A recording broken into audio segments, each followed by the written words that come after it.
hopefully we'll be going, hello world. Hey, good afternoon, good evening and welcome. We've got the decide of the big blue mat today. So hopefully when we go on to here, we've got, not yet, a little bit preempted by people. So let's see when we're going to go. First one after the face cam. We know the rules. Who's it going to be? Hello, hello, hello. Oh, we've got Coreslug has robbed it. Oh, no. Coreslug got it. Andy, you missed out. You missed out. Oh, my gosh. Oh, my golly, golly, gosh. Well, the big blue mat. The big blue mat just got decided by a... oh, no. It's a tissue. Did you get too excited or is he crying? One or two. Hello, hello, hello. Let me put my glasses on. Good afternoon, good evening, everybody. Hello. Hello, hello. I have been doing my office for the last 2 days. A nightmare. I'm reluctant to even show you what I've done, but I've moved everything around. So, evening, Rick. Evening. Change to top chat. Yeah. Where there. Live chat. There we go. Oh, yes. It was Andy. It was Andy. Andy got it. Andy got it. Andy got it. Andy got it if I changed to live chat. He knows his onions, doesn't he? He knows his onions. I'm going to say some hellos because we've got quite a few people in. Get my glasses on. So we have morning, no, evening, James. Good evening. Carthor, we've got your special, we've got special exclamation Carthor. So let me make sure I've got me watch me call it up and running. Yeah, we've got 2 or 2. Exclamation Carthor, and you've got your very own sound, Carthor. I don't think I have seen you in chat since doing that for you. So we've got your special one. We've got Falcon. Hi, Zern. Good evening. I said hello to JFix. Close lug. Evening. Andy, welcome, welcome. Falcon, howdy doody doody doody howdy. And Rick, hello, hello, hello. Rusty, Russ, repairs. Happy birthday to Russ. Happy birthday to Russ. Happy birthday, dear Russell. He's 912 today. Happy birthday, Russ.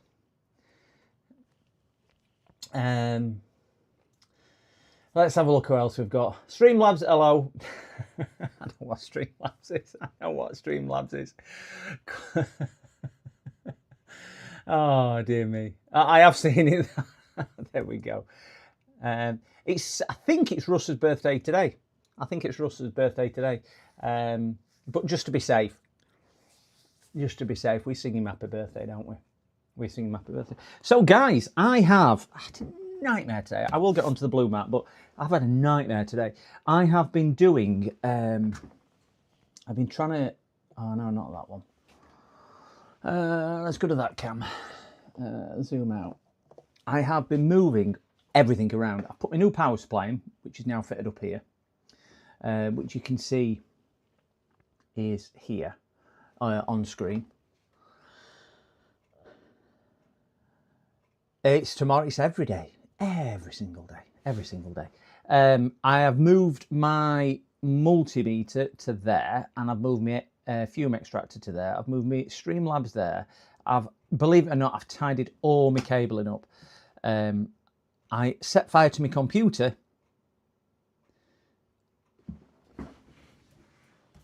Output voltage is at the top. Nope, it's on there. It's on 0 at the moment because it's not turned on. There you go. It's just, oh well, I've got to use mouse to turn it on. It's a pain in the backside. When you're connected to it, you can only control it from, there you go. It's because it's turned off. Output voltage is 20.5 volts. I've got it set to. It's actually off at the moment. That's why it's not reading anything.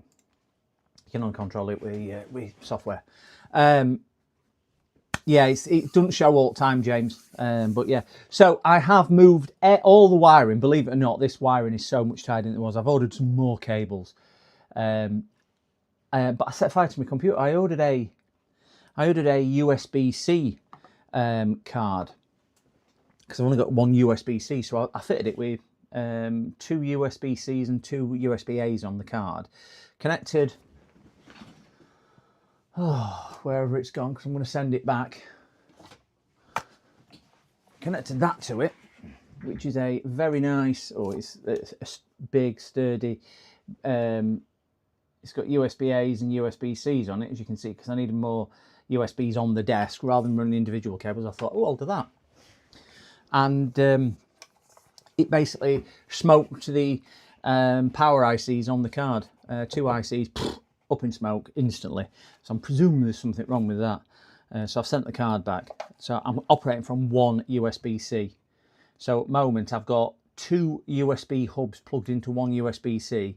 I've got the overhead camera, the face camera, the multimeter, the power supply, the thermal camera, my other power supply, stream bot, and I don't know, some other bits and bobs as well. Just all plugged into that. And I think what was causing it, James, you're probably aware of this, was, oh crikey, what have I done here? Oh gosh, can't do that. That don't go there.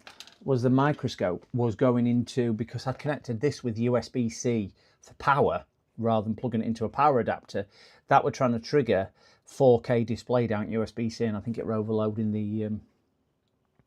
it, which were throwing it all out.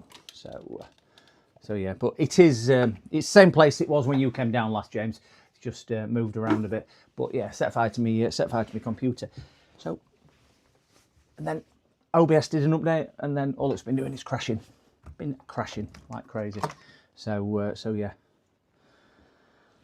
Oh, let me just catch up on chat because I've just been rambling. Oh yeah, I didn't see that vote on Messenger. How do I see that vote? I did set that off. It was in a post, that, weren't it? Where are my posts? I set that off to see who would win. Oh, Carthor, 67%. Carthor, 67%.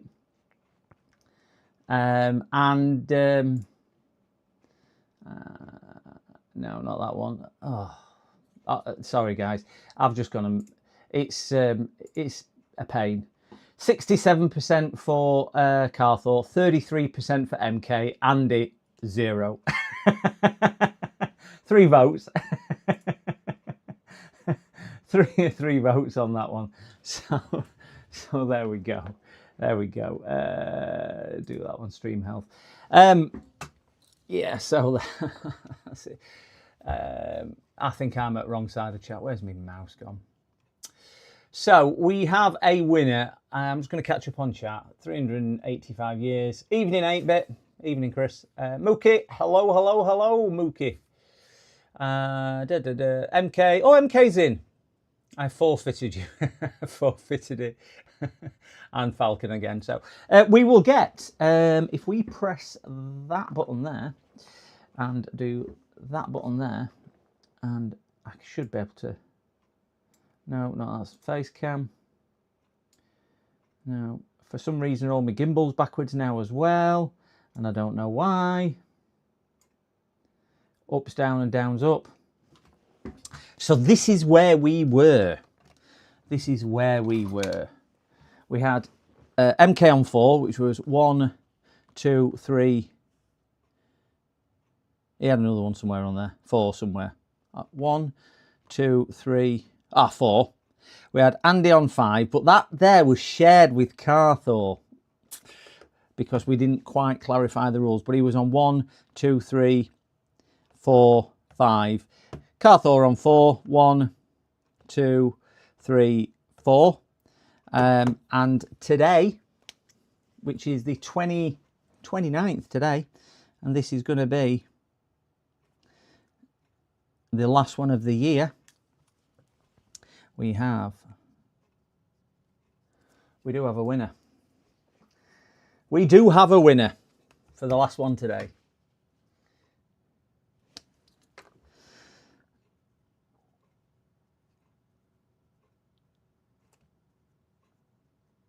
I just need to write some other bits on here. I've actually done more than one stream today, so we're gonna have to just count up once I've just added them all in for today's. Okay, so first of all, today's 29th was Andy, which takes Andy on to 6 on there. But the other stream, no, don't get too carried away. Don't get too carried away, Andy. Don't get too carried away. Well, the other stream I did today, Carthor got there. So that takes Carthor on to 5. And I did another stream today, and Carthor got that one as well. So that takes Carthor on to 6. Hi, juice. PCDD, little shit. Well, we've got one last one, so it's 664. 664. So my last stream today with Carthor again. He's got it. Carthor's gone and got it.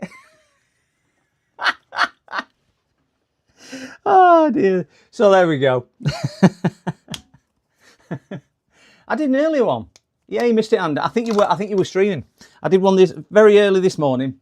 And then Carthor jumped on that one. Did one about lunchtime. Carthor jumped on that one. Did one about 3:30. Carthor jumped on that one. He just missed out tonight. Just missed out. So a bit of fun, that, guys. But yeah, Andy was the winner on that one. Well done, Andy. Well done, Andy. Do you know what that means, though? We know what that means, don't we? Oh, because I've been dying to do this since middle of month. I can clean it off. Do you want to take a screenshot of that as well, Andy? Just to So, you know what they say, today's news is tomorrow's fish and chip papers. It's all to play for next month. We'll have a clean slate, and we will see where that goes. We might even do a championships rounds. Look at this. It were very, very close. There we go. We are now back to a clean slate, and we can go to there. So well done, Andy. I think we can all give Andy, a round of applause for doing that well. Let's just give Andy the clap. Give Andy a clap. Where's the clap? I can't find a clap on here. Oh my God, how many icons are there? I'm thinking, I'll just.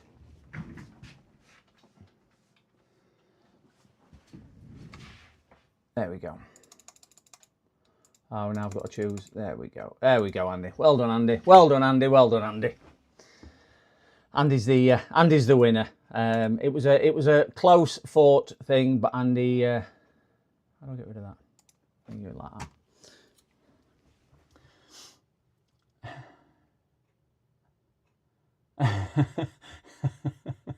I will declare it properly this time. Yeah, you did win, Andy. You won.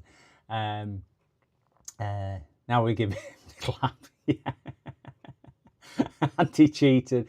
Well, there was a questionable one, but it was with Carthor as well on that one. Yeah, it wins an LED Christmas soldering one. Oh dear. Well done, Andy. Well done. So, guys, Christmas is nearly over. We're nearly at New Year. When's New Year's Day? Thursday, Wednesday, New Year's Eve. Oh, we've got something nice planned. There's a few things going on locally. Some parties, some fireworks and whatnot, and whatnot. So I thought I would squeeze a stream in just before anything else. No, that one there. Have I gone onto the wrong camera there? That's better. So I thought I'd squeeze one last stream in. I've got some interesting things to do today. I will pop that there, and we will go to overhead because, damn, I've moved the camera a bit higher as well, probably about another 10-12 centimeters higher, so I should get a wilder field of vision. I don't know if everyone saw J-Fix's review on this thing, and I know I unboxed it on camera. And it turns out the quality is what the quality is on this, so I'm not going to send it back. I have tested it, and it all seems to be seems to be working as it should. But I need to make a couple of leads up for it, so I might do that on tonight's stream. But that's a bit of a boring one. I need to do some bits and bobs with that, configure that. I have Maddie Moo's Airtag to sort out because I need to get the Airtag out here and get that sorted.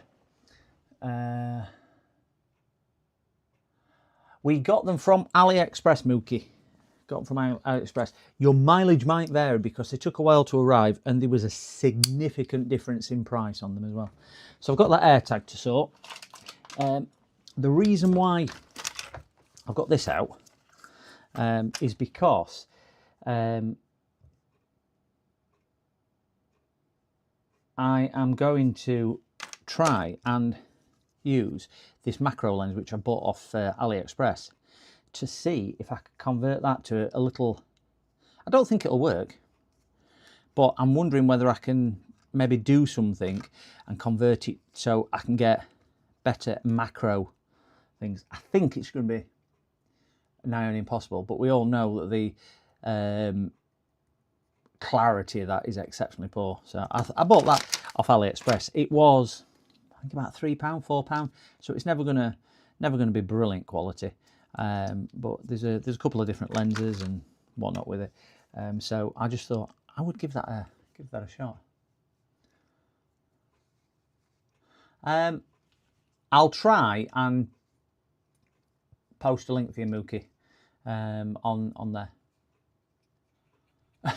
Tuna and chicken have good macros. Yeah. So yeah, couple of macro lens. I really don't know whether it'll make or whether it'll work or not. Only time will tell. So yeah, we'll just have to. I'll just have to wait and see on that one, just to see. But yeah, that's my AliExpress little bit. I've also treated myself to a new solder sucker because gosh, I've needed one for such a long time. I think anybody who's been watching me, they're probably getting rid of rejects. Yeah, probably. I know. I think I paid about £13 for it, but MK paid about 30 euros. Crazy. How it changed. So yeah, I ordered this off AliExpress. I don't know what it's like, but it can't be any worse than the other one. I think that was about £3. And I've also ordered this. Not opened this one yet, so I thought I'd just get a few bits sorted, seeing as I've done my orifice today. This is a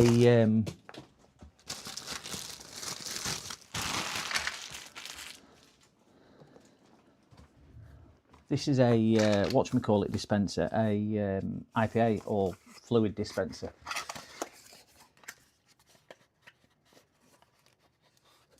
That one sucks donkey stuff. That one, not very good, is it, MK?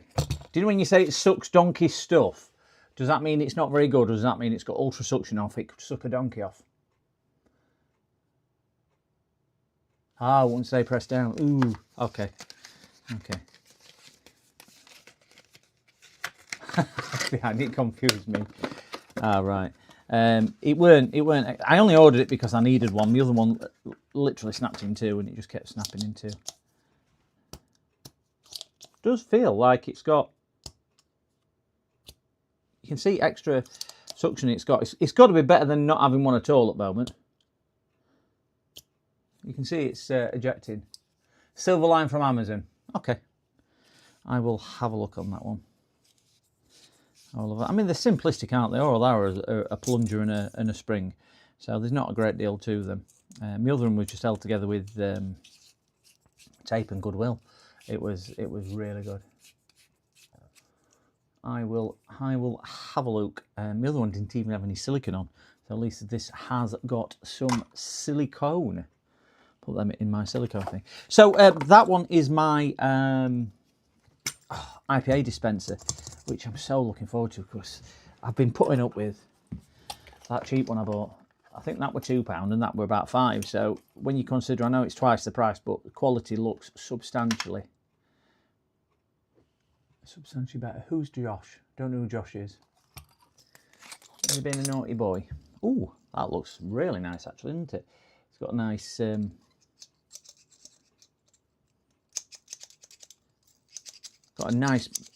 whatchamacallit.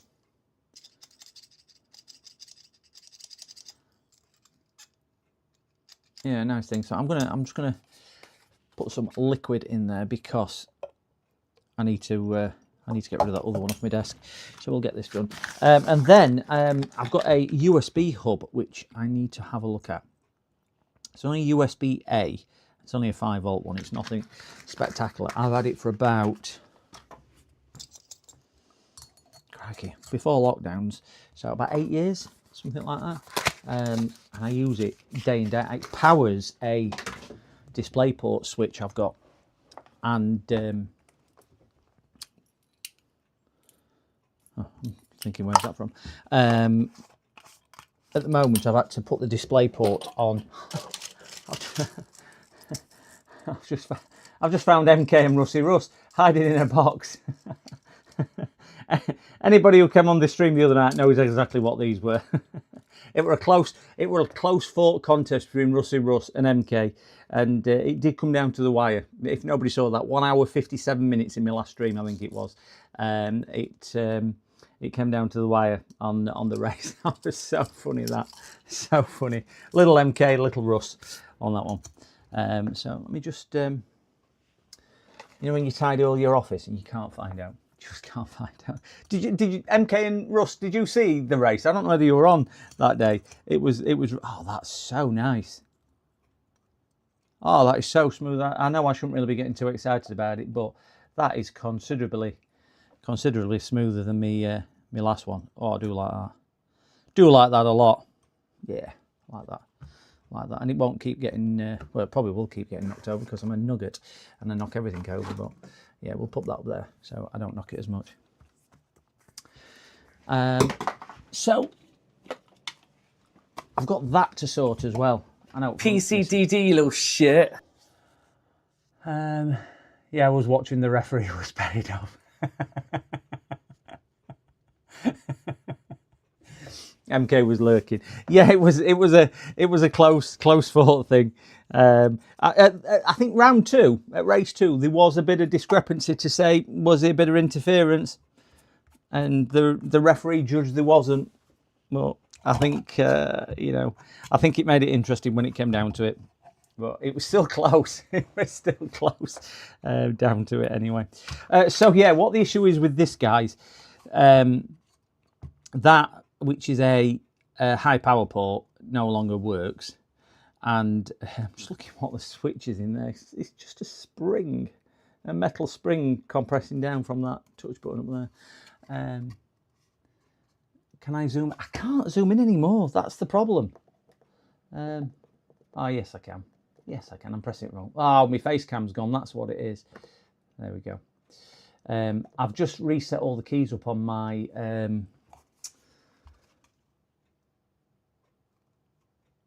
Stream Deck, and I'm still learning where they are because I've moved all keys around to do different things.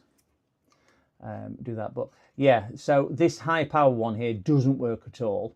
I'm thinking it might have just come unsoldered at the back.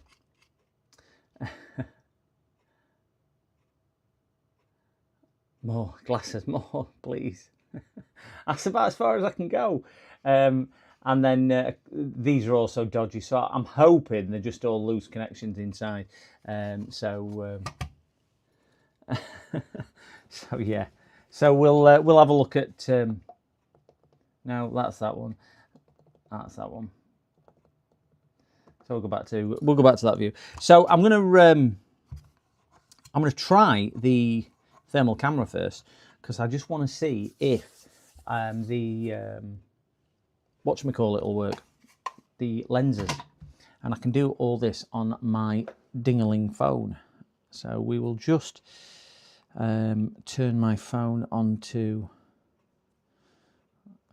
airplane mode and close that down, and We'll get this in. If anybody's not seen these thermal P1s, they are a brilliant camera. Brilliant camera. And allow. There we go. So I do like it. But it's just the resolution, which lets it down a little bit. The actual detection, I find, you can see it refresh rate there. It's pretty quick and pretty good. But I just want to see if I can put a bit of one of these lenses on it. So we will disconnect that and we'll have a go with this. I don't know whether this will actually work or not, but we'll give it a go. There's two lenses in here. I think they're designed for for phones, but I just thought if I can do it, you get because you've got a plastic clip with it. I'm thinking if I can mount it some way and cut the plastic clip off and find a better way than a clothesline clip to go on it, it might just work. Right, I can see the lens down there. Now the lens is spot on in the centre. I bet you can't see in there, but the lens is actually spot on in the centre. So I'm hoping if I put it in that way and do waiting for connection, right, voila. This might not work at all. Howdy doody, Tom. Good evening, Tom. Yeah, that's not working on there at all. We didn't think it would. That looks to be in the centre. Yeah, that one's not working. So that's one down. And neither's that. Well, there we go. That were a quick and easy one, weren't it? That were quick and easy. These are brilliant cameras, but they've just got no macro lens on it. I'm hoping to get me. Ooh, that's good. It just fell to pieces. I wonder if that'll make any difference now. No. And that certainly won't, because that's just glass, I think, just down there. Well, that were that. Optical lenses won't work on thermal cameras. Ah, right, that'll be why then. That probably explains why my expensive camera has got a yellow lens with it for macro. Oh, well, there you go. Put that on straight away and it works. It just don't line up, you see. Right. There we go. That'll be that question answered. Has anybody ever tried these on the phones just to see if they do actually work on telephones? I've never tried it. Are these I don't know if they're zoom. Oh, there's a fisheye, and I presume this one's a macro lens. It's a wide angle lens. Let me just bring my camera up.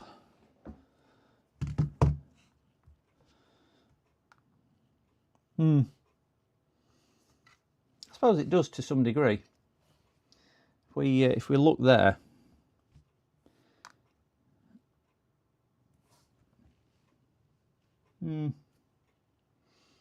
can't say and that's wide angle. So you've got a fisheye and a wide angle.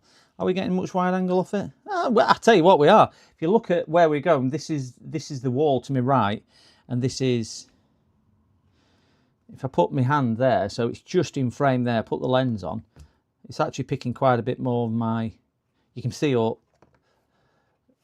much it's bringing up. It's bringing up rest at wire and my chart, which you can't even see normally. You can't even see chart down here. So yeah, that's quite a lot, isn't it? But yeah, I'm gonna. I don't know whether I'll ever have a use for those. Nice little novelty, but yeah, I think I agree. They are resounding themselves into the recycling section, but we did get a nice little bag with it for what it's worth. We'll put that in there. They'll still be there in 2 months' time. I managed to pick myself up a USB cable as well, which is why I've been using that other camera on the phone. So I have managed to pick one of these up, so at least I can plug it into here now, because you don't actually get a USB cable with it, which is, I know it's a budget camera. They're $100, these cameras, or just a bit more now because that were a Black Friday sale. But yeah, I bit disappointed that I didn't get a cable with it, but we'll see how that goes. So we'll put that there and put that one there. I'm going to do a follow-up review on that. Now I've used it a while to just to do a little bit more. Put my thing down here. So we're going to do next. I need to do this for my pooch. This is just in case Maddie goes wandering. That we can. She's got a Airtag on her, so we can beep. Not that she ever goes anywhere. Because if anybody's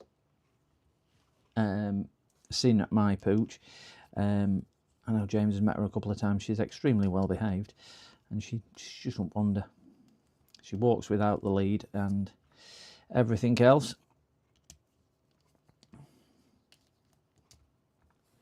I've just changed my broadband package today, guys. I've just got all the bits for the iFixit kit.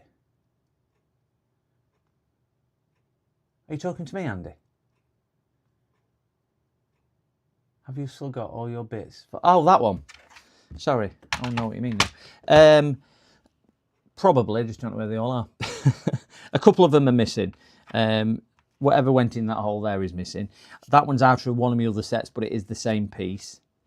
And I think one of the large ones down here is missing as well. But yeah, most of them, I've got the extension. The extension's over there because you get the extension with this one. You can get free replacements, can't you? Because I must say, I am not that keen on their... Oh, that is not even an iFixit bit. I've changed some of these bits out. That's an iFixit one. I'm not that keen on the torque drivers or star drivers. I don't know if you can just see from there. It's all chewed up at the end. They're just really poor quality, considering these that I bought are cheaper variants, but just aren't chewed up at all. If I go to here, I might be able to see a bit easier. So the iFixit is on the left. This is the iFixit. That's my non-iFixit. You can just see. I just don't like the iFixits. They're not. I know they're different bits, but they just don't. They just chew up really easy. I'm not impressed with how they are. I like them overall as a kit because you get everything in it. But I got myself a Wow stick. I've had this years. It's the battery version, and battery version I will say is pants. But the bits which came with it, they're the bits which came with it, which I've actually ended up putting into my whatchamacallit kit, because the bits are really good, and I find they last better than the iFixit ones.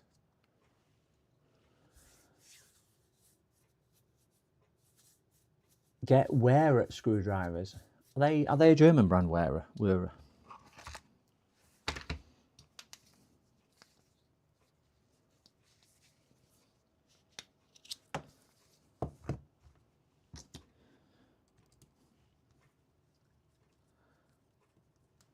I did have the smaller iFixit kit before I got this one, and I don't even know what I did with that. Did I send it back? I think I might have sent it back. The end fell off the screwdriver. You know, the spinny round bit on the end. Football in 10 minutes. No problem at all. Who's playing, Andy? I don't follow football. Is it a big match? Is it England or something? Chose wrong night, Anta, to stream. I don't do football though. Won't make any difference to me. They just pop off. I can't never remember. Oh no, it turns, doesn't it? There you go. Don't pop off, it turns. Do remember that now. I think I popped it off once before and broke it. Let's get one of these out.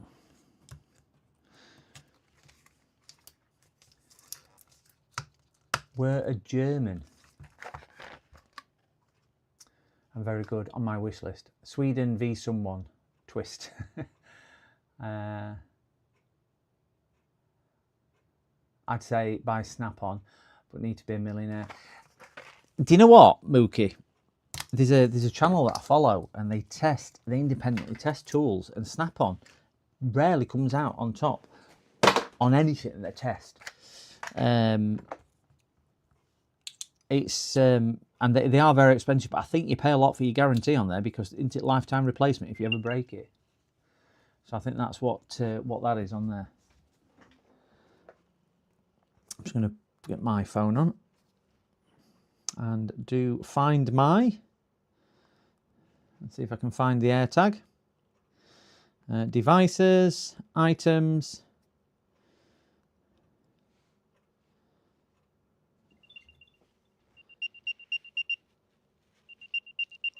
Yeah, we've found her. And I bet there's a... How do you update the... You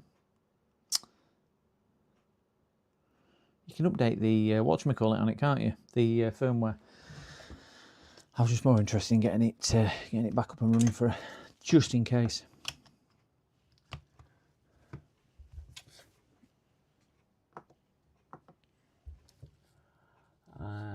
So yeah, very expensive. Very expensive. You pay lots of attention not to lose them. Yeah. Yeah, you do. I think you pay a lot for the lifetime warranty. That's what it is. It's the Torque channel, TORQUE channel, I think, or something like that. And they test, you name it, they test it from portable fans to torches to tools to massive air guns. It's just brilliant. I mean, I missed Andy playing with his new tool today. Apparently he was using his a Christmas present, that new tool, Andy. Did you get it for did Santa bring it, or have you just upgraded the pot noodle spinning round fork and done it?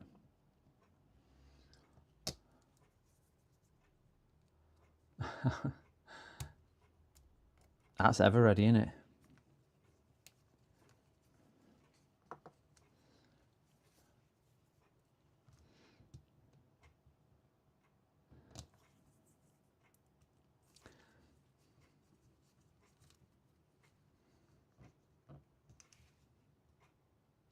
Hi, Gozy. Good. Welcome. The Ever-Ready Bunny is the same one as in the UK, isn't it? Is it Ever-Ready or Duracell? No, it's Ever-Ready Bunny, isn't it?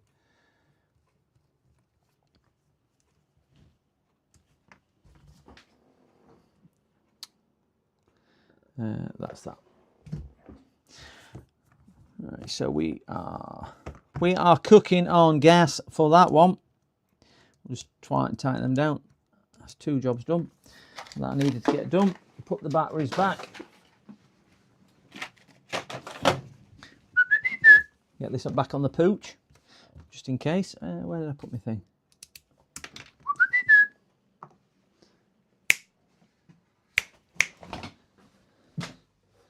No, she's not coming. She's zonked out on sofa. Not sofa, on poof. She's not coming. Right, so that one's next. See where we get with this one. Dremel.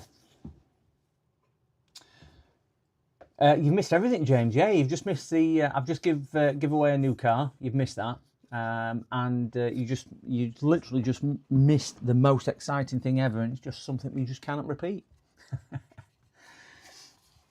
All right, I ain't got a clue how you get into here. I presume it slides out. Oh, I think there's a little catch on it. Let's go back down to there. Oh, don't like the feel of that. Reckon it pushes out. Nope. There's no visible screws. Oh, this is going to be one of these that...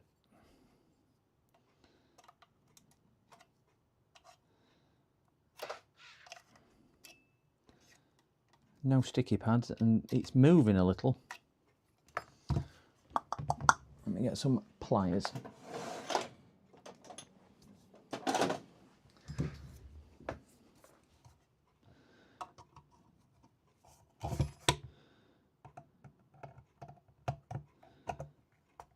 No, that's not coming out there.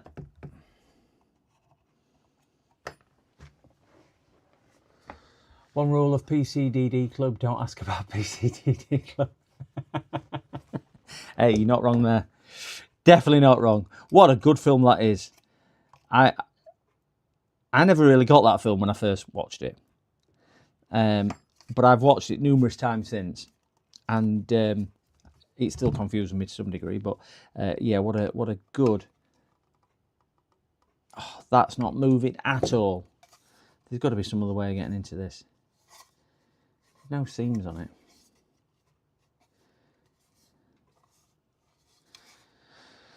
How the hell do you reckon I get into here?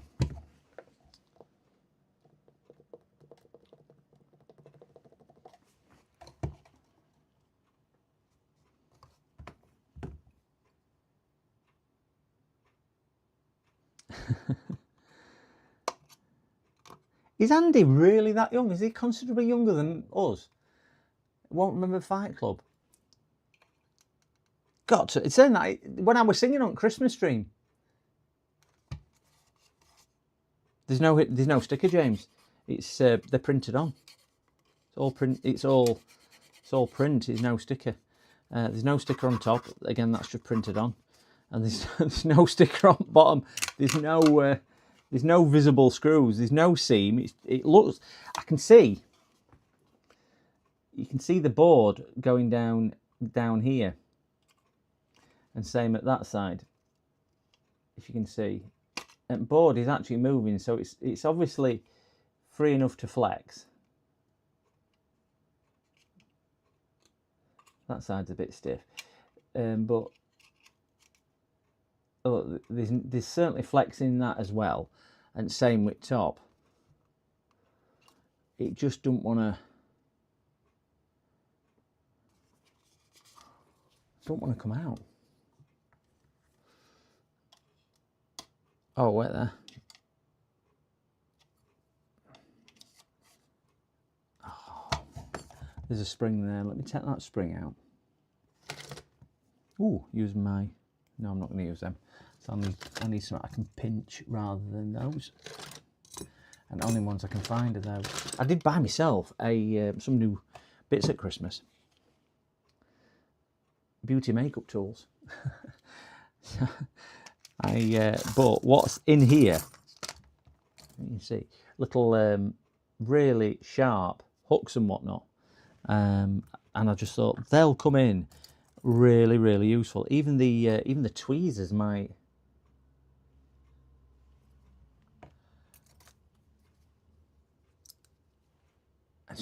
I mean, these needle nose tweezers I have never seen. I mean, we've all got numerous pairs of tweezers. I've never seen needle nose. Oh, I've cut myself. Oh no, it's ink.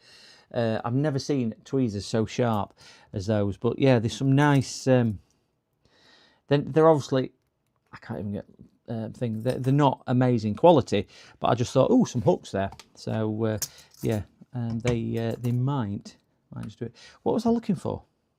Oh, a pair of tweezers. I'll use these tweezers since I've got them in my hand. There's a spring in there.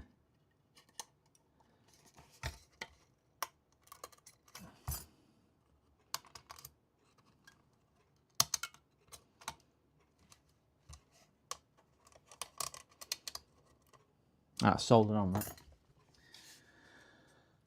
that. Keep going, yeah. Push it back and then against the power plug. I've tried doing that, yeah. The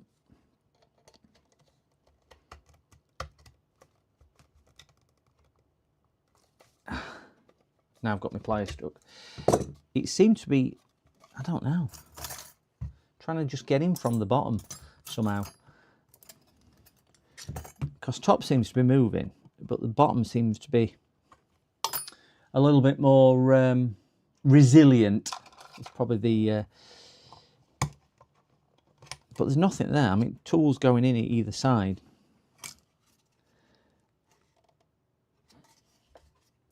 What am I doing? I am doing Z-Good C4U. I am trying to repair a kit box USB charging hub on there. Oh, I realised who that was now. I realised who it is. Oh dear me!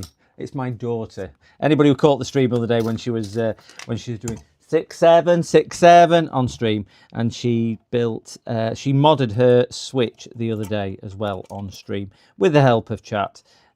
She modded the Switch on stream all by herself.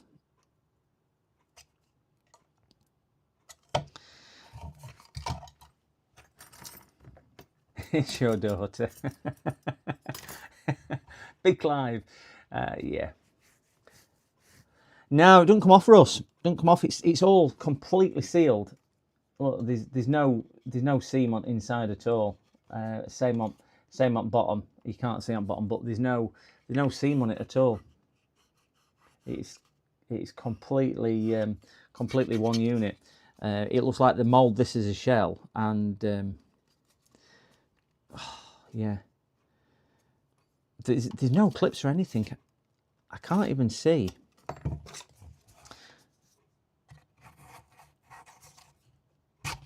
If I do that, I wonder if it's one of these where you put something in top and bottom and kind of slide it out as a one. That's wait there. Whoa! Stop the. Right. No, that's just breaking board. Oh, didn't like the sound of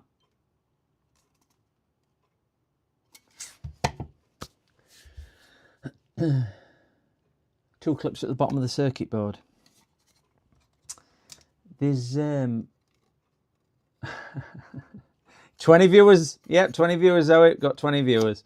My daughter's egging me on now.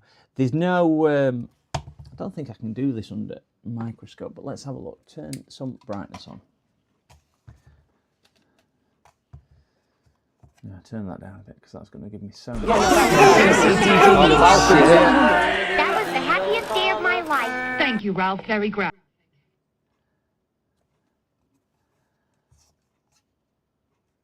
Falcons here, guys. Oh, wait there. Is that melted? Ah. Oh, no. Silicon down there, outside. Can you see it?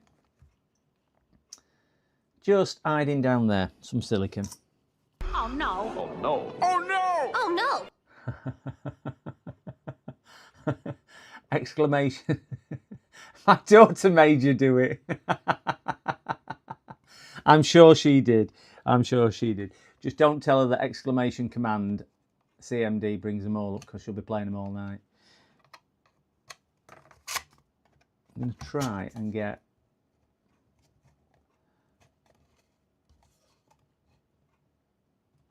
I think there's some... Yeah, there is. Some silicon or something down there.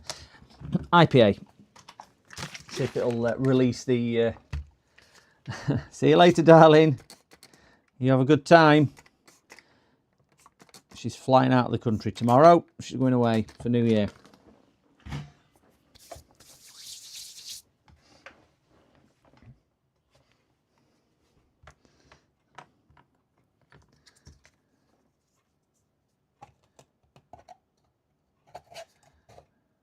When I saw the username come up, I'm like, I'm sure I recognise that username. But you know what my memory's like, gents. Right, so I'm hoping that might have freed that off a little bit. See if there's any down that side. Ooh, no. What's that down there, though? Right, it's just down one side, so that's good. That's good. See if we can give it a pull. No.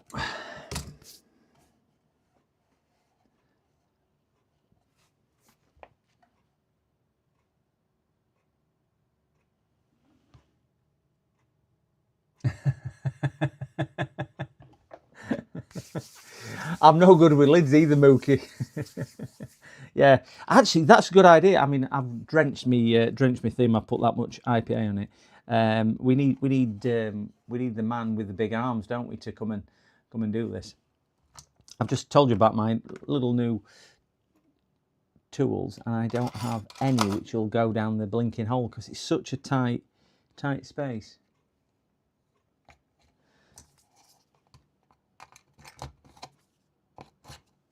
So I'm going to just prise it open with a couple of these. Just give me a bit more leverage down.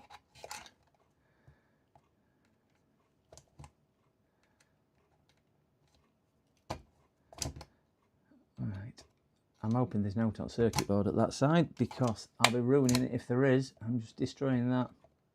Might have to do a trace repair after this. We all know how good my soldering is. It's dreadful. What other tools have I got? They're all straight. They might work. They've got quite a bit of a hook on them. Oh, that's better.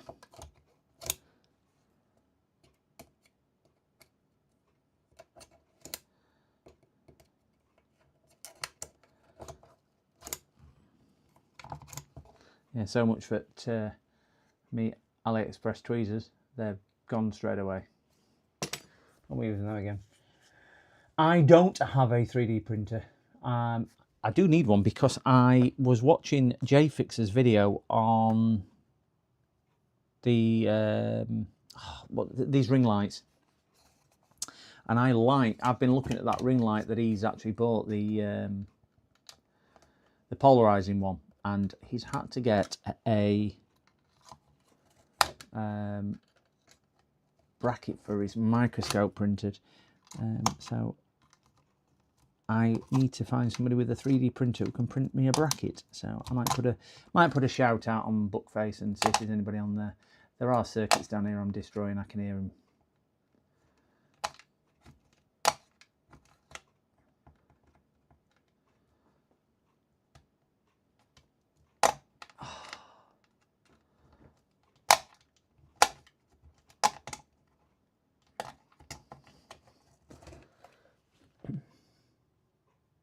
Hiya, Chill. Hello, Chill. Hello, Chill. Mr. PCDD in chat. Did your power supply turn up, Chill?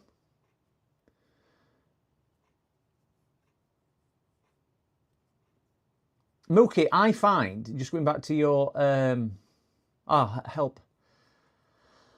I have to get a heat gun out and hope it expands. Yeah.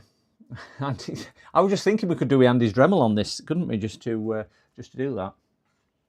I think I'm making headway. I could do with not destroying it inside, in fairness, because I use this a lot, as in daily. You can see all the silicon down there.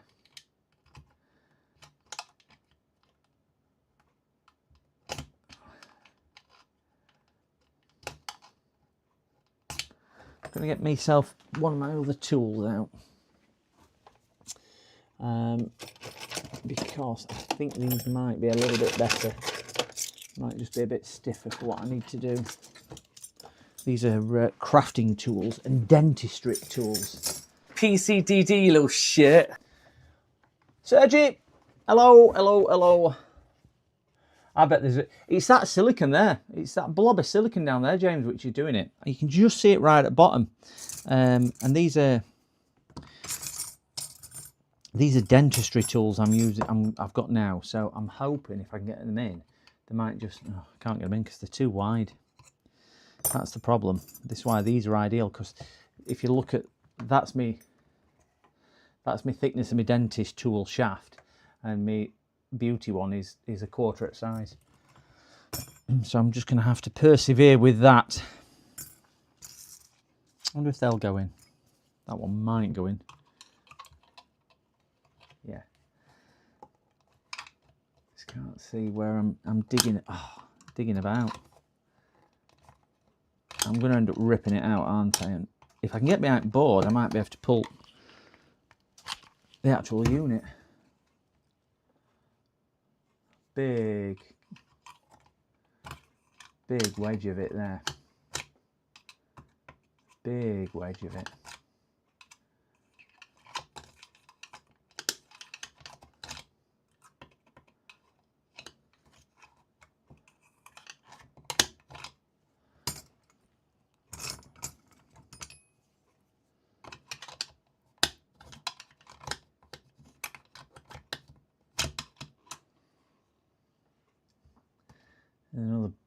I think that one's released. Oh, there's loads of it at that though. I'm hoping if I can get down.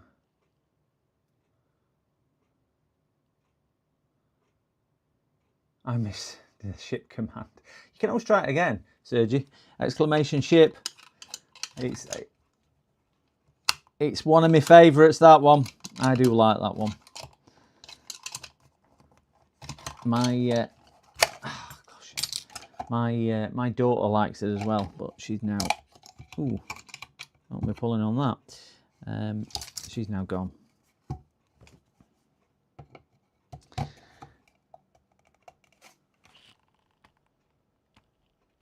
Oh God, that is absolutely rock solid. But you can see what I'm pulling out.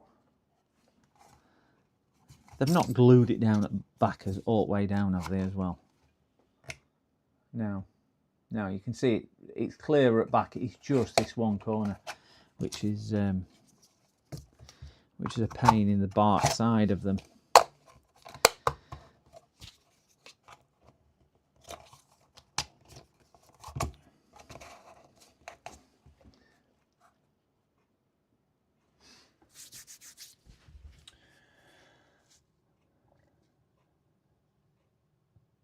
Oh, lead farm. I ain't put yours on yet. I've got it, but I ain't put it on yet. You've missed the beginning, lead farmer. Sorry. I've had nightmares today because I've redone all my office. I started it yesterday, and right up till 6 o'clock today, I still are having big issues, and I think I'm still having issues now, if I'm being truthful. But fortunately, it's not died on me yet as the stream. So I have got yours. I haven't had time to do it.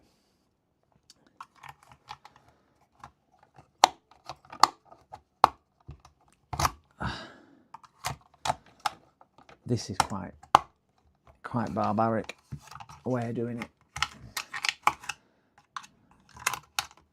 I will stress, guys, this is mine. It isn't a customer's.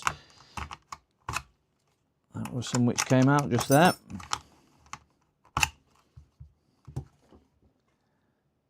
I think now that side's released, and there's a great big cap down there. Something damaged cap.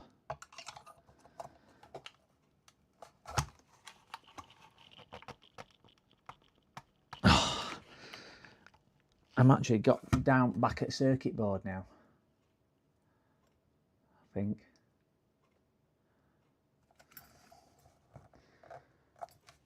Try and push the back now. Yeah, let's try that. Let's go to other cam.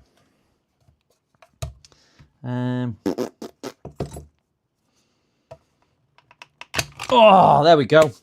Carthor to the rescue. Carthor to the rescue. Just pull the PCB out. Yeah, it's Serge, it was glued in with a load of white gunk. All this we're gluing it in down the track. But yeah, now I managed to get some of it out. It's released it. Just clean that up a little bit, just so it makes it a bit easier when it goes back in. There we go. So that's the little beauty out.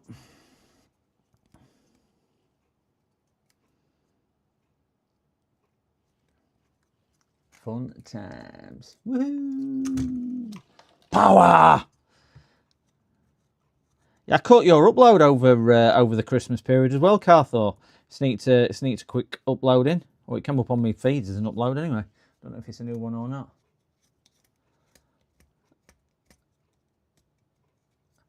Oh, any board damage? I'm going to have a look in a second. Because it's right next to that thing there, and I think that's probably what I was pulling on. I'm going to try and clean it up a little bit, and we'll get back onto microscope. And microscope.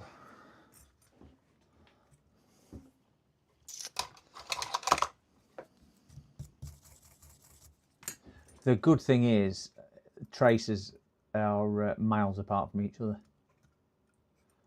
No, I don't think I've damaged anything there. Do you know what way this is designed? I don't think, because these are where they I'm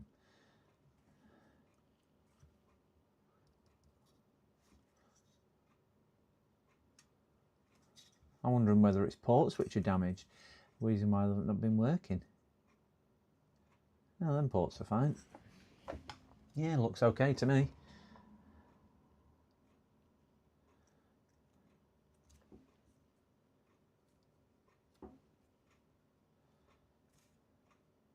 This one went first, and it would only work if I held it in a certain, you know, when you used to waggle them up and down in a certain position. I'll plug. Let's plug it in. Back to that.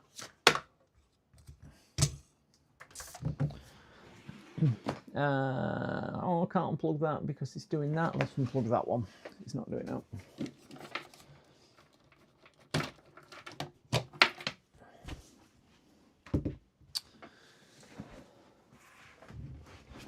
We'll use the thermal. Yeah, it looks okay. Can you blow? That's it. It was blowing a cap up, weren't it? I remember now.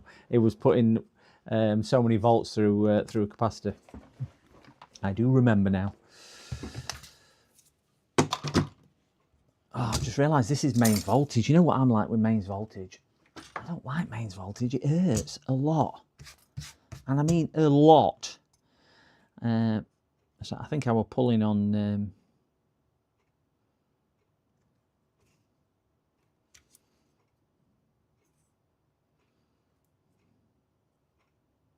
It's quite a nice design board, in fairness. I think I only paid about £30 for it, something like that. I mean, I don't know what transformer's going to be like.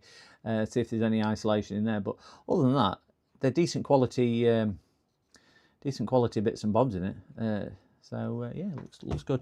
Let me get ready with that. Oh, I don't want to do this. I blinking hate. I hate mains voltage.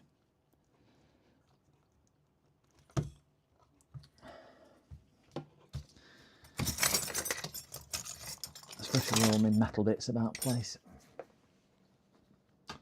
Come out to that one.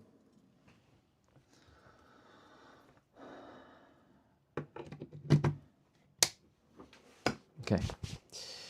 Right, we have. You're not going to be able to see it.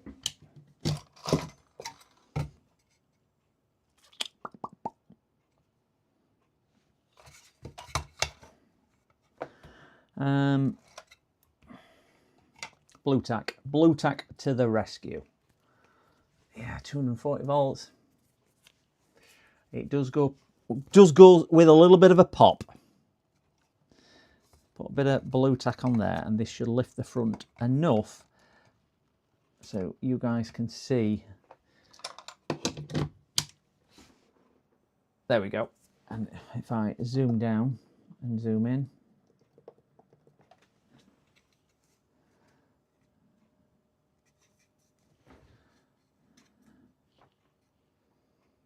that's about as good as we're going to get it because the cable won't reach.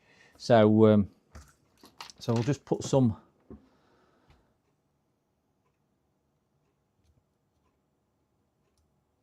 Ah, that's good. That's brill. So I've plugged that in. Come on. Ah.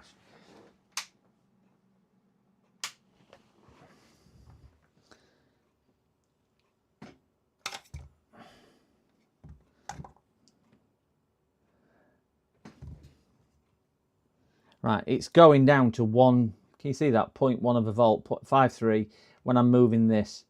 I think there's something wrong with that port. Can you see it moving around? I don't want to touch out when it's live. It's gone off altogether now. It should show. It should show voltage all the time. It had gone down to that.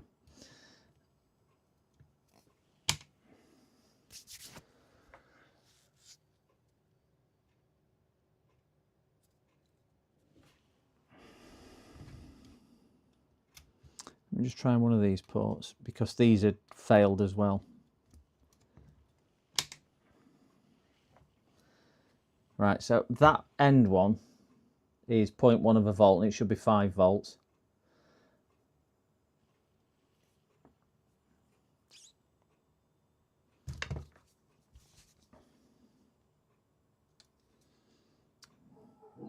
Oh, 1 second guys, I've got somebody at the door. Just one tick. Hi Martin.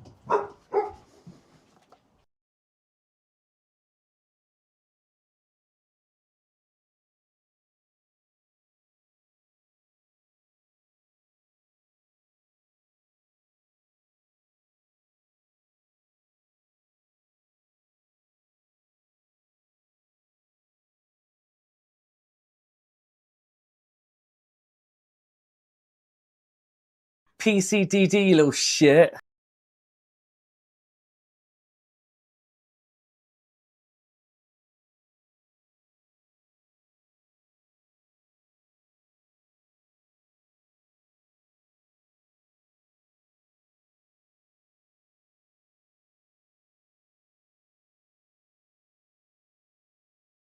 PCDD, you little shit.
Sorry gents, I think I'm back now.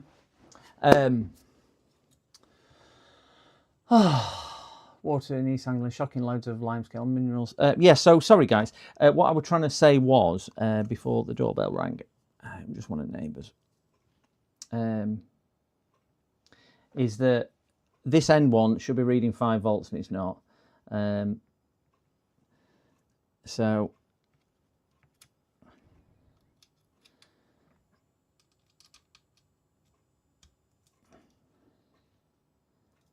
yeah, it looks like it's that end one. Can you see it's come on now? I'm waggling it.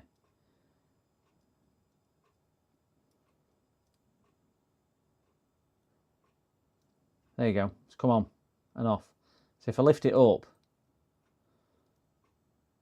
so there's definitely something. Take off the goggles.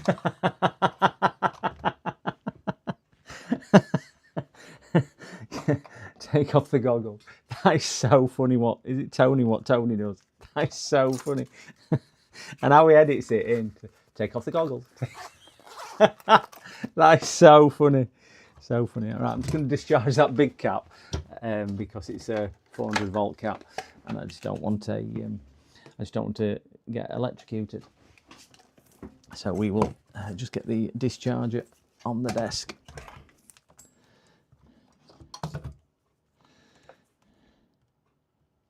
Yep, it had something flashed up. PCDD, you little shit.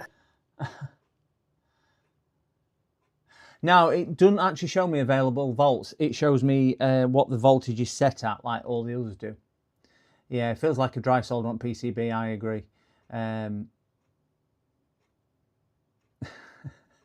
It's, yeah, Anchor.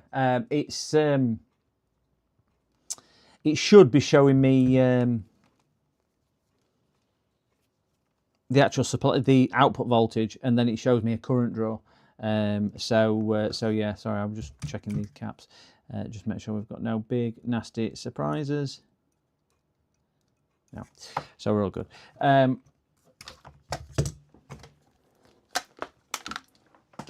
And that's a USB 3. It's the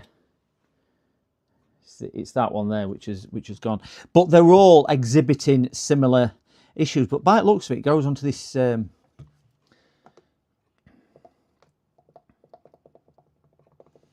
goes down onto this like daughter board here, where these mount to, and they're all going to be down there. It's going to be fun, isn't it? We can try my new solder sucker and see if we can get this board out.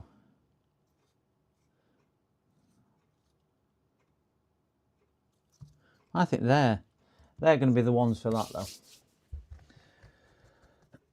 though.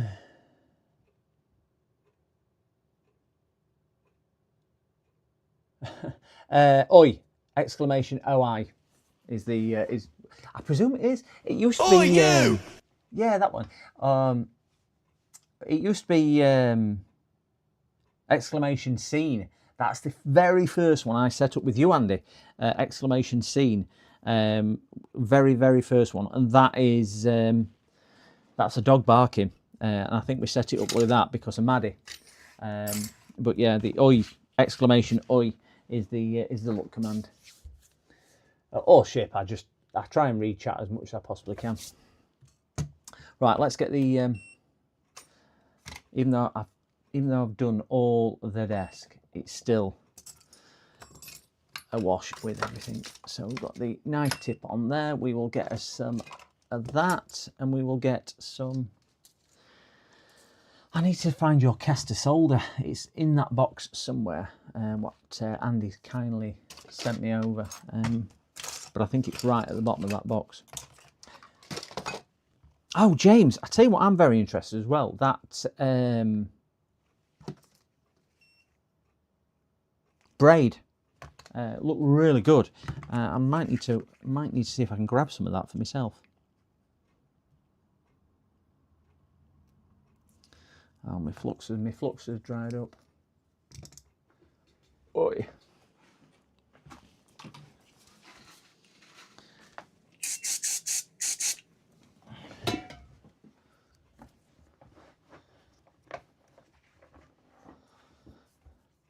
Yeah, I think the one which is faulty, which is the red one, that looks like they come through the board.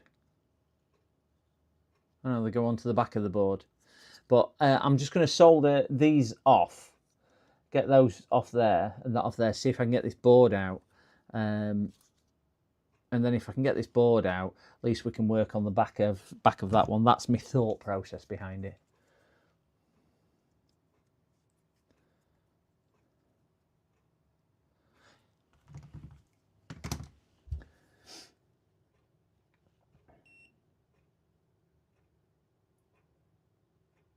Exclamation C. I don't know what the C command is. I don't think I'd set one up for that. Oh god, this is so cold in here. My flux is chilly. I don't know how I'm doing that. I'm going to try my new solder sucker.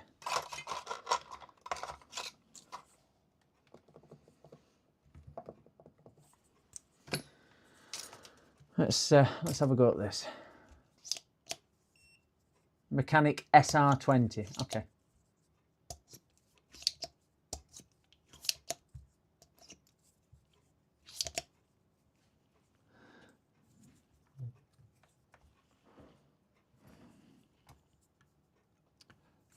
Tell you what we'll do though, because I do remember that I'm going to try my fume extractor now. I've moved it.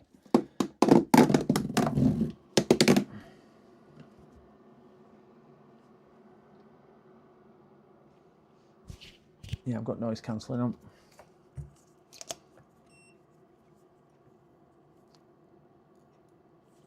And let's get that whacked up.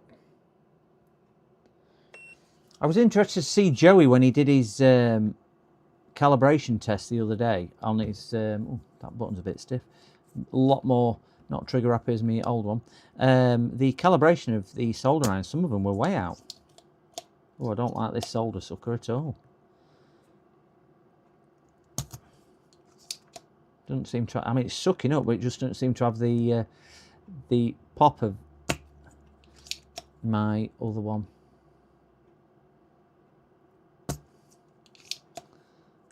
Doing a good job though, I must say. Really good job in fairness. Wow. That was really impressive.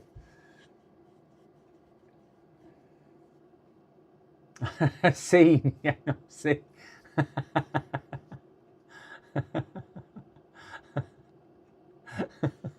I've got the extractor fan on, yeah. Let me put this. That really just impressed me how well that just came off. It really came off well. Screw them a bit tighter.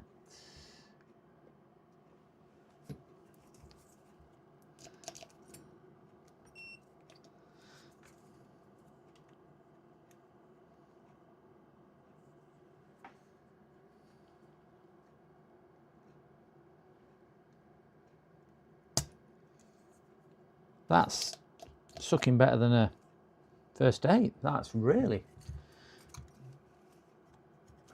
Oh, boards fell out already. Yeah. Definitely impressed. More impressed with that than I thought I was going to be. It's definitely sucking well.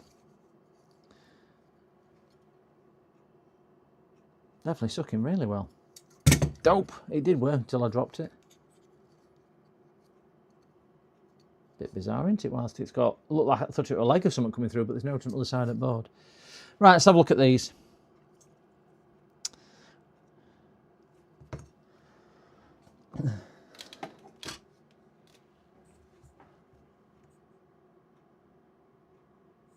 I know that one I bent. That's what I bent when I... Ooh. Leg note legs, because I think I bent them as well.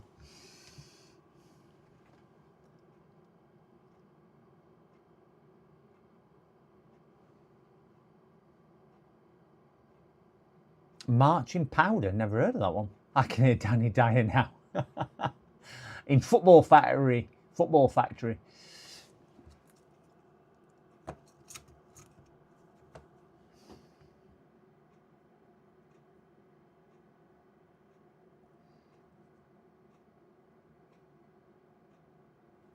Yeah, none of them particularly look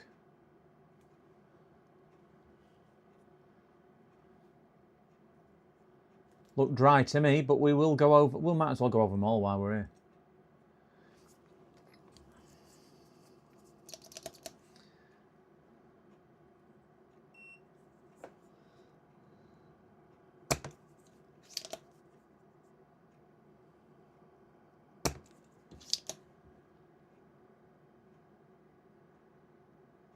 Yeah, they're all right.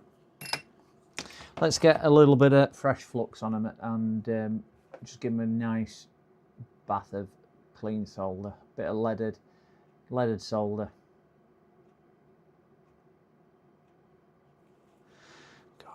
I think what does me is this room is so cold, it just makes the flux, it's actually coming up inside of my tube rather than down plunger. I'm gonna have to take my needle off and do it.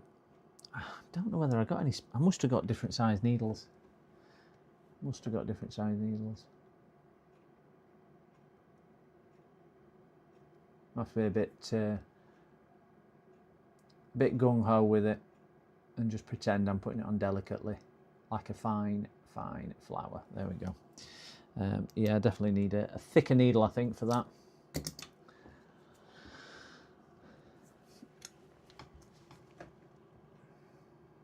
Yeah, connection on LCD. It seemed more like a connection on the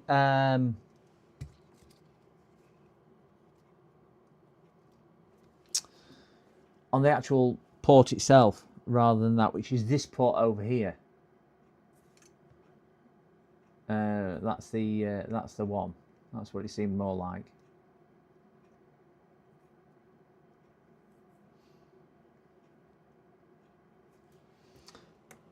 Turn that down a bit because I don't need that much on. Yep. That one looks a bit worse for wear, that one there, isn't it? They're a bit stingy on solder, actually, if you look at it.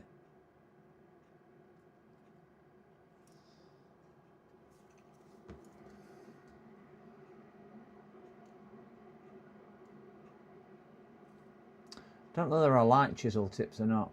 I know some people rave about them, but I can do with a smaller version of it, I suppose. I just can't seem to get into the right angle with them. I can't see chat whilst I'm soldering, sorry. My Microsoft screen is in the way.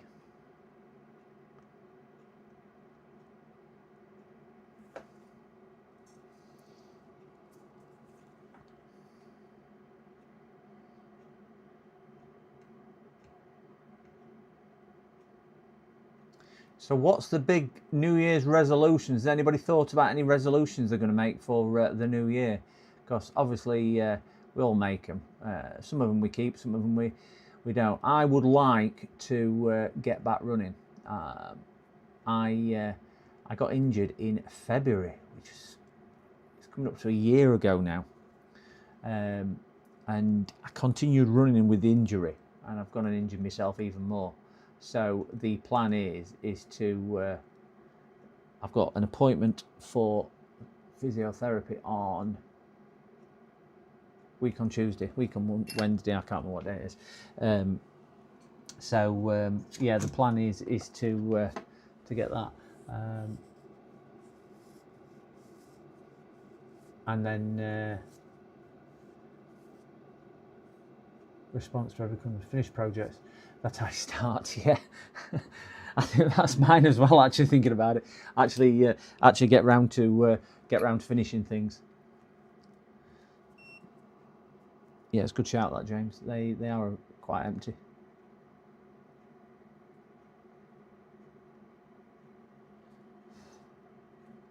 I'm blowing microscope screen now to blow smoke away.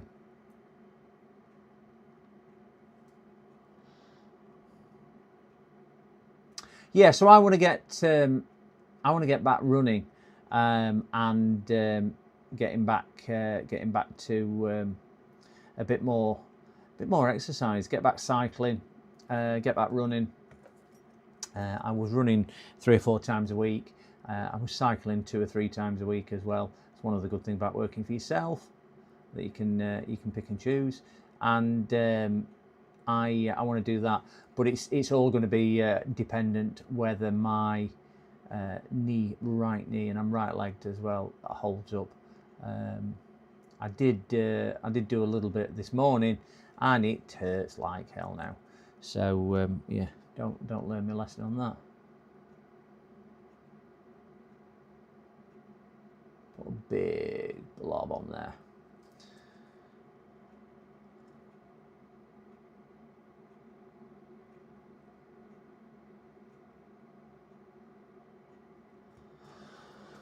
Not the prettiest, guys, but you know, I get to use my little tool now.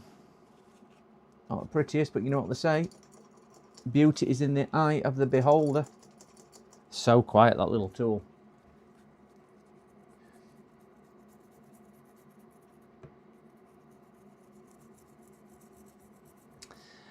I know when you were doing this the other day, James, you were using those tweezers, and I have got a set of tweezers that I use for this. But I find just using them in my fingers works as well for most things. As long as you're not going to cut on your finger, you get IPA in it, which stings like hell.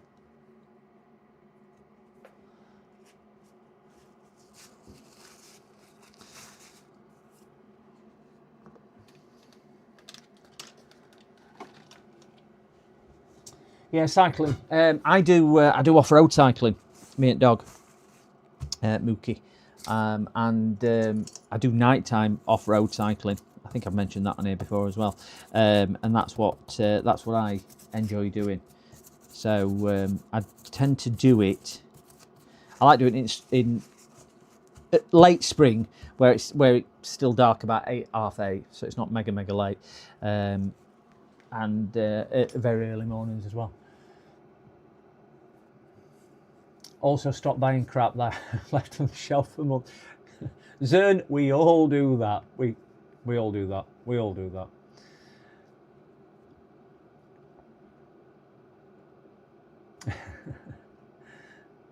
They could be made of pads a lot longer, so a person could get the soldering iron long. Yeah. You could buy a turbo trainer and cycling doors. Just pop your back wheel on. Yeah, I did look at that. I don't actually do, as I say, it's not road cycling. I got knocked off a couple of times some years ago. Its second one was by a car that actually crossed the outer white line. I was cycling well away from where I needed to be, and they crossed the white line and still took me out. They didn't even realise. I bet they were going about 60 miles an hour. It were just a bit crazy of them. But so I give up road cycling at that point, and then just concentrated on off-road cycling, which I really do enjoy. Really do enjoy. And dog enjoys it as well. I've never done, well, I've done HIIT training. I've done a bit of HIIT training, not a great deal, I will stress, because it's just, I'm not into doing kind of clubs and whatnot, classes. It's just not what I do. Yeah, it's never been one for me. Phil! Oh, Phil, you were nearly number one. Oh, can I do a number test for Mookie? How far behind are you? Well, you're in 1928. Right, Mookie, especially for Mookie. Let's see how far behind you are. Mookie, let's say number... Do I just shout a number out? I've never done a number test. So I presume I just shout a number out. Is it a bit like being at... bingo caller? Eyes down for a full house. Mookie, number 2 on its own. One little duck, number 2. Oldham got number 5. He's preempting it. Yay! Oldham got number 2. J-Fix got number 2. Bingo! Eyes down for a full. I bet somebody does that. Number two. Everyone's coming through with number 2. James went first one with number 2. We'll get a number 2 off Mookie in about 40 minutes, won't we?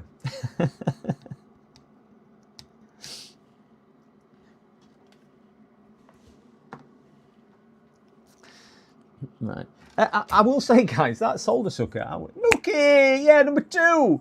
Right, one for Mookie. We'll use number 7. Number 7, Mookie. Number 7, Mookie. no. We'll see how far behind he is. We'll see how far behind he is. Solder. No, flux. Not solder. Yeah. No way I'm going to be doing that with that. Oh. Darn thing. I've got far too much on now. It's like a snail just vomited all over me bench.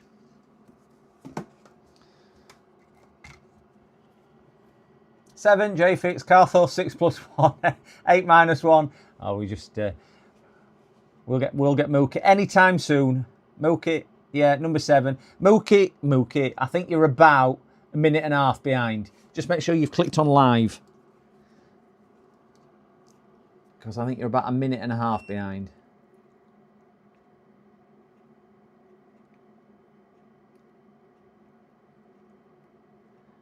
See if we can get one of these good anchor points down. That one looks to be anchored.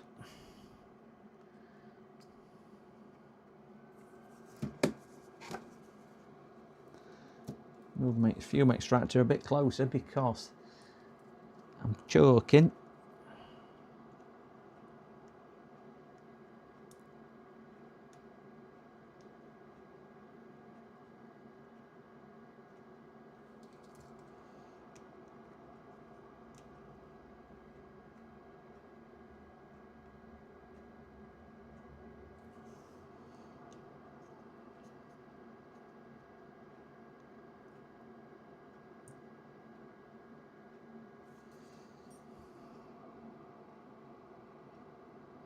They're double-sided, them down here, so I'm going to solder them on both sides at board. I don't know if you need to, but they are double-ended, a bit like that Christmas tree at Star.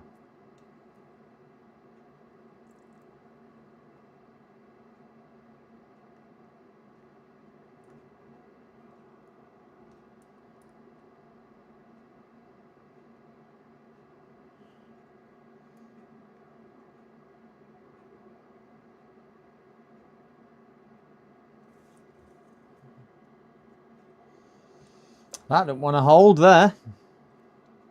Get my blue tack out and see if I can support that and get down there. I'm eating Malteser truffles and the dirty bees have put dark chocolate ones in. Oh, dark chocolate malt I've never had.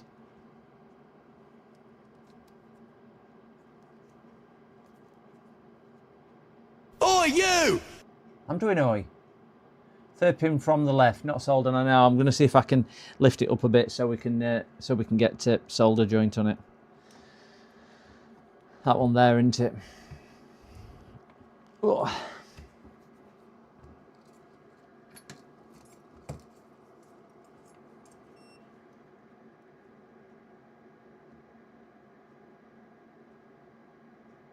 Oi, you!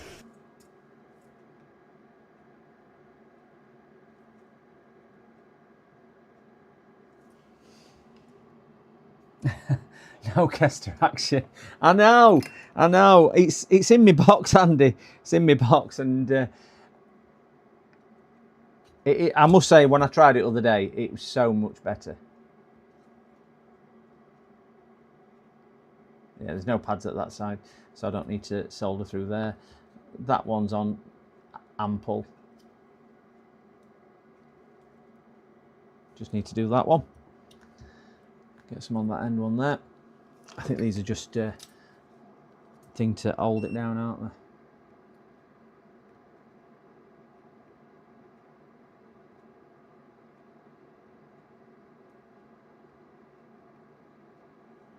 There you go.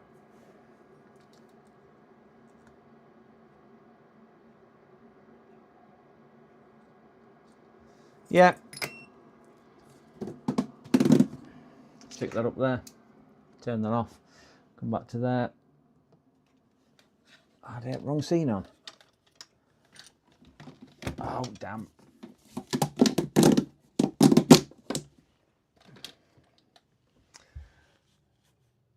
Oh, I don't like white ones. White ones aren't even proper chocolate. That's the problem with white ones. They're not even chocolate, are they? No cocoa in them. They're a con. Can't do white flavoured fat. That's all it is.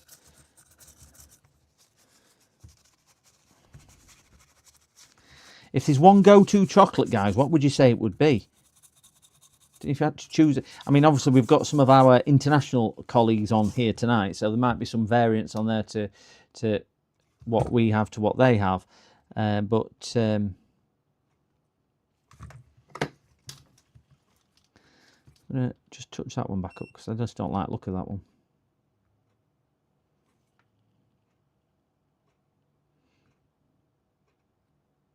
I find modern chocolate too sweet. And I know chocolate's supposed to be sweet, but yeah, I just find it a bit too sweet. I like dark chocolate.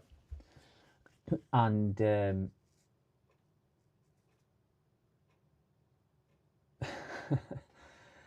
white chocolate better than white dog poo. I can't really say I've tried white dog poo. You don't see white dog poo anymore, do you? You just don't see white dog poo anymore. You don't in UK. The Milky Bar kid is strong and tough.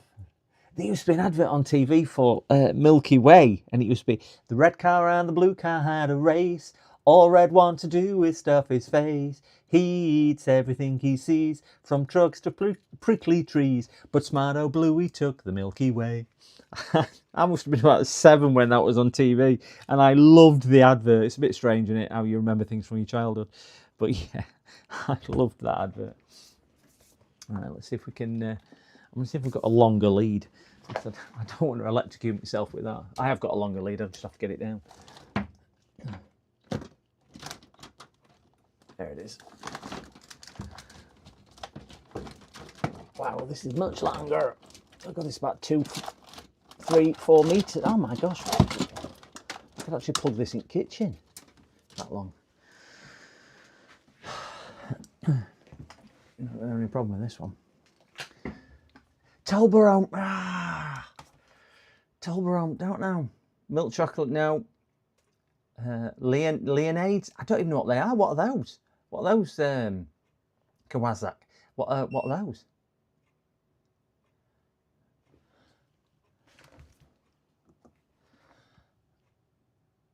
That must be football. I'm the red car. I'm certainly the red car.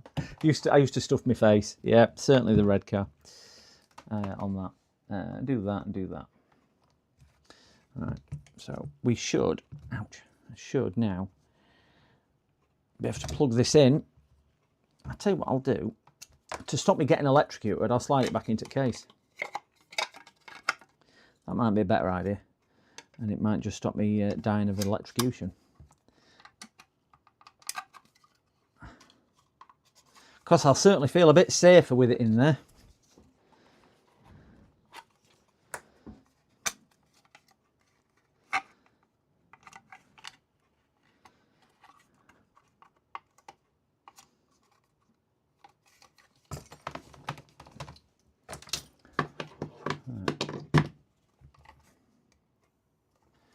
That's better. Down there.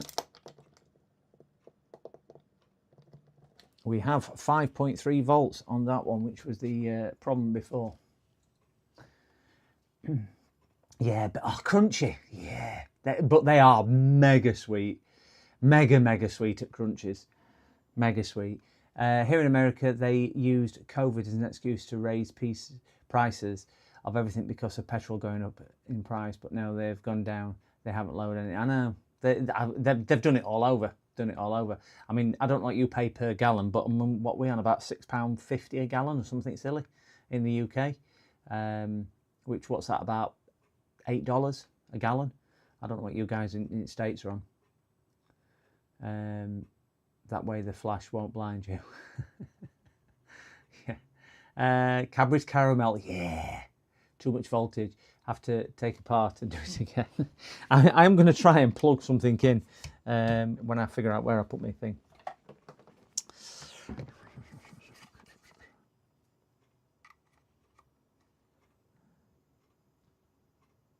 Solid. Chocolate is like duct tape. It fixes everything. You're probably not wrong on there. It does fix an awful lot of things. I quite like, and I ate them on stream the other day, them toffees. I know they're a bit naff or a bit thingy bob, but yeah, I do like them. I don't mind plugging that in because it won't work on there. That looks like that one is working now. Nice and robust. I don't think any other ports had any major issues with it.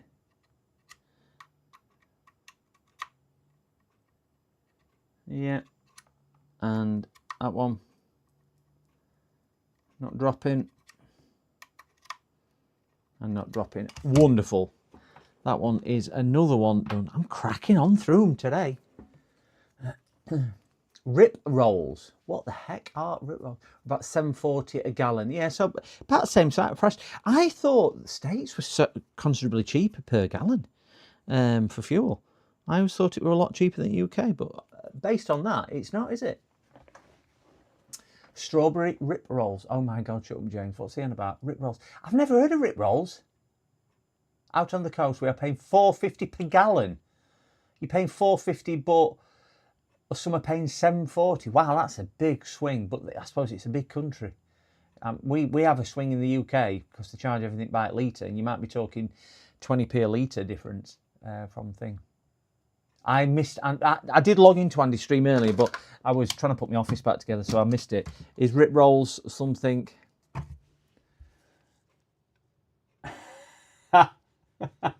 Well, now you've said it. Come on, now you've said.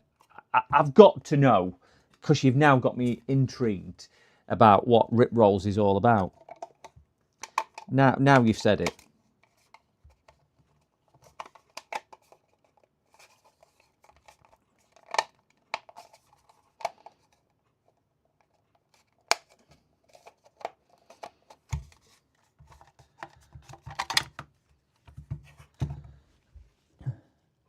Right, so some kid in there asked every person in chat if they had tried rip rolls.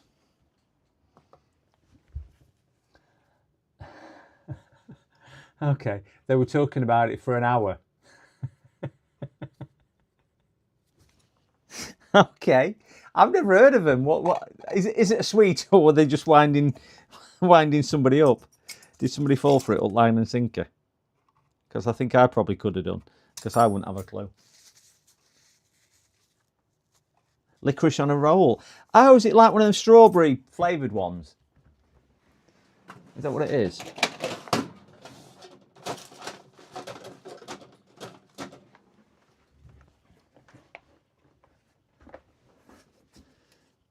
£20p to go down to garage for your nan. Them wet days you could go to garage. I remember 10p mixers and penny mixers, but then again, if you got a 10p mix now, you wouldn't get anything. You used to get some sweets. You got like four for a penny. You used to get quite a few bits for a penny. Now you won't get anything.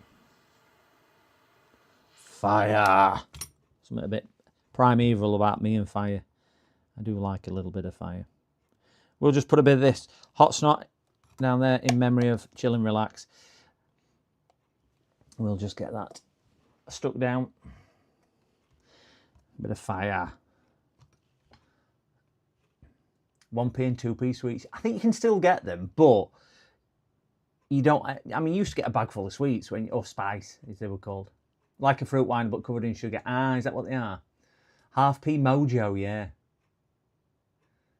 10p mix, yeah. Just googled it. I've just eaten half a Terry's chocolate orange. There was a joke on from Gary Delaney the other day, and it's his Christmas joke. If you know who Gary Delaney is, Google him. He's really funny, but quite disturbing on some of his jokes. And he did a Christmas joke, which was, my friend thinks he's a Terry's chocolate orange. I'm worried he's going to get sectioned.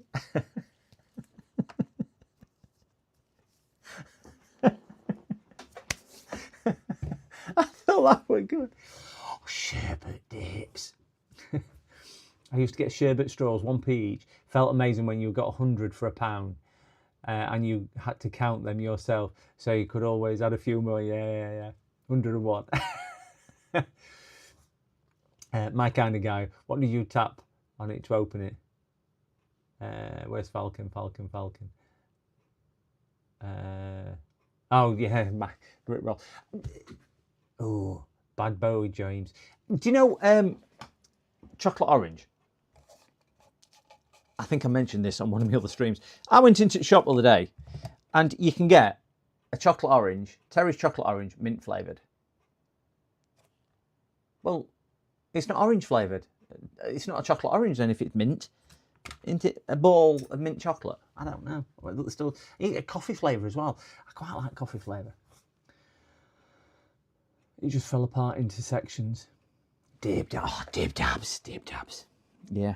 And you used to get them as well, where you can't eat as an adult because they were so chewy, they'll pull your fillings out now, or your false teeth, or whatever. But yeah, you daren't have them nowadays. I'm just going to try and tidy a bit of this clutter on my desk, and then we'll get on to the next job, because that one's done.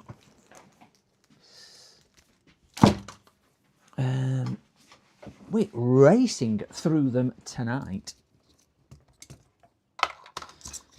Hardest thing about that, we're getting into it. That was hardest thing about that, we're getting into it itself.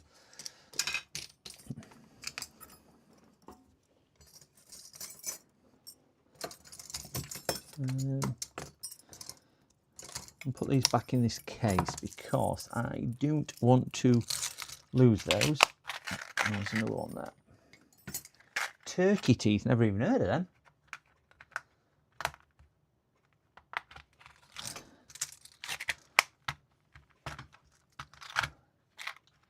It is, it's just because they're shaped like an orange, but they're not that flavour. Veneers, yeah.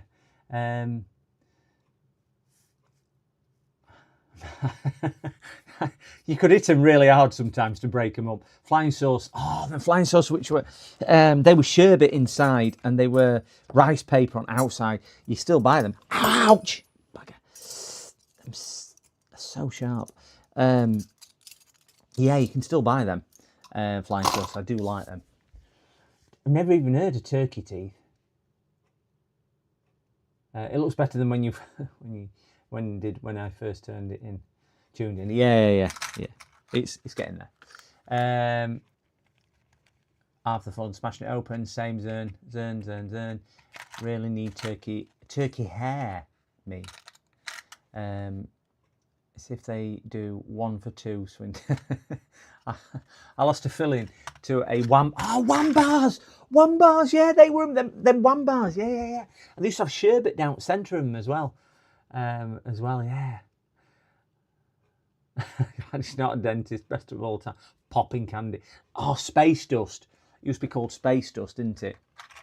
Should Google turkey teeth. Yeah, we do need to. I've never even heard of them. Is that a bit like hen's teeth? Is that where it's coming from? Put all them back over there.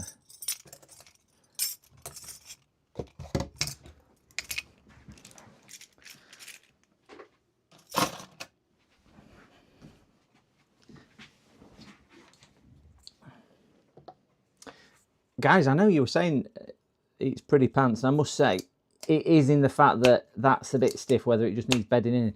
But that seemed to have decent suction.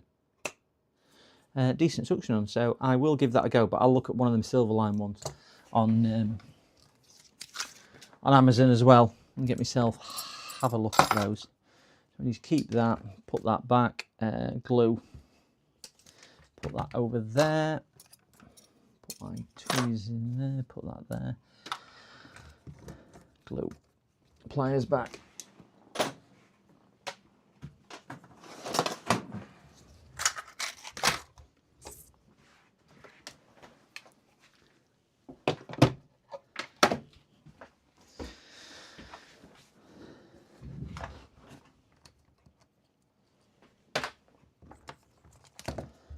Dokey.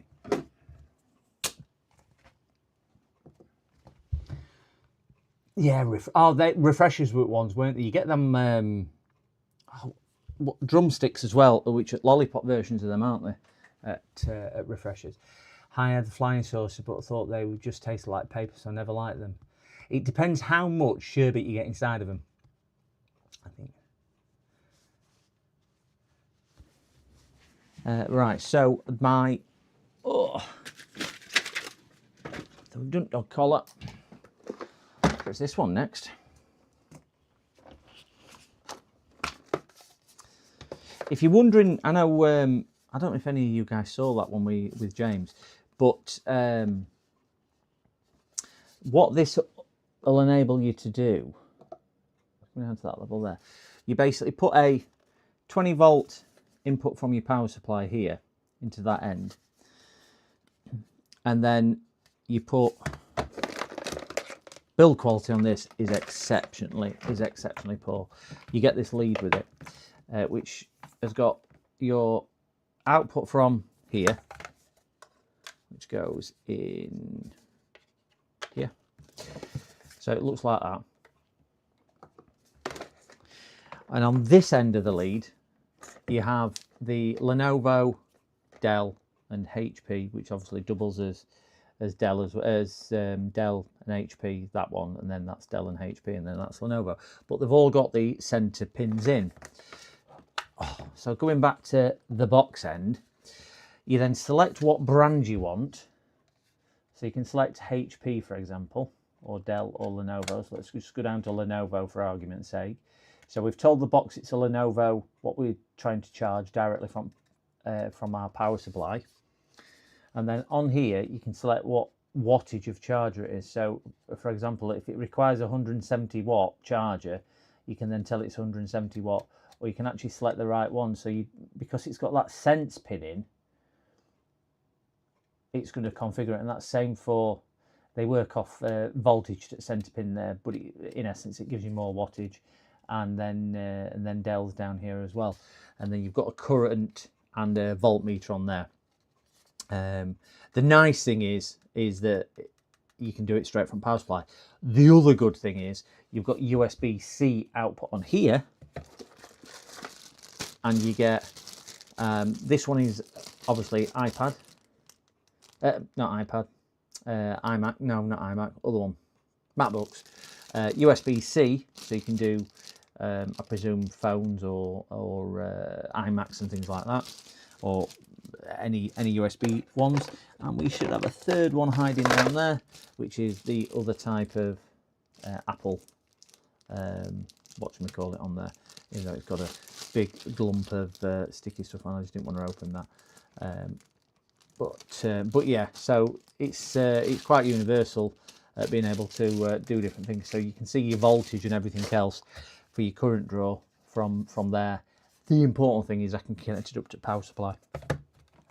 So that's the good thing about that. But they're not cheap. They're about £85. Lot of money for what they are. But it does work well.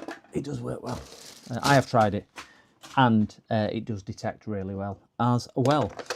So, guys and gals, what I need to do is, this is for my new power supply. I need to wire this up.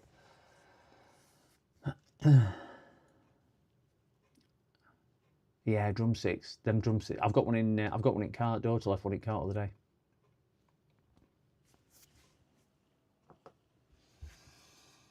It's a palindrome when you can say it forward and backwards.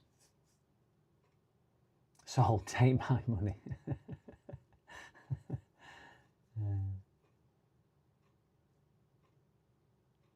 What? That's crazy. Wow. I don't know whether you're saying wow to them or wow to me. Sorry, guys. Yeah, that box there. They are a fair bit of money. But if you're working on laptop, which obviously I do an awful lot, JFix has got a really good in-depth review on it. It's really good review. I think they're a kind of a homemade device somewhere in China, because the build quality is not good, and not brilliant.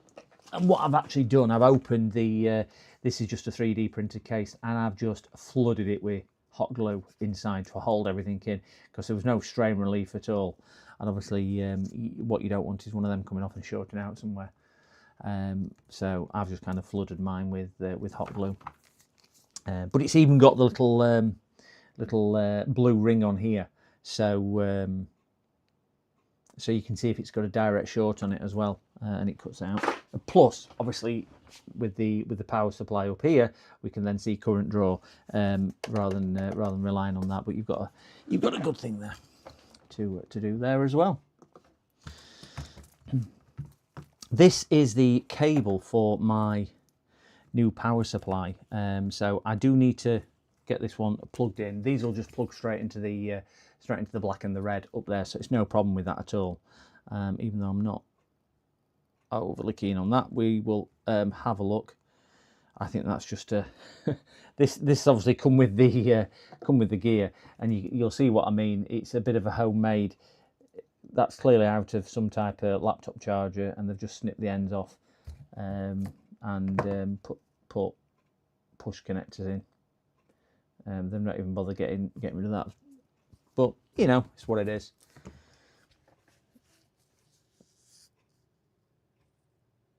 That's a fancy new PSU. What brand is it? Right, the brand is JABEUD. I think that's a D. Yeah, JABEUD. I got mine, and it's the UD 1700. I got mine off AliExpress. You can buy them direct from the website. They're a little bit more money, but JFix has got one as well.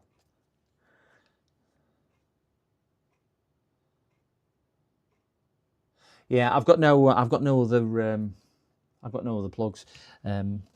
That's my limitations on plugs and these here, which I'm going to change now. So all I'm going to do, I'm going to probably plug those into there.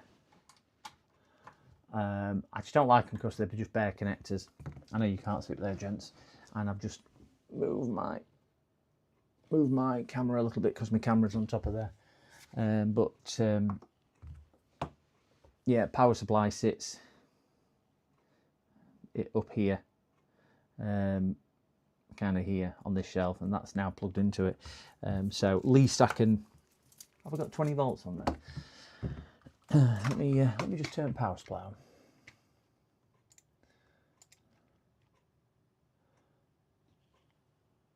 and go to all. Right, so you can see now on here, I'm pointing to TV screen, don't be a nugget. I've just turned power supply. If I plug that's input, not output, you can then see it on here. I don't think, I ain't got a laptop in to test it on. What make a laptop is that? No. I ain't got any laptops in. I cleared everything out before Christmas to make sure I didn't have anything hanging around. And I got everything gone. I just kept working until I got it all done, and then I stopped taking jobs in from 18th. So yeah, but basically now it's on there. You can see it's reading voltage, and if we had any current draw, we'd also see it on screen on the power supply, because that's the power supply up there. But you can see. But yeah, in essence, that's what it is. But they're not the cheapest. But certainly for laptops, seeing current draw either on here or on power supply itself is invaluable, as we all know. Certainly if it's got a short or anything like that. So that's that anyway. James JFix, check his review out. Brilliant review. Really a lot better justice than I can do for it. Okay, dokie. So let me get that back off because I don't need it turned on, and let me get back onto here. Hot glue is liquid duct tape. It is. You can't go too far wrong with the hot glue. See current draw. Starting to do work on laptops, so it could be handy. Yeah. I must say, Zern, when I first started out, I was just using the power bricks what customers brought with me. And I built, I don't know where it is.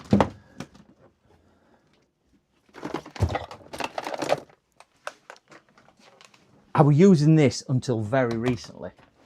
This is just a variable volt laptop charger, as you can see.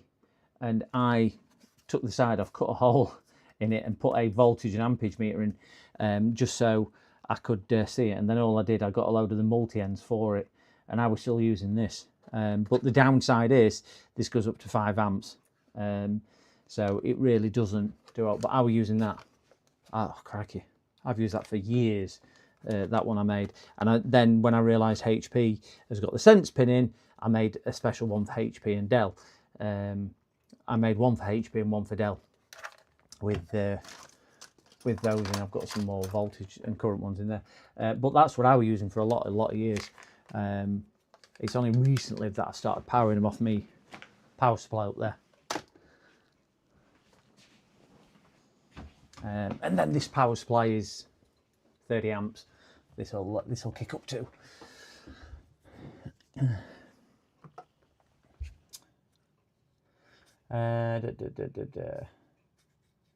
Croc. I bought me 2 of these little 30-volt power supplies. Wire them together to give out dual negative and positive voltages.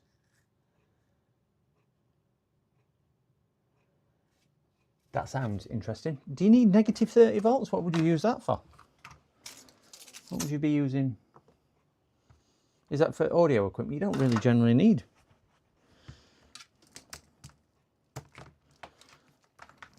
Oh, how did I get that tangled? Oh, that's how.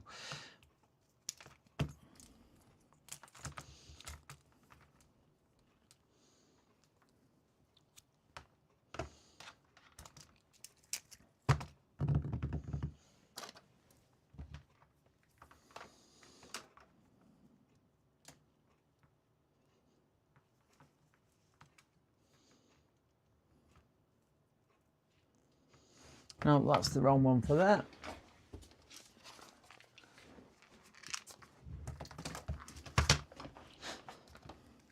Those are the cables which came with the power supply.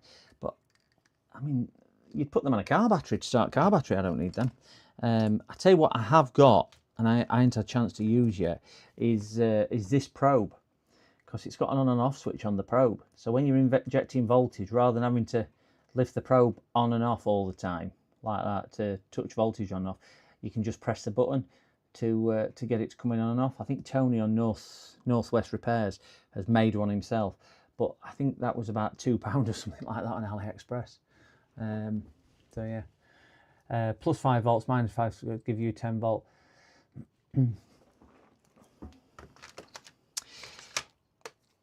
Yes, it would, because obviously DC works on differentiating current, differentiating voltage. But I'm not going to sound too clever and pretend I know what I'm on about with that. But doesn't it depend on your rail to what it can handle into the negative for your current? So a 5 amp positive power supply, if you wired them against each other, wouldn't give you 5 amps, for example, negative to positive like that. If you were dropping below 0, might not be able to handle it, as far as I'm aware, but I don't know. Please don't take me as right or wrong. That's just the way I understand it. But I don't really mess with negative voltages anyway, so it doesn't really affect me to that degree anyway. I can't believe that. Oh, that's why it didn't go in there, because I need my end on it.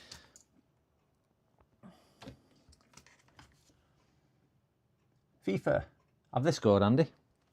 The only other thing what I've done, Zern, as well, I don't know if this is any use to you, or I mean, if it's if thing, I've got a couple of test leads just to pop onto my power supply, and then on the other end I've just got it terminated to it's a 12 volt jack, so I can solder that straight onto the board for the short, and plug the jack in there, and it'll just give me constant power on rather than having to clamp you know, your little clips all over onto wires and whatnot. If you're soldering wires on, I just think, well, this is easy to solder that on and to plug it in rather than having to solder a wire on and clamp onto it. I don't know. That's just me. That's just me. Making HHO.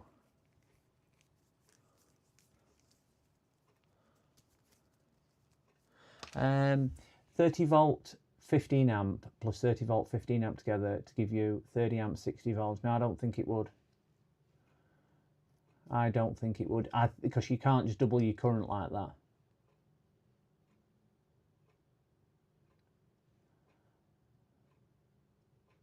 I don't think you could, because you're putting your voltage in series and you're putting your current in parallel. So how would you do that?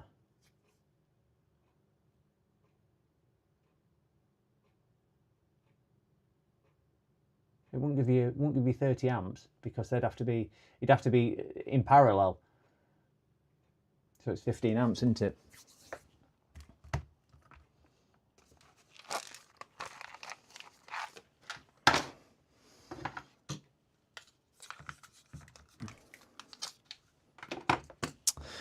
Right, let me see if I can wire these up a little bit better than they are wired up. This is my last bit on here. But again, I'm not... There's people in chat a hell of a lot better than I am on this. Heck of a lot better.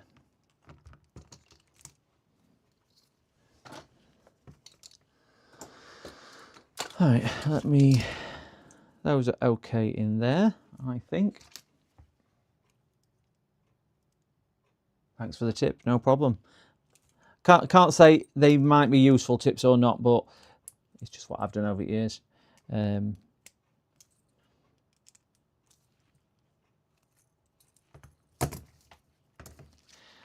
Right, let me cut these off and put different ones on, because they're just not working at all.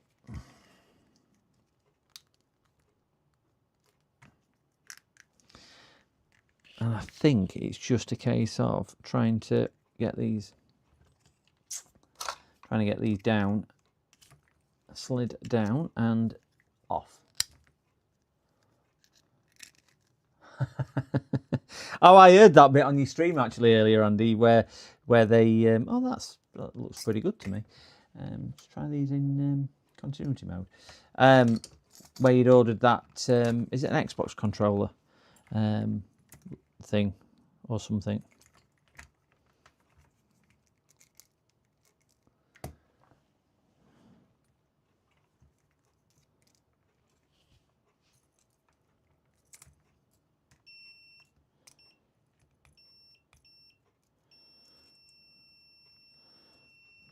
they look all right. Why weren't these? Ah, there you go.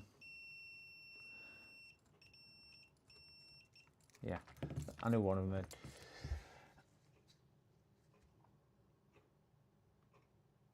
Yeah, I did hear that on stream that they didn't send it. They only sent you a tin. Was that on AliExpress where they'd done that? Because I wouldn't say they're terrible for doing that, but they're not brilliant sometimes at doing it like that. Are they doing it being? Why is that not working?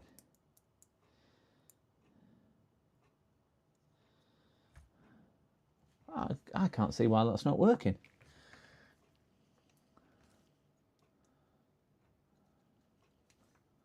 There's more than enough connection there.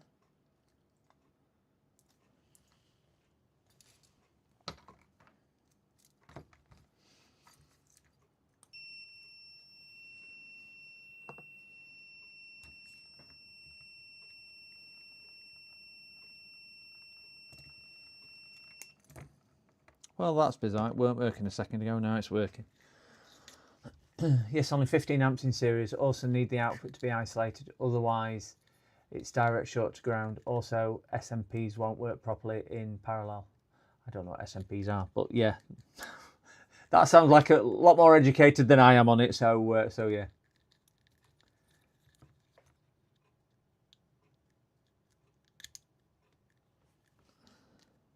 Yeah, because to get to your 60 volts, you've got to link them in series. But I don't know how you do it because there's different regulation in power supply, is it? It kind of fries my brain a little bit when I get into that stuff.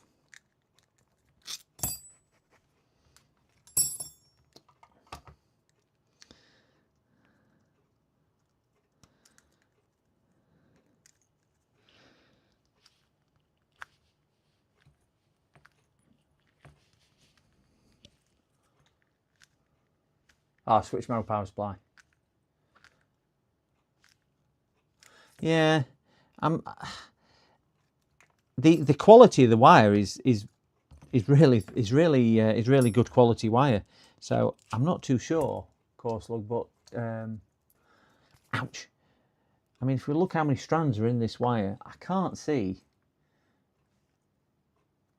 And it's thick wire as well. It's not thin stuff. You can see the way I'm trying to move it. It's thick quality wire. It's not bad at all. But yes, clearly just something. I don't know what it was. Just not. It were only on negative as well from memory. Just didn't want to play ball. Do you know what I'm wondering whether it is? Do you know when you've got your hinge on the clip, whether it was something to do with dirt down here or something, not letting them connect properly? Because it seems fine now.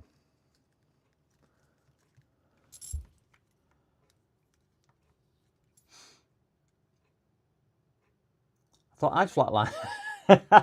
With the continuity because I left it pinged on, you see, whilst I was connecting. Sorry, guys. Yeah, for me concern. Flatlined.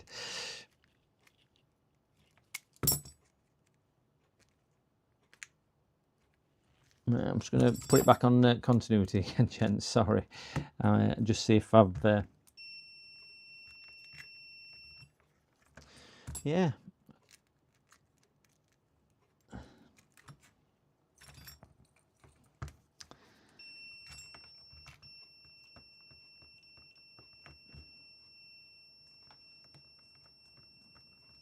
Yeah, there's no truck with that. Bizarre that. I've got my goggles on. Take the goggles off. Take the goggles off. So that's that bit done as well. So let me get the red one on there.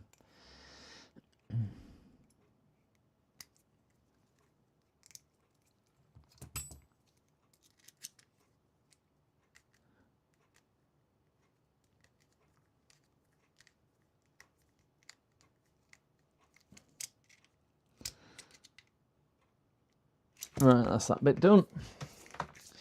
get them wound up.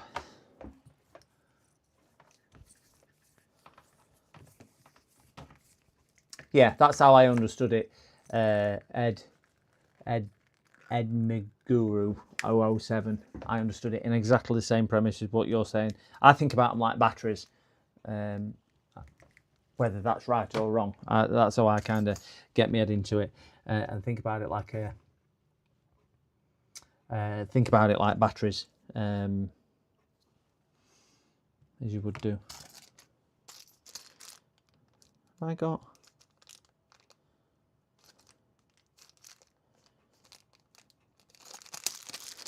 Put the little prongs in. I thought I'd got my other prongs. I don't know where my other prongs are for here. Could have sworn I'd got them out. They're not them, that's why.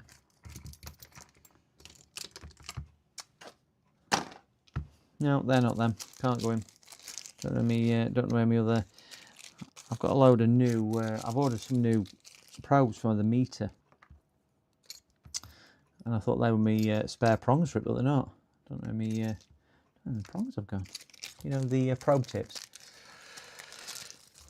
But hey, I bet they're in there. There they are. I know I'd seen them somewhere.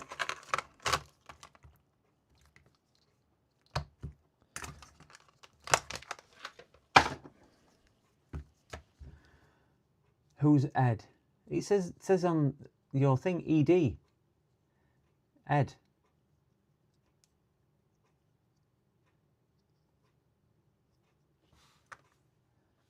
Can 30 volt carry 60 amp? Should be able to. You can have 1 volt carrying 60 amp, can't you? Or do you mean with it being power supply, do you mean?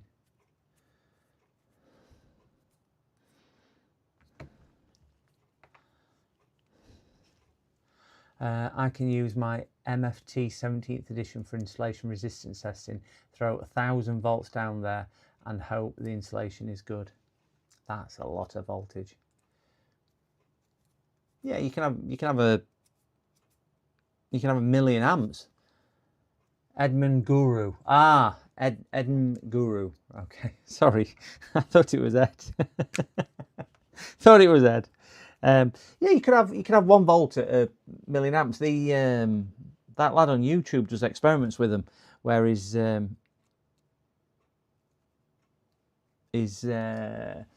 does very low voltage but very, very high current, to see if he can make things explode.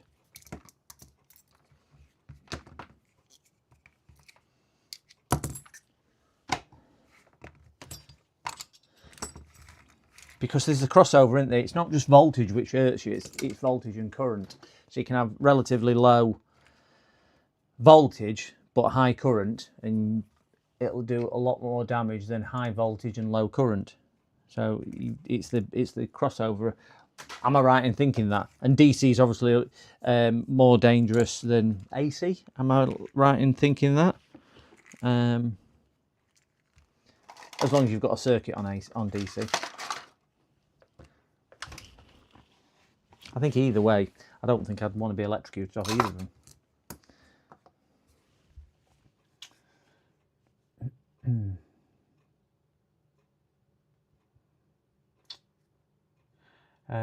Same as having thousands of volts but little current. Yeah.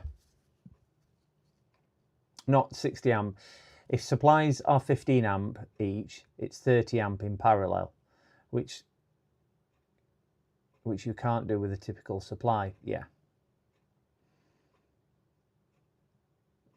But you would only then get your standard voltage because you're putting them in parallel if they were batteries.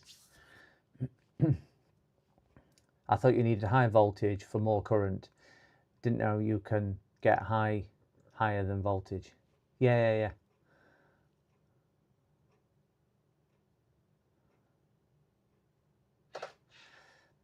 If you limit your voltage to injecting at 1 volt, you can still inject high current.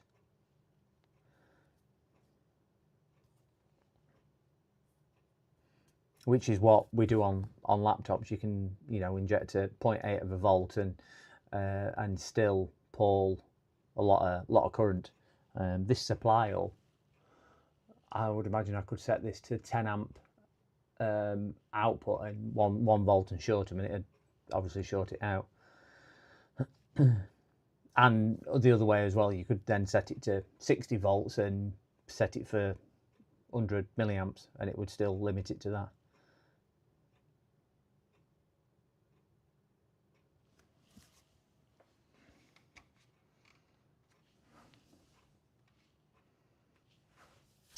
The current consumption of the circuit and the ability of the supply to give the current, not the same thing. Yeah.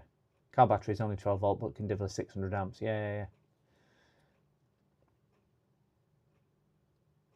Ohm's law from there can work out most. Yeah. Each 25 amp power supply. If you post a link, we can see. I'm not too sure if you're in any Discords, but there's a few Discords knocking around that you can have a look on and post a link.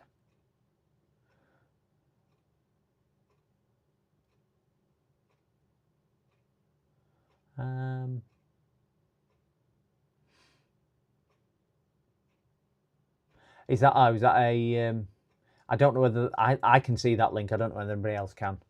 I don't know whether everyone else can see that link you've posted. I'm not too sure whether YouTube blocked the links in chat. What you put on there, Anchor.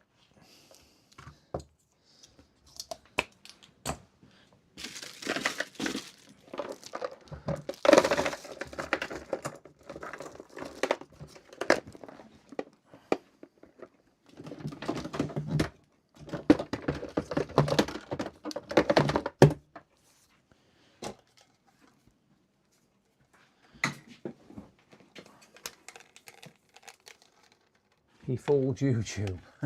I can see it. He fooled YouTube. There was a drawing I seen that describes Ohm's law in a pipe that helps make sense. Yeah. Yes, it's a YouTube link. Yeah. Okay, dokie. Right. So that one's powering there, so I can't unplug that. Right. What I'm going to try and do.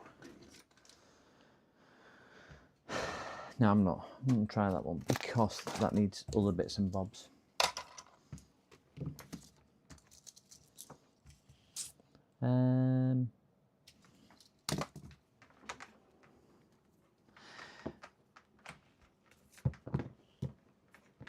So, gentlemen, that is actually my stuff all worked up. I'm happy staying on for 10 minutes and having a chat and a catch up if you wish, but I've got no other. I'm not going to entice you with anything else because I stopped all repairs on, what was it, 18th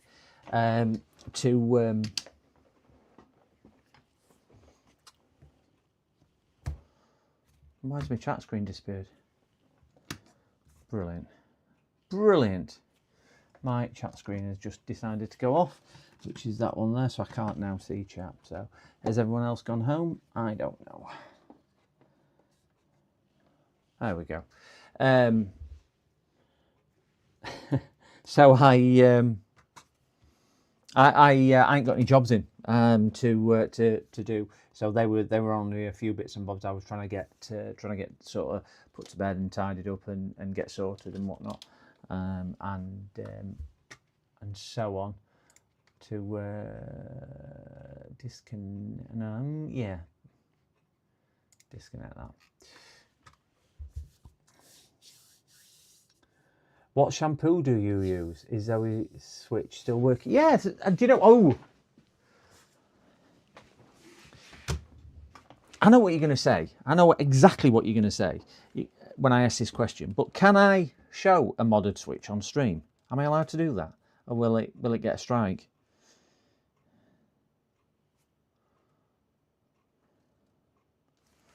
I don't know. This is for educational purposes only.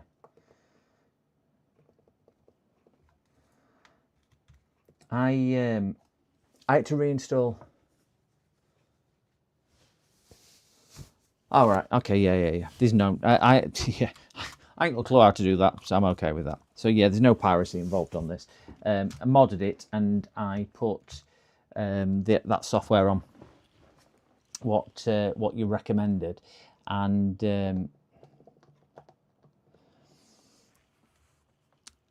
it downloaded something called Deep Blue.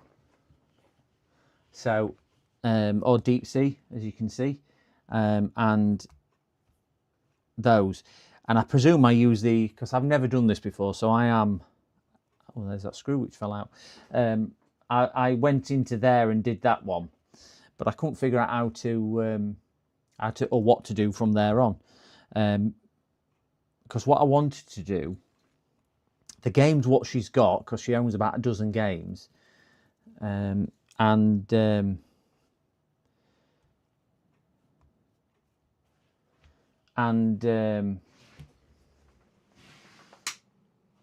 might see it a bit better now. And basically copy the games that she owns to the internal storage, so she didn't have to keep swapping the. I've done all that. I've managed to put things on it. If I go to, I followed a tutorial online, and I went into there, and I've done all that creating. ONW. I don't know what ONW is.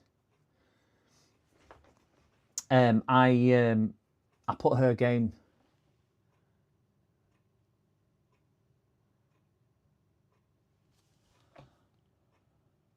Yeah, they were just cheap ones that I bought off AliExpress because I were ordering some stuff and I needed to get to £8 or something to do that. So I've managed to do this and get into the homebrew things, but I really don't know what else I'm supposed to do from here on. Contrast on my overhead camera is appalling. Yeah, I don't know what any of those kind of means or anything like that.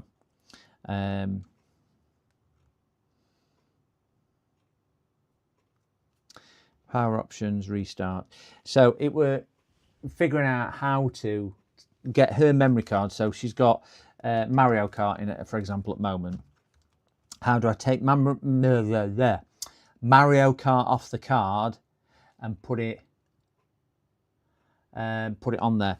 It has got I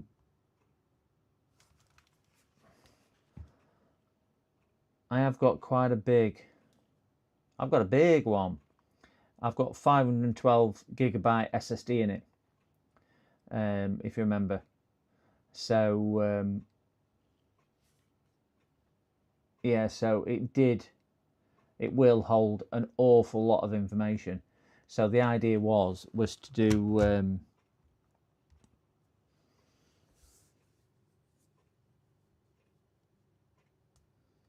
load it back up into EMC. Okay. So homes. So into this one here. Is it that one you want me to go into?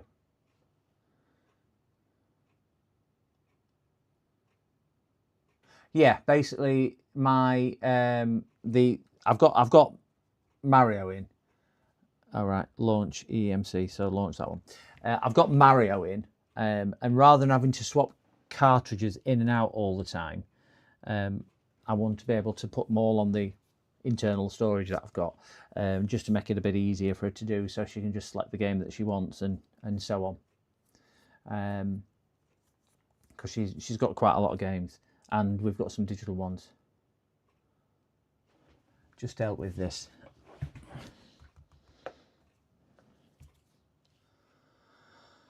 Yep, load up my homebrew ones. Which one is it? I've got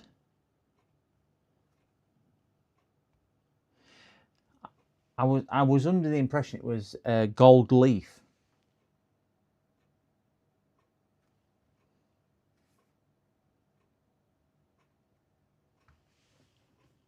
DBI. Okay. It's in Russian, so I can't understand DBI.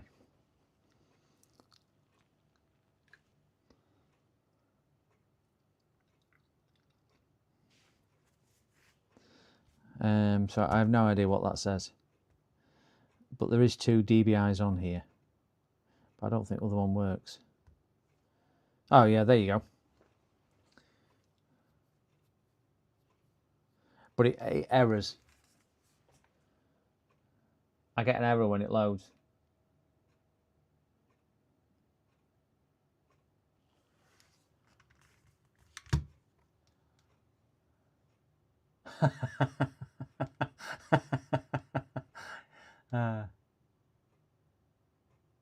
I thought I had, in fairness. I thought I had.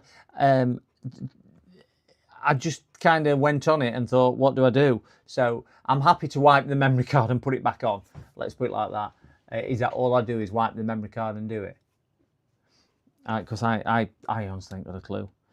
That was the entire intent was so I can put so she can get her games and put them straight over here. Like when she's going away today, she could take this with her and not have a dozen little cartridges to take. Do you know if I take the memory card out and stick it back in my computer, I'll just copy yours back out into the root of it? I've got the download link, and Andy's kind of sent me it. But yeah, please, by all means, 8-bit if you would, and I'll have a look at that. Need to delete everything off the SD card. Do I just format it in Windows then?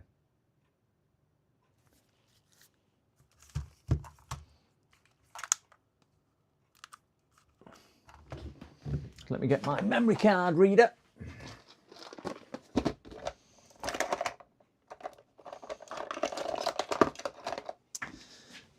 Give me 1 second. No, not that one. Where's the one which TV?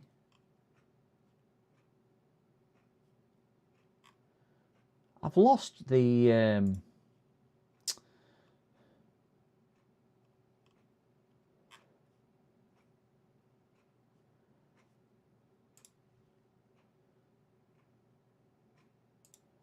that should be it. PC. There you go. There we go. So if I don't want that.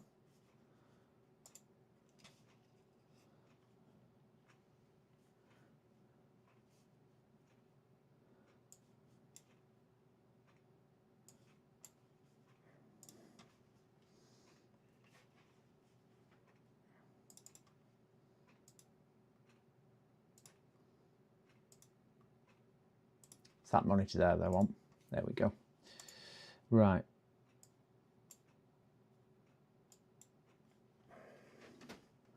So if I bring up, let's stick that in there. That can come out. Coming out. Stick that in there.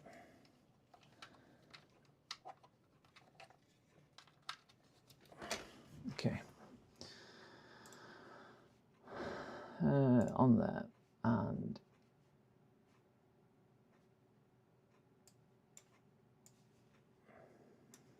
right.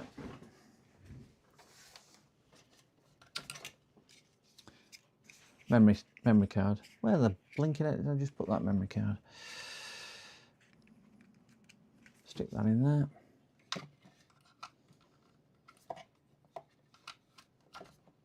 Right. I'm just going to drag chat back over so I can see chat on here and pull my window back up. So we've got that there.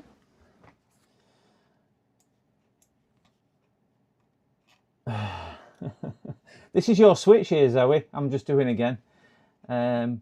So where did I get onto? Need to delete everything. Memory card. Yeah, that will do it. Right. So I should now just be able to format this memory card. So right click, format, and do it as exFAT or do it as exFAT or FAT32.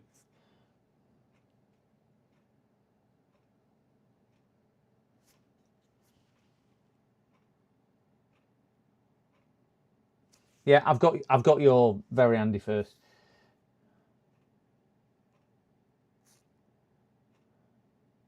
About 32. Okay. Ah.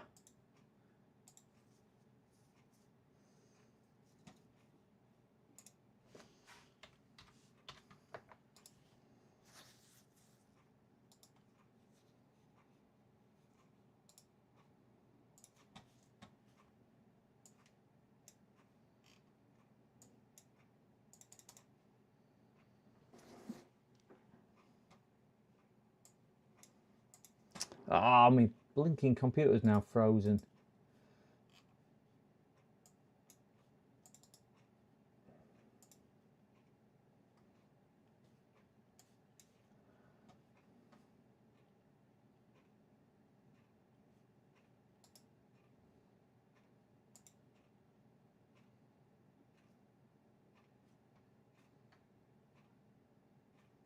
Right, so let me just, I don't know whether I've got Rufus. I think I have got Rufus. Yeah, I have. Let me just get Rufus on there.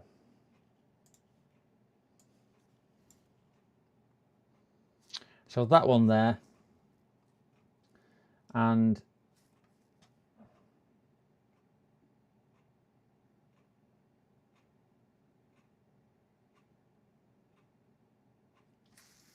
uncheck create icons.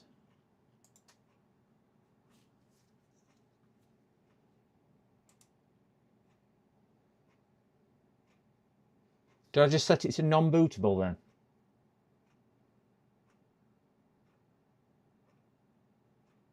Yeah, non-boot, that's what I thought. Uncheck. FAT32, 32 kilobytes, switch SSD. I presume we want it as MBR, do we? Not GPT, because it's, yeah, sorry, I am reading this. Start. Yeah, yeah.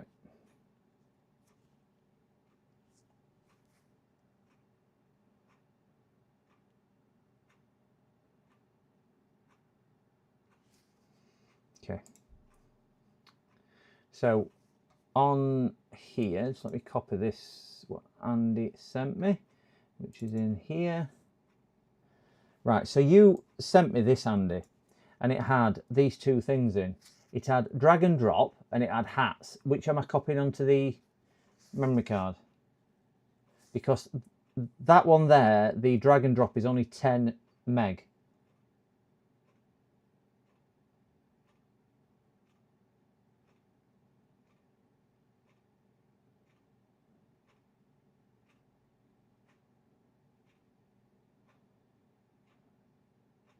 Right, I've extracted drag and drop. That's what's in drag and drop, but it's only 10. So I just do that, copy.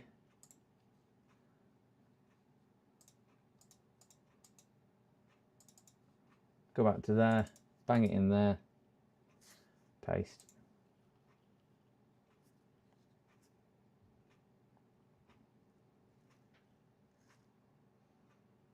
Yeah, it's all in root at drive, root at H. So let's eject that.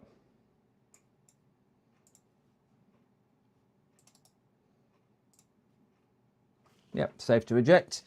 Let me just get back in the switch.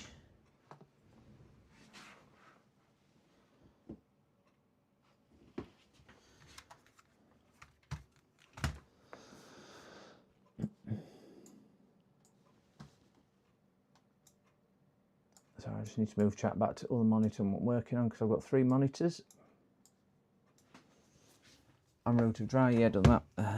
Put that back in, put it in right way.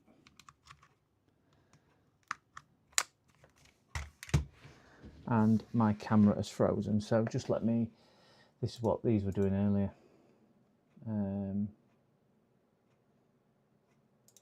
Overhead.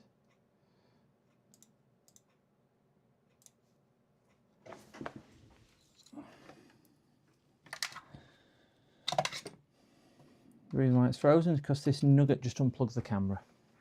There we go. I'm an idiot. I'm an idiot. What am I? I'm an idiot. I'm an idiot. Yeah, I'm an absolute idiot. I went and unplugged my bloody camera, didn't I? So you just have to wait a second for my camera now just to wake back up. Overhead.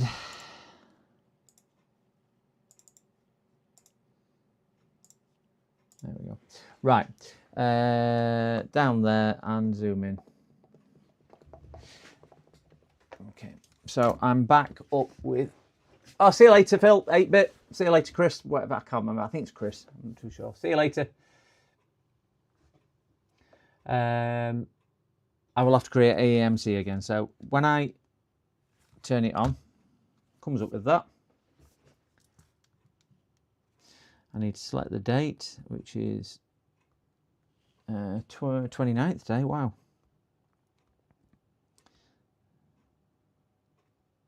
And it is 21:37. That'll do. Yes. So EMC, create. The instructions that I looked at. Did I set it for 26? Sorry, I'll change that back. Good spot. I do it on SD partition, don't I? Yep. And then continue. Don't back up.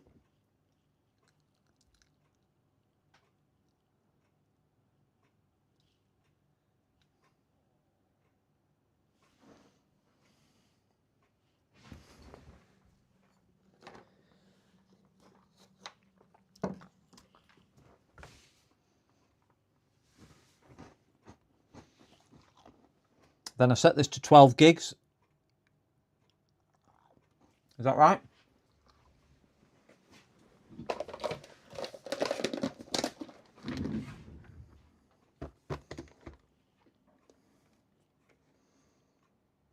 There you go. Yep. Next step.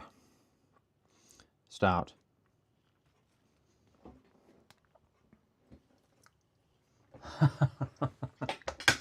I knew what you meant.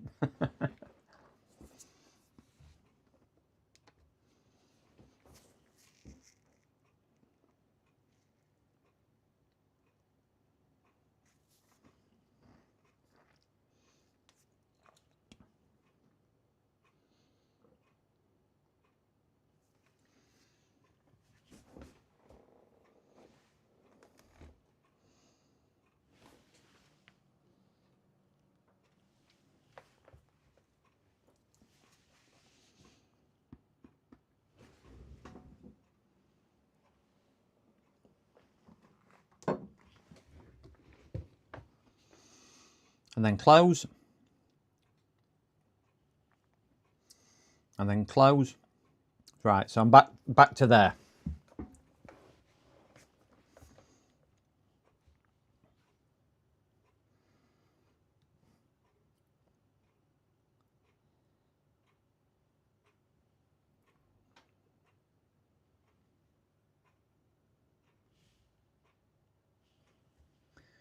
Back to back to that one there.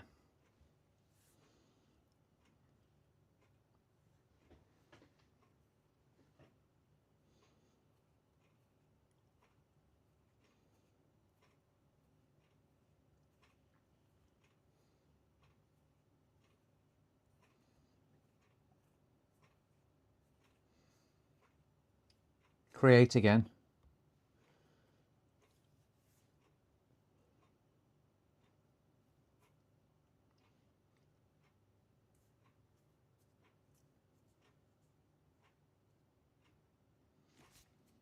Partition.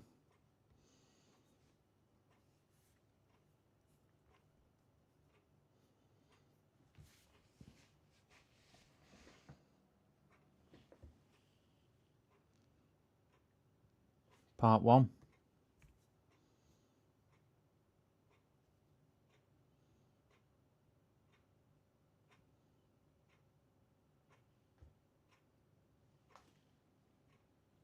I think it's one of these, you know, when you've done it more than once, it just becomes second nature to buttons you're pressing.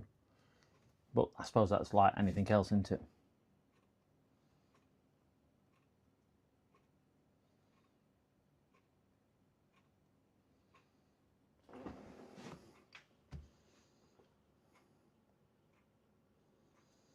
There you go.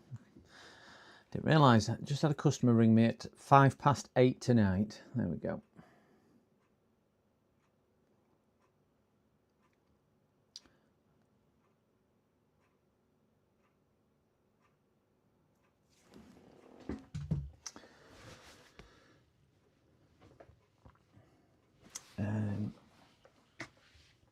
Let me just close that down, disconnect and turn that off.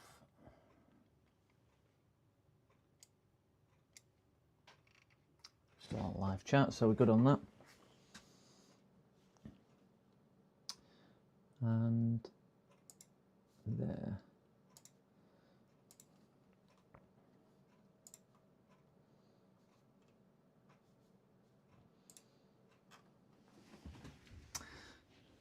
I think the reason why it takes so long is because it's such a big memory card. I probably don't need anything near as big as this. I bought this card a while ago. I know 19 watch. I was just looking at that, thinking, "Oh my God, all these people are watching in anticipation." But I would love to say that I'm doing something amazing with this, but yeah, not. So that's done. 1 minute 59 seconds, and it's finished. So click close, and we now, it says enabled. Ah, is that what it's doing? I thought it were formatting or something like that. Right, so it now says enabled on it, which is good, I presume. So I'm presuming I go back to the home screen.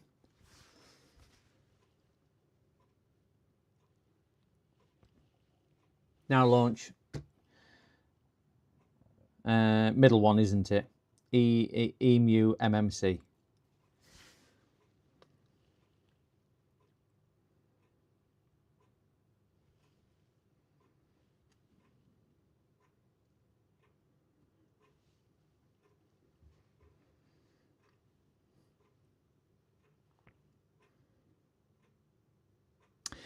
The other thing that I'd like to do is when I've got films or TV shows and things like that, is to store it on here so we can use it as a media player.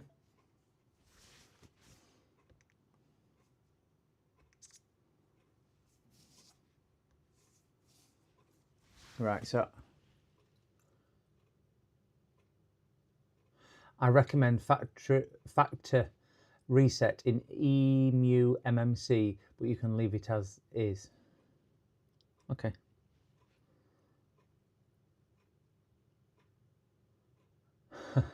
Does only need to know this once it's done. She's away now until till a week on Monday. I wanted to get it sorted for going away, but I didn't have a clue. I've got a game. Yep, there's a game in. There should be Mario Kart in.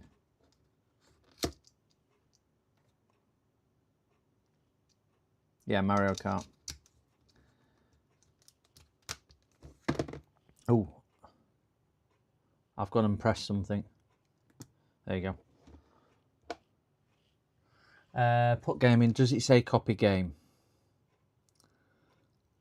Install title from DBI backend. Install from game card. Browse installation application. Tools. Browse tickets. Browse saves.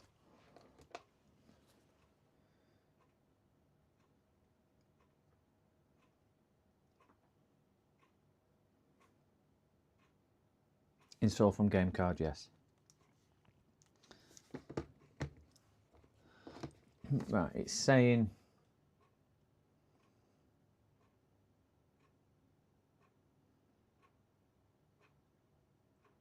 shall I just put it to SD card on that one where it says install target SD? Yeah, thought so.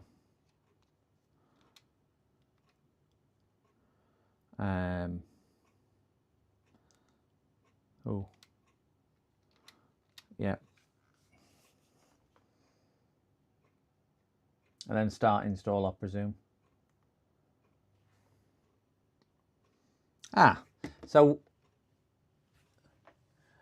So I basically just repeat that process. See you later, Mookie. Thanks for joining us. Have a good New Year, Mookie. Sorry, I meant to wish the others that as well. But have a good New Year. Thanks for joining us, and we'll see you again in 2026.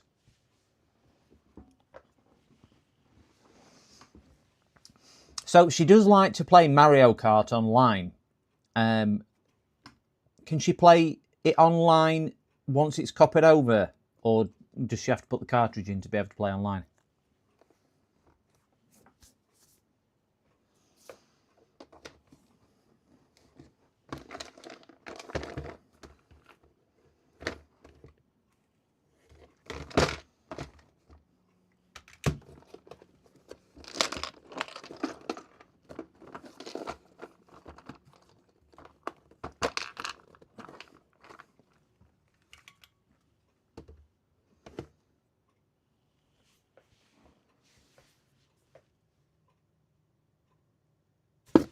Okay.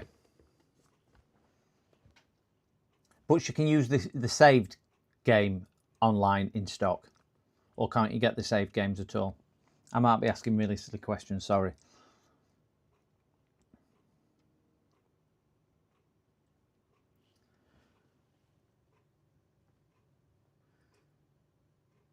Okay. So what she's best off not doing is playing the saved game, not playing it online anymore. Okay, understand.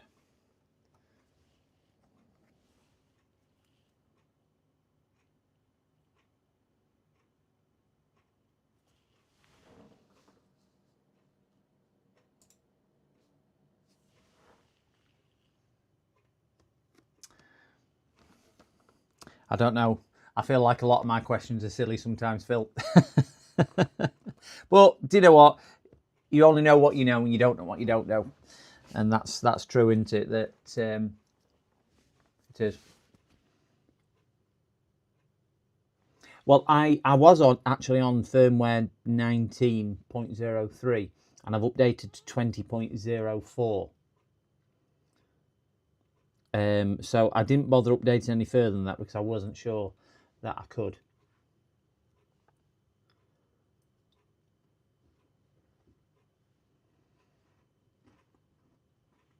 Also, to what benefits it is. She only really plays Mario Kart, and I couldn't even tell you what games she's got. It rarely. Oh, Wii Sports. We like playing Wii Sports. For bowling and tennis and whatnot. But obviously, we play them on the big TV.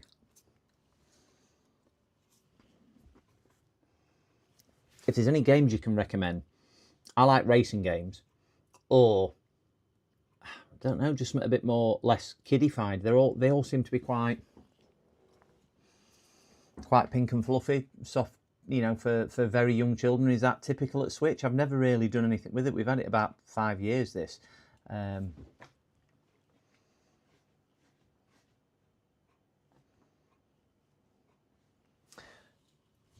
Like, where is the off button on my PC?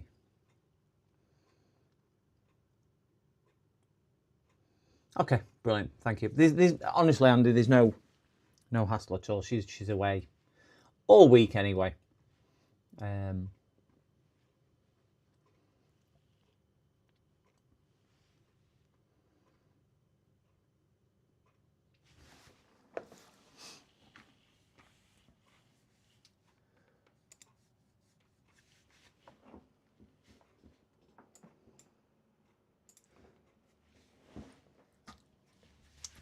Just an interesting one. If there's any creators or streamers on here, how many screens do you run when you're streaming? I do on a phone. I didn't know you could limit them on here, but we don't really use this, Phil, if I'm being honest. It's you just run one screen. I've got 3 on go, Andy. I've got 3. It's a nightmare. And I've got different things on each one, so that's why I'm always having to. How do you just do it all on one monitor? I've got OBS on my middle screen, and my camera controls, I've got chat on the tiny screen in front of me, which is brilliant. If anybody wants a cheap £27 on Amazon, on AliExpress, this screen is probably the best thing I have bought. It's brilliant. And then I have my main screen over there, which is where the computer is, which has got, I mean, that's got YouTube running so I can see if I'm live or not. But yeah.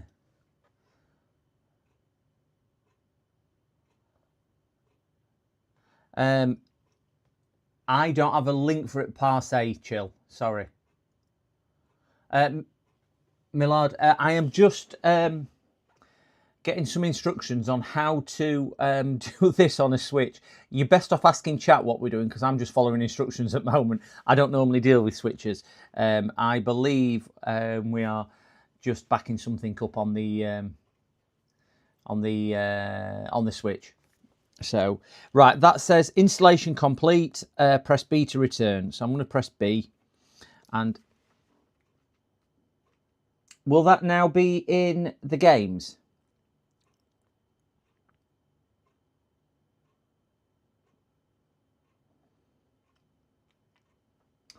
Yeah, you can do that with Android ones, can't you, Phil? You can do that with Android. You can do it as a second monitor. Okay, let me take the game out.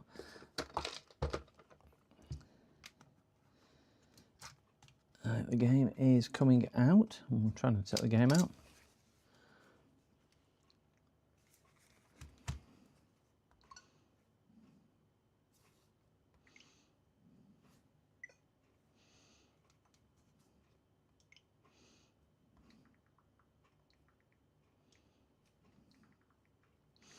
Right, when I launch the game, and I select me,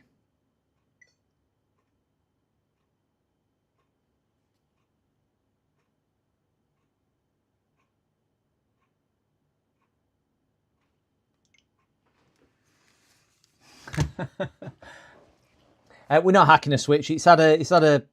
My daughter fitted a mod chip on stream the other day to it. Yes, it was already on there, Andy, because she's played it, and she's put a mod chip on here because she owns about 12, 13 games, and rather than carrying all these games around, she wanted to store them directly on here. So Millerad, that's basically what we're attempting to do. She's now away. She's only 12. She's away on holiday, and I said I would find out how to do the remaining bit. All right. So should we do a factory reset now? Because I don't know. Do I just go into settings for a factory reset, or do I need to log into genuine? But I'm in EMC here, aren't I?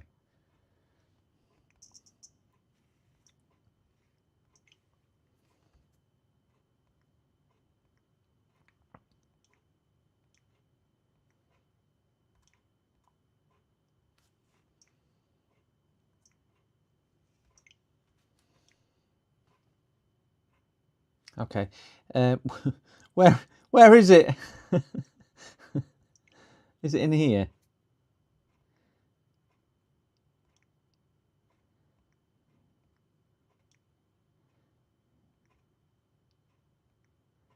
Format options, reset keyboard, format, factory reset.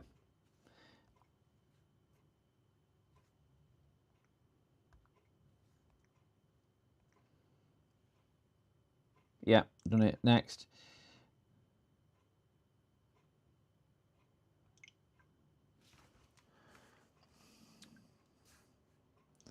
Right, wants to connect me to internet.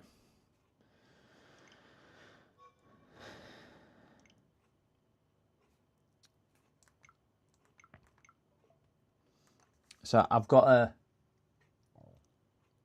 because I've got an account on here. So I'll have to reboot it in normal mode and then log on to internet. It won't let me, yeah, it just won't let me continue. So you! What? No, okay. Back to EMC then. It won't let me reset.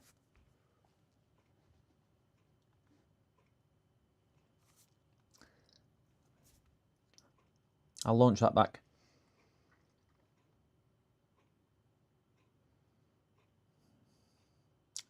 Well, if it can't talk to internet, it shouldn't know. It will. Okay, I will double check again.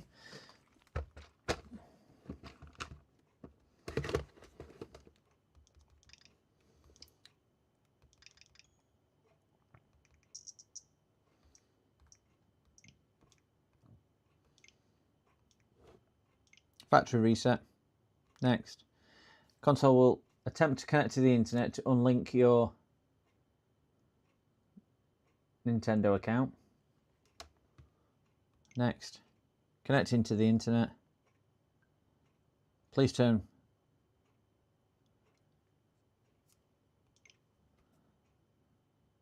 Oh, yeah. Yeah.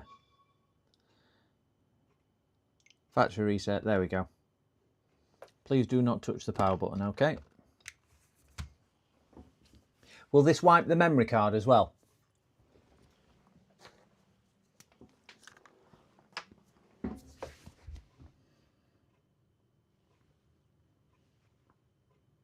Okay.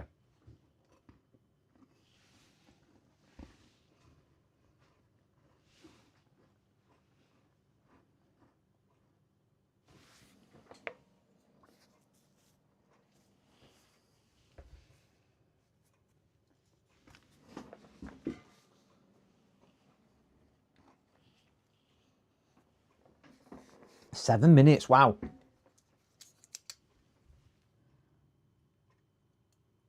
Oh, okay.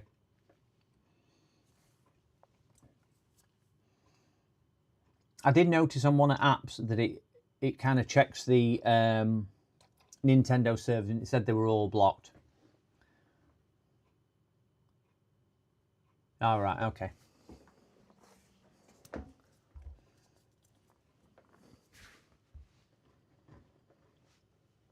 Is it really a bad thing that you get blocked anyway?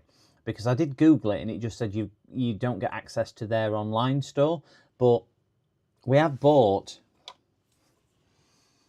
probably about 4 or 5 games online from them. So I would lose access to all of those, wouldn't I?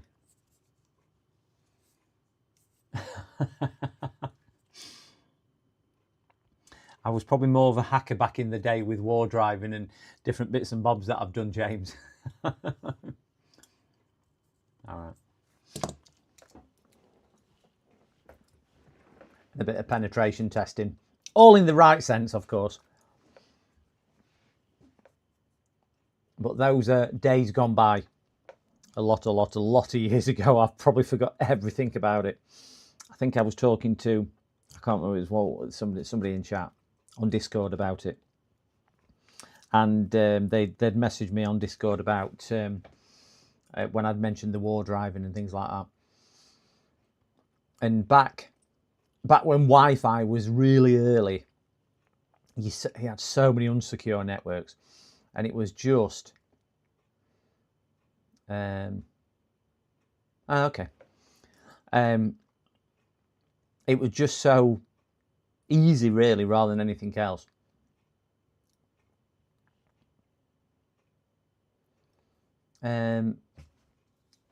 Are there many games for Switch that are online MPG? I know she likes playing Mario Kart online.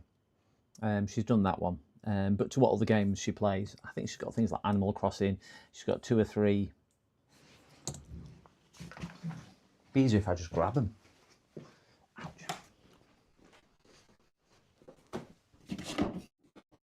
Oh.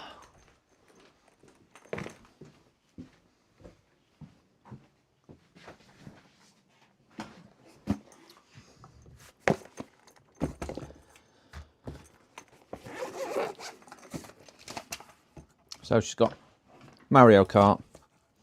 Oh, these can't be more. We've got Mario Kingdom, Lego Movie,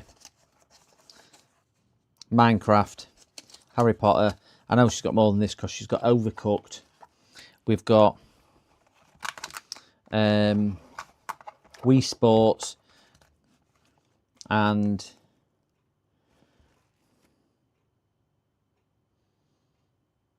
I can't remember. There's something else with what I've played with her as well. I can't remember. Can't remember what it is. She's now got any games that she wants.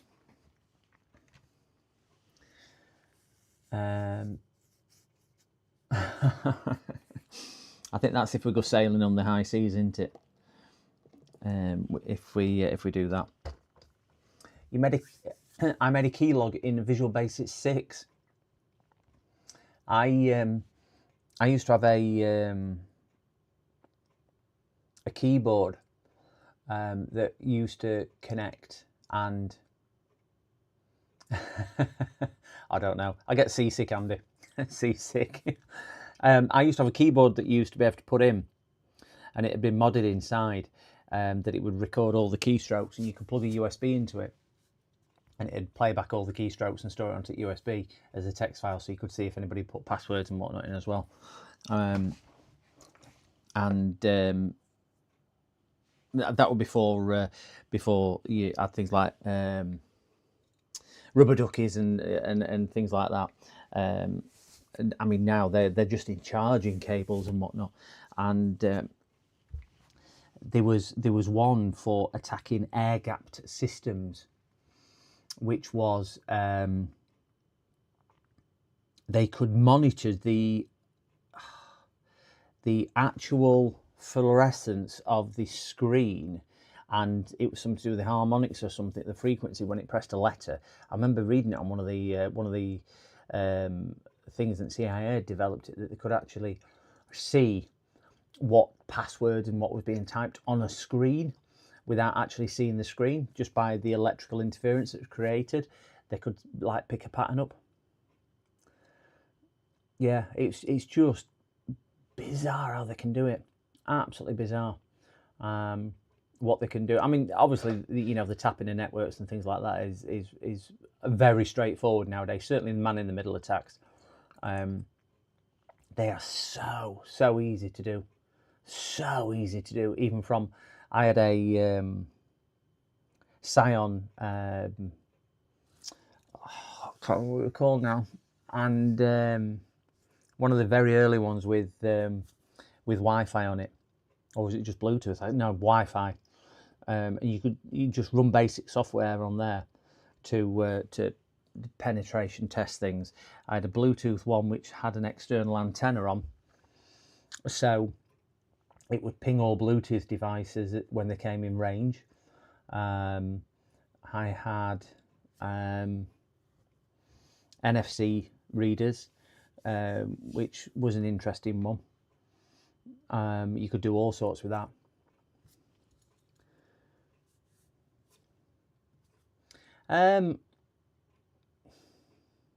Phil, dark web's actually bigger than the web what we see. We only use about 10% of internet. For what we use about 10% of internet. The other 90% is what they class as the dark web. Now, the dark web is stuff, everything from your signals which go to traffic lights over the internet, your weather forecast beaming all over the world, your mobile communications and things like that. Dark web encompasses all data which isn't fed to a registered website. It also includes obviously specific websites, but it's not catalogued as such, so you need to know exactly where you're going.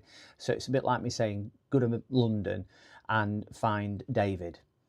Well, you just can't find David in London unless you know his exact address and you know where he's going, or you know where he lives. So that's the problem with it. You've got to invest an awful lot of time. But the dark web was actually done for the CIA and NSA, and it was designed for spies to be able to basically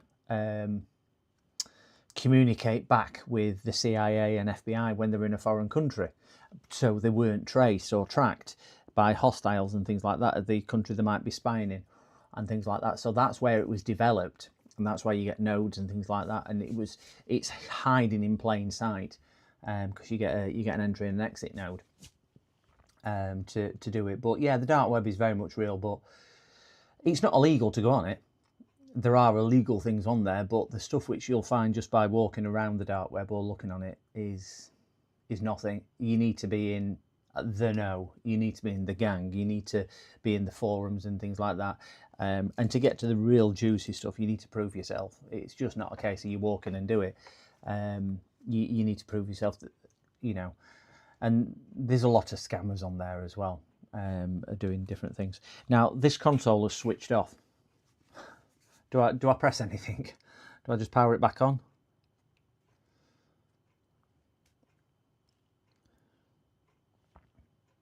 Oh yeah, we just power it back on. But have a look at it, Phil. You can download the Tor thing relatively easily, and very straightforward to do it. But yeah, don't think you'll be amazed with it, because the stuff what you'll find and what you'll see is pretty low key anyway. There will be stuff which you'll see on there which will be like, oh crikey, I can do this, I can do that, and you probably can, but would you trust your credit card to somebody you've never met on the internet who wants to take that, or cryptocurrency and whatever? It's still all that.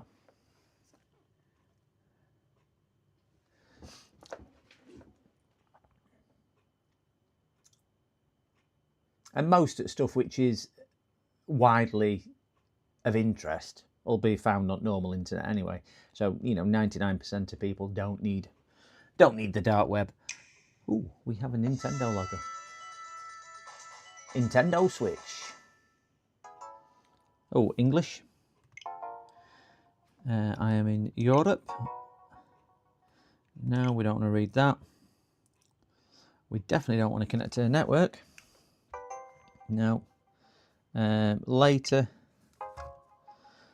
Yeah, London will do. And we are 29th, 12th, 25, and it is... There we go. I've got the right year this time. And we'll connect to a TV later. I've got to do that.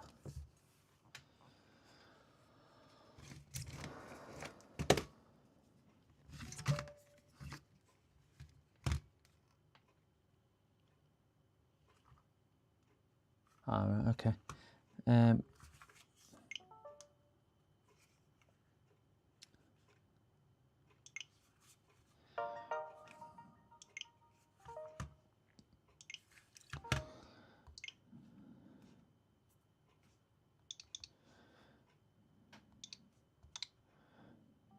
Yeah, that'll do. Later. Skip. Next. Now, skip. Home button.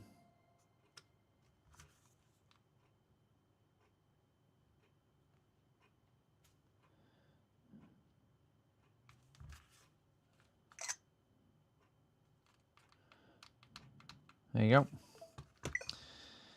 Microsolder is being used by another Nintendo Switch console. Right, so I presume...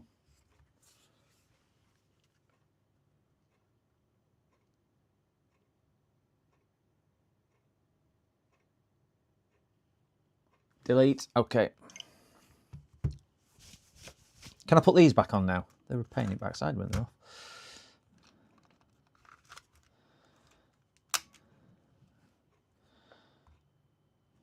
Right. So we're back here.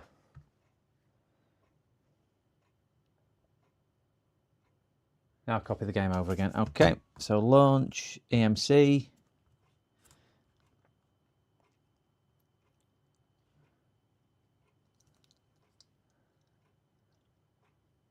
Colour. Yeah. Is there anything really interesting that you can do with switches? Is it just the type of stuff which I've been saying? Is that the thing? as I say, I'd like to use it as a multimedia device, e.g. DBI and install from game card and start install, yes, start install, done. You can stream a PC on it, overclock it, install themes. Stream a PC. Oh, I did see something where it said that you could control your PC with it, so you could have it as a, you could have it like that. I used to watch Twitch on it. You can turn it into a Steam Deck as well. Wow.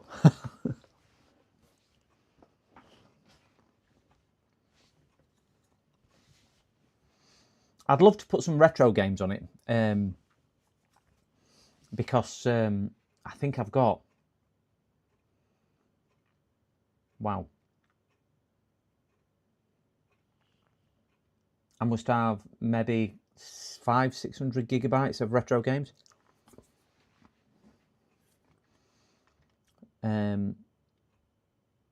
Yeah, through emulators. I used to use a RetroArch, I think it was, on a Raspberry Pi years ago, and I had that set up because I had them on my server in the house, and I had the Raspberry Pi on the TV downstairs, and it basically, you didn't have to store out on Raspberry Pi then, apart from emulators, and it just linked back up there.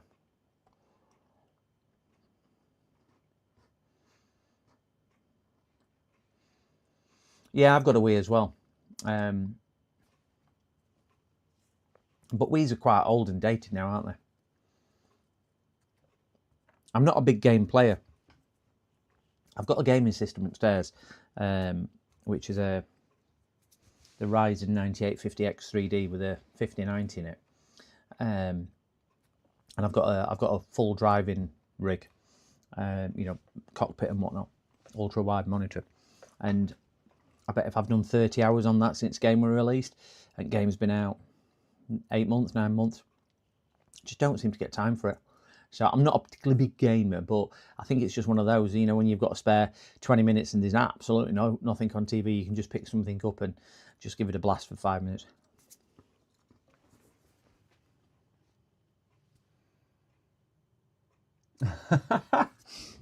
We've all done that, Phil. We've all done that. I had it on PlayStation 2, I think it was. One of the dance mat games. And I was doing the same. And neighbours were watching me from back garden, laughing their head off at me, because I was doing Britney Spears' Baby One More Time. And I must have did it, I don't know, 20 times to try and complete it back in the younger days.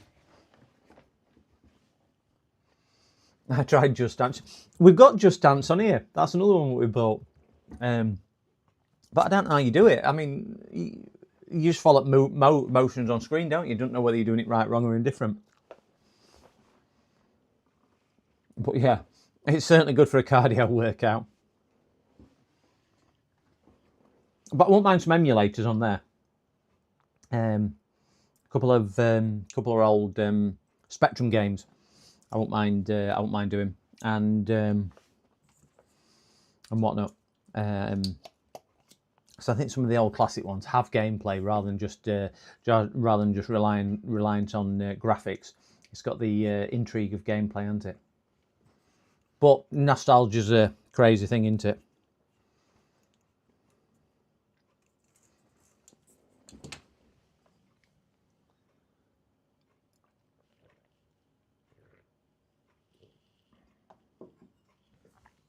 I got PS1 and PS2 and the desktop arcade that I built, and RetroPie 2. Wow. I have contemplated numerous times to build myself a cabinet, just a mini cabinet rather than a full cabinet, with a Pi in, or an old PC, because I've got that many old laptops and whatnot. I'm sure one of them can be utilised. Good thing is you just drag and drop files from Reddit.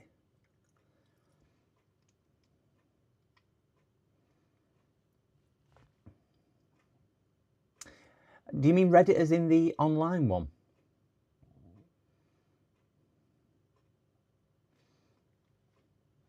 An old PC with Bateau Sierra is best I found. Sorry, GitHub.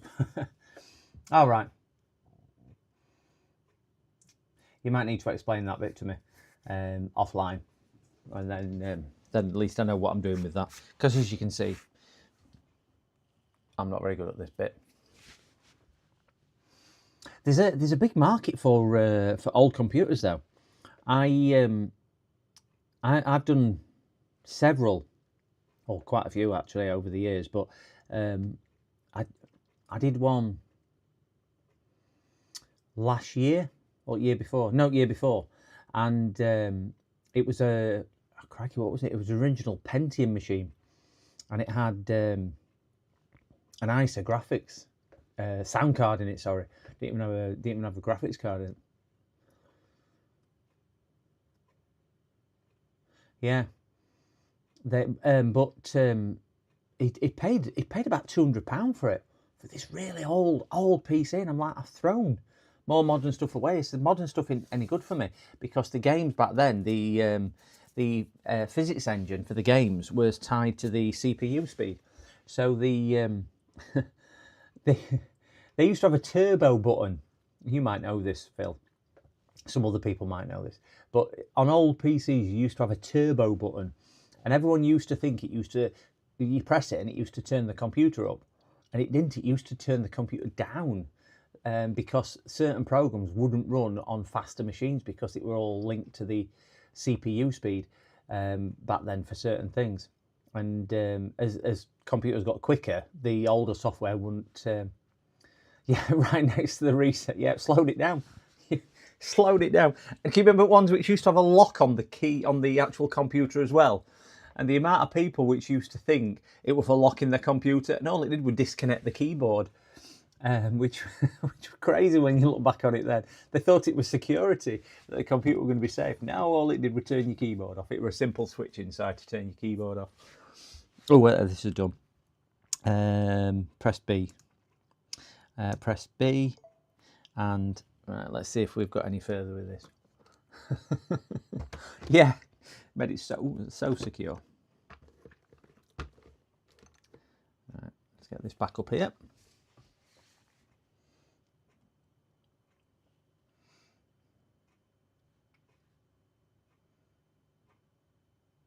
Ooh, ZX Spectrum. I have played a couple of things on emulator online. I just love. I remember hitting the turbo button to slow my computer down to play games. Yeah. ZX Spectrum online emulators.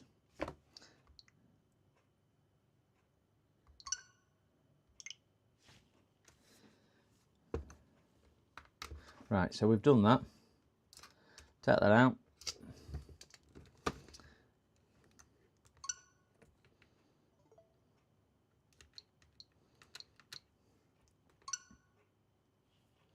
Select to use it. Oh, we're cooking now. We're cooking now. Take game out, yeah. They have brought a new Spectrum out, haven't they, for this year? I've seen it last year. How do I turn that insipid volume down? Press L and R to start. Can't you tell I play this? I'll just have that one.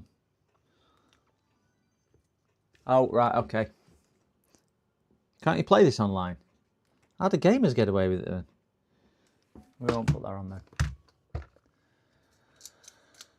Yeah, nothing close to the rubber keys. And there's a little message inside of it. Oh, you're only joking. I would say streamers do it all the time. They play games online, don't they? Grand Prix. 50cc. We'll have Mario. It's a Mario. We'll have a mushroom. Okay, to start. I will tell you that I am absolutely horrendous at this game. Mario Kart. Yeah. Yeah, nothing. Yeah, in the if you take a new Spectrum to get to pieces, on the inside of the back cover, it says "Thank you to Clive" or "Thank you, Clive." Something. Now you can get all DLC for it too as well. Oh,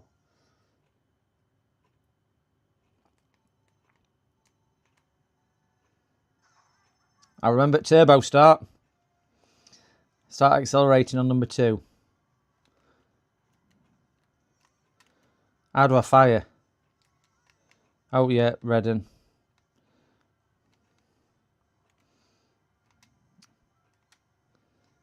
Princess Peach.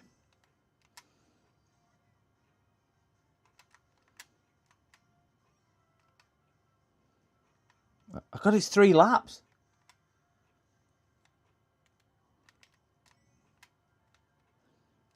Is there any cheats where you can drive over grass like you used to be able to do with others? Oh, it's coming. It's coming for me.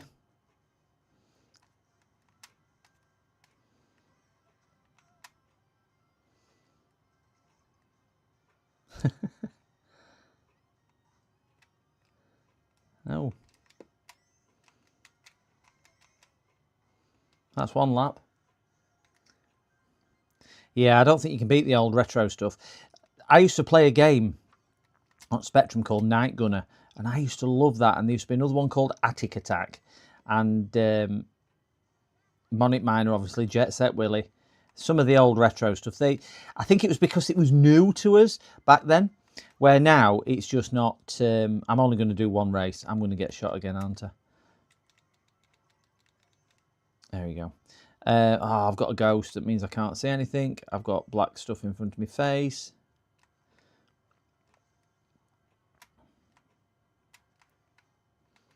Is this the last lap? Yeah, coming up to it, coming up to it. I don't play games at all. Don't crash into helicopter. Miss that. Miss that.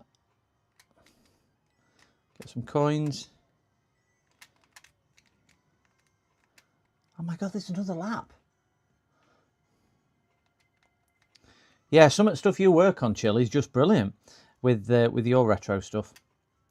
Do you reckon retro, older electronics were easier to repair than newer stuff? I know there weren't as many ICs and things like that, so it was probably a bit more simplistic in that. Or there weren't as many complicated ICs, should I say, because there were still ICs. But do you think they were easier to work on?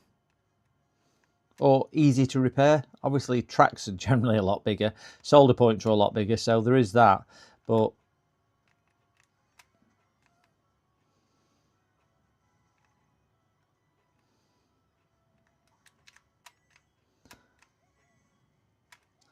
well, it's been a resounding victory. Look at that, finished and I've come first. Yeah, I suppose the parts PCDD, you little shit. Pico! Hello, hello, hello. So, right, that's now working. I just pressed home to go back. Right, thank you very much for that. I will, I'm going to turn that off because I have succeeded in doing what I needed to do, which is power options, power off. And the game is there. Wonderful on that one. Yeah, thank you very much for that, Andy. Thank you very much. I will catch up with you offline. And you pick your brain on a couple of other bits as well in the new year, if that's okie dokie with you. Obviously, parts are harder to find. Yeah, welcome. Thank you very much. Definitely couldn't have done it without you. Certainly, with mess I'd made of it as well. Less programming, more logic. Yeah.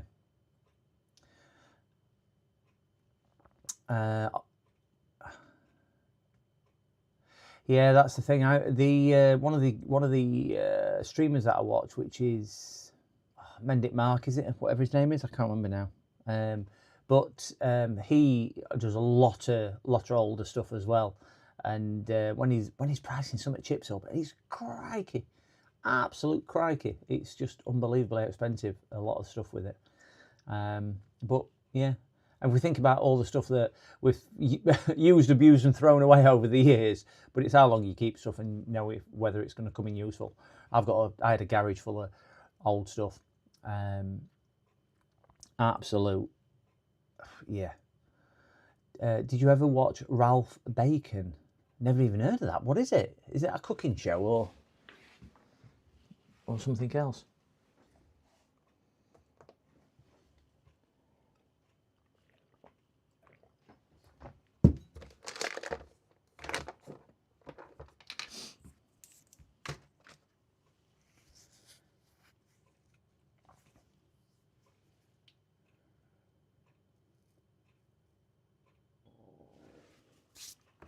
Never even heard of Ralph Bacon. I'm going to put that game back in here. Oops. Don't. Ouch. And so I don't lose it.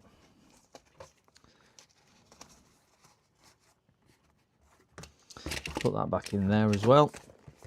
And put the switch back in there as well.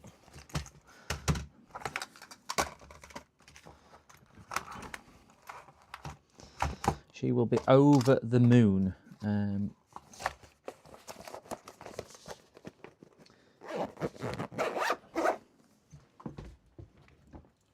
get that on there. Very clever electronics and programming. No, I've not even heard of that one. But he just disappeared offline all of a sudden about 2 years ago. I think some people must just get burnt out with it or get not disillusioned. Because I can understand why. I can understand why people would just think I've had enough and just go. But I mean, I was looking through my videos I've done, and I started in mid-September, and I've done 72 videos since September. Which probably isn't a lot compared to some like Andy who streams every day for his work. And I'm fortunate because some of the stuff is what I do for work. But you look at some of the other creators, the amount of time I was looking at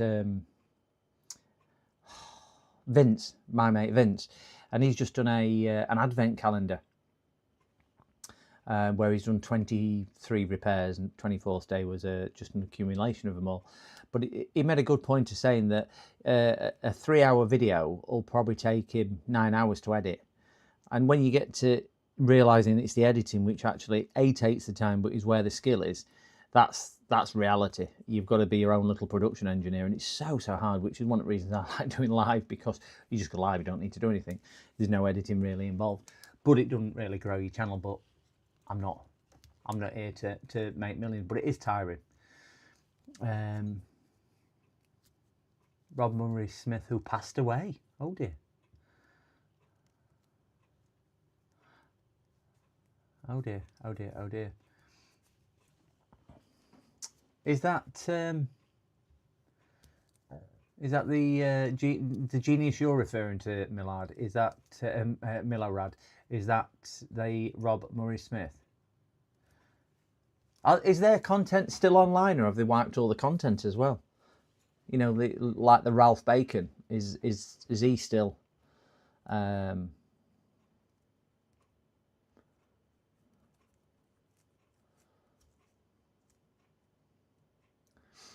Pitco, did you play your tune when you came in? I don't know whether you did. Yours don't, for whatever reason, it doesn't actually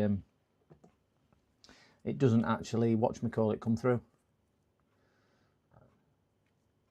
Yeah, live streaming instead of doing videos. I think it's more difficult. It's a different skill set, I would say. You look at JFix, James, and I put him on a pedestal for a really good presentation style, and he does excellent VODs. So does Tony Symboltech, does excellent VODs, and people like that. And then you look at the ones who do live streaming, like Andy or Joey, and Nano as he does now, and Dell Repairs, some of the guys like that, or even the style of Sorin, and who does mainly VODs. The skill of doing a live stream, I think, is difficult and harder in a lot of respects, because it's a one take, and trying to. I got my daughter on the stream the other day, and I don't think she realised how hard it was, because I'm saying, hold it under camera, do this, do that. And anybody doing the live stream will appreciate that you've got to keep an eye on chat, but it's why we do live streaming. You've got to concentrate on what you're doing. You've got to make sure you've got the right scene up, but just trying to keep it engaging as well. I find that incredibly hard, trying to think of topics to talk about before coming on air. Think of key things to discuss before coming on air, and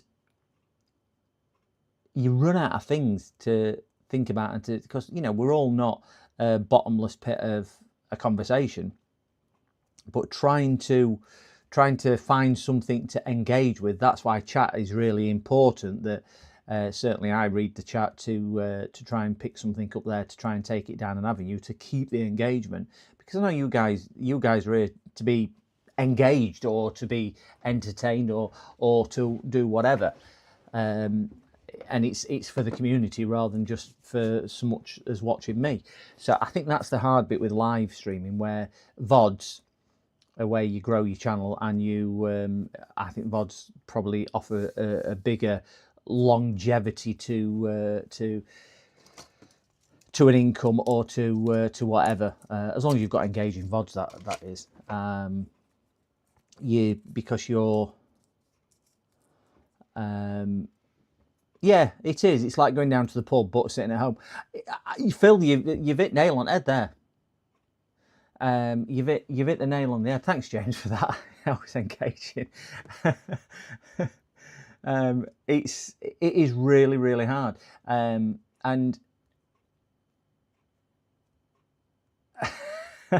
yeah, being live is real. And I find chat makes conversation, even if it's taking the piddle out of me. Yeah, it's coming out. I do try, Pitco. I do try to make it entertaining. But I weren't fishing for compliments, guys. But it's difficult, and I do watch a number of different creators. And that's one point I was going to bring up. I was going to bring TV licensing up. That's something which did occur to me. It's just come back to me just now. One thing I was going to bring up on chat, but to try and keep it fresh, or to try and keep it different rather than just coming out with the same thing. And I do watch some creators, and there are better ones than others. And you look at Joey, for example, who's a master at engaging with chat and everything else, and he's got the rolling personality to do it. And you know, it comes down to that sort of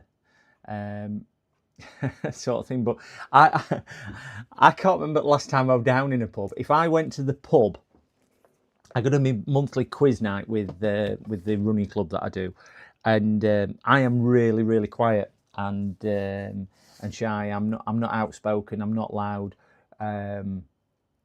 or anything like that. So for me, this is completely different to how I would be in public or at the pub anyway. Is to do that. But yeah, you can't afford to get drunk anymore. I don't drink, so I don't even know how much it is. How much is a pint of beer now? About £4 or something. I can imagine it's quite expensive. I know what I pay for my Diet Coke. It's always good. I always get nervous making VODs, let alone live stream. VODs, I always think I've got a safety net with it for that course log.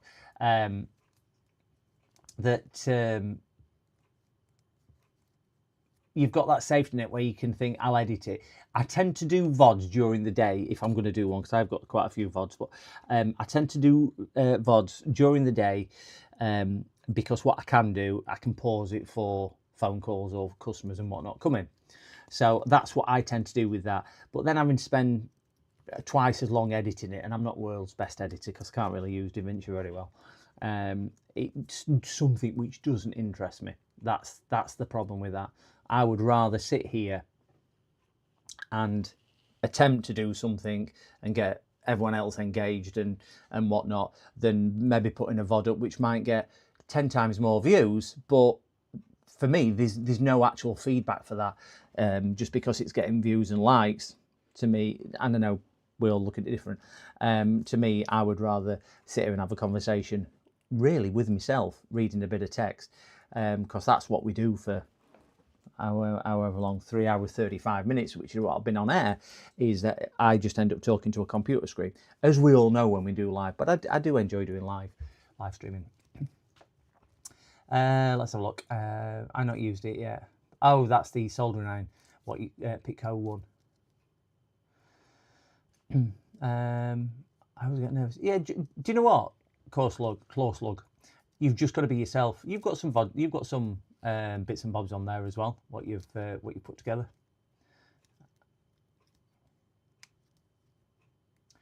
Do you feel got to make intros and outros? Is that for me, Phil?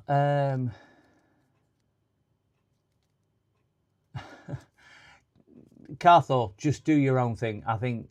Do you know what? We're all do it different. The way I presented on my first couple of live streams, and to the way I ended up slipping into being quite extravagant and loud and everything else, high energy, and it's not particularly what I am or who I am, but I find it. I'm an introverted extrovert. If you had to put me in a box on that one. I know. Just think back in the day, I weren't going to. I did that for different reasons, Phil. Though I did that for different reasons, everyone's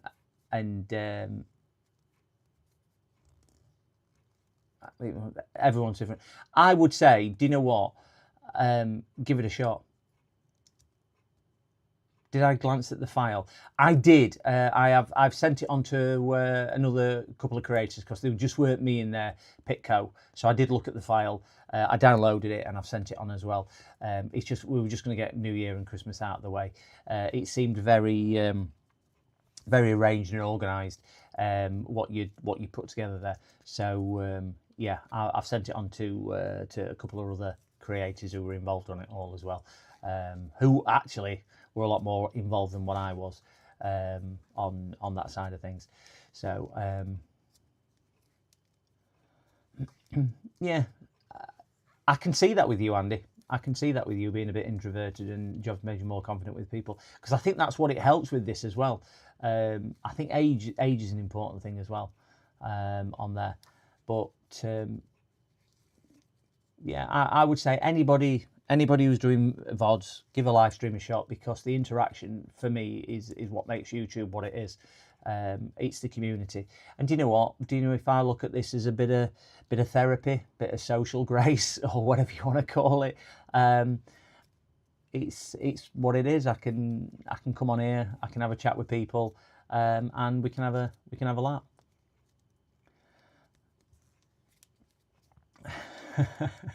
He settled into that far too well with the long blonde hair. But sometimes I don't know if this is what it is. But you kind of wear a mask on YouTube to some degree, and it's probably no different to what Mandy was wearing or Sandy was wearing the other week.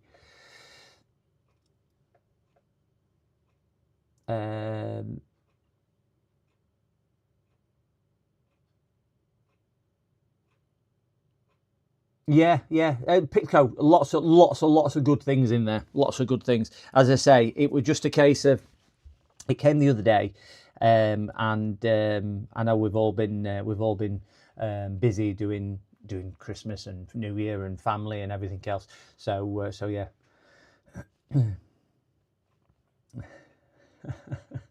I'm still not. Don't like going out. You'd be surprised how many people don't like going out. I'm not a big lover of going out. Been there, done that, yeah, it's not one for public domain, but yeah, it's not me.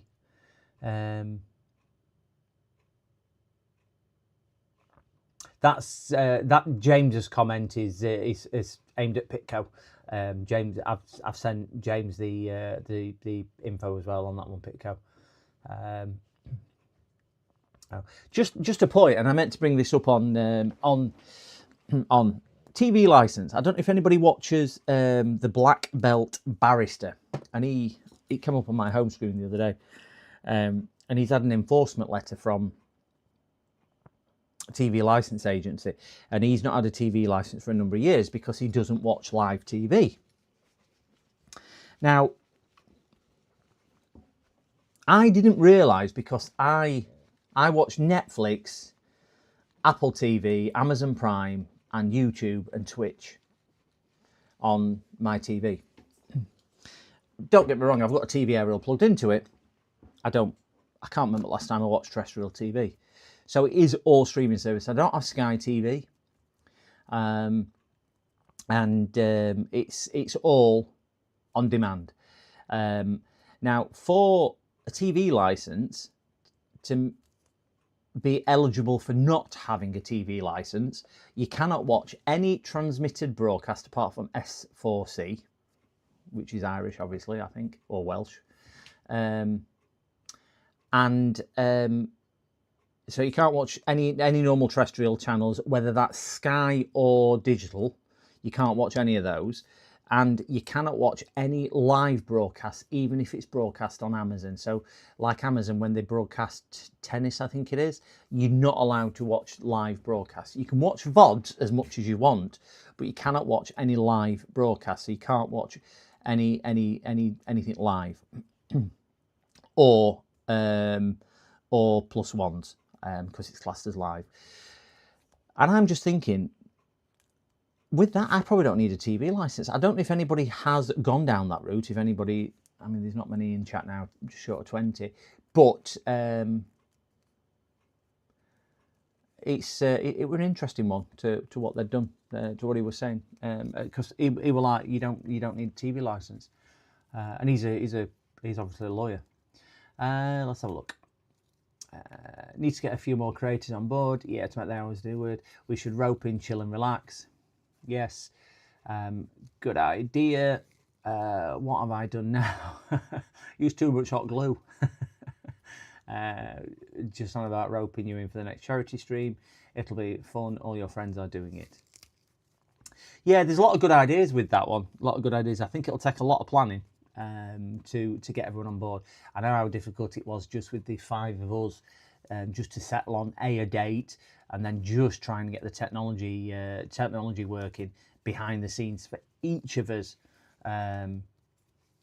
to be able to interact and everything else, and then just coming up with some type of planning to how it were all going to. Well, I think they left all the planning to me on the night anyway, and whatnot. They were too busy creating their little masterpieces. And whatnot, but it was a mammoth task to try and get it all together, which James and Andy did extremely well. Well, in fairness, MK and Russ did as well. They all did the part, and then we all came together at the end to get it all done. But yeah, there was certainly some good some good ones in there. Is the second one for Russ to get his tree working? I think Russ got his tree working. It was MK which couldn't get his tree working. On that one, Phil, it was MK just couldn't seem to get it all together and get everything up and running and working.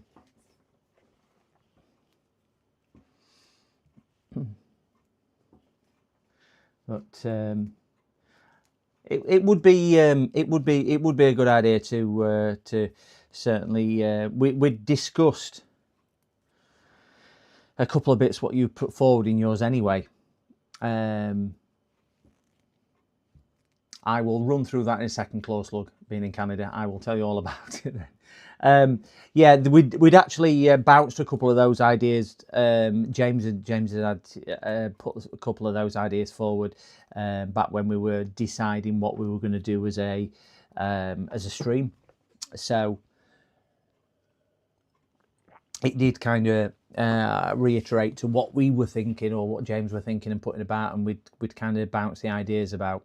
But for the first one, we just wanted to go something a bit more simple, and yeah, Russ was too comfortable in his wife's clothes. He looked really good in that little crop top, showing his guns.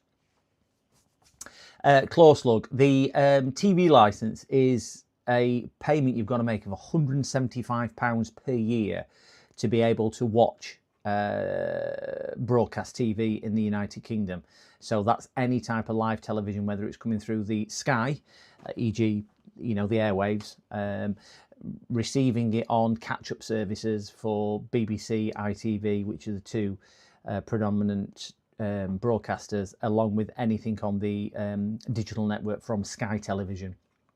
So those are the things. So any live transmission, no matter which is the provider, you need to buy a TV license, and it is a legal enforceable act that you can go to prison for and be fined heavily if you don't have it, and you're found guilty, with fines £1,000 plus licensing.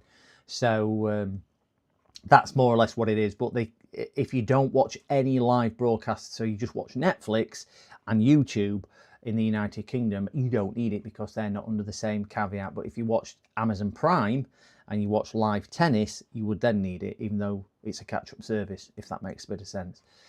So it kind of crosses backwards and forwards.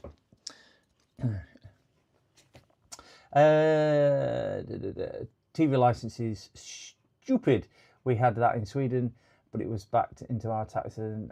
Yeah, I mean, they keep saying they're gonna ditch it. It only goes to fund BBC TV, BBC 1, 2, 3, 4, 9, whatever it is, and all the stuff. So I can't say they do a bad job.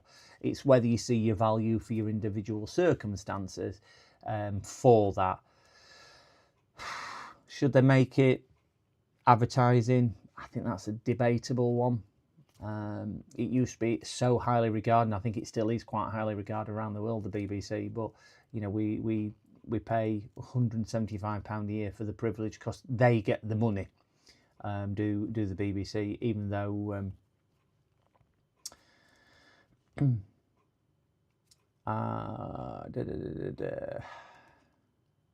it's my nightgown. Yeah, it was your nightgown, Ross. You should have wore that with your dressing gown. That would have been lovely, little minx. They say next April it's going up by £5 again. Yeah, I can imagine it. Can imagine. It's going to keep on creeping up because, you know, it's what it is, isn't it? You can get we get over the air free here. Yeah. I mean, we get a lot for £175. We get an awful lot for £175 when you break it down. You know, the amount of BBC radio stations, whether local or national, the online services, and the actual broadcast services, along with the catch-up. You know, iPlayer itself is a goldmine, a bit like Netflix, that there's so much on there. So would you pay £10 a month for Netflix? Well, you probably would, and a lot of people do. So should we begrudge paying it for that?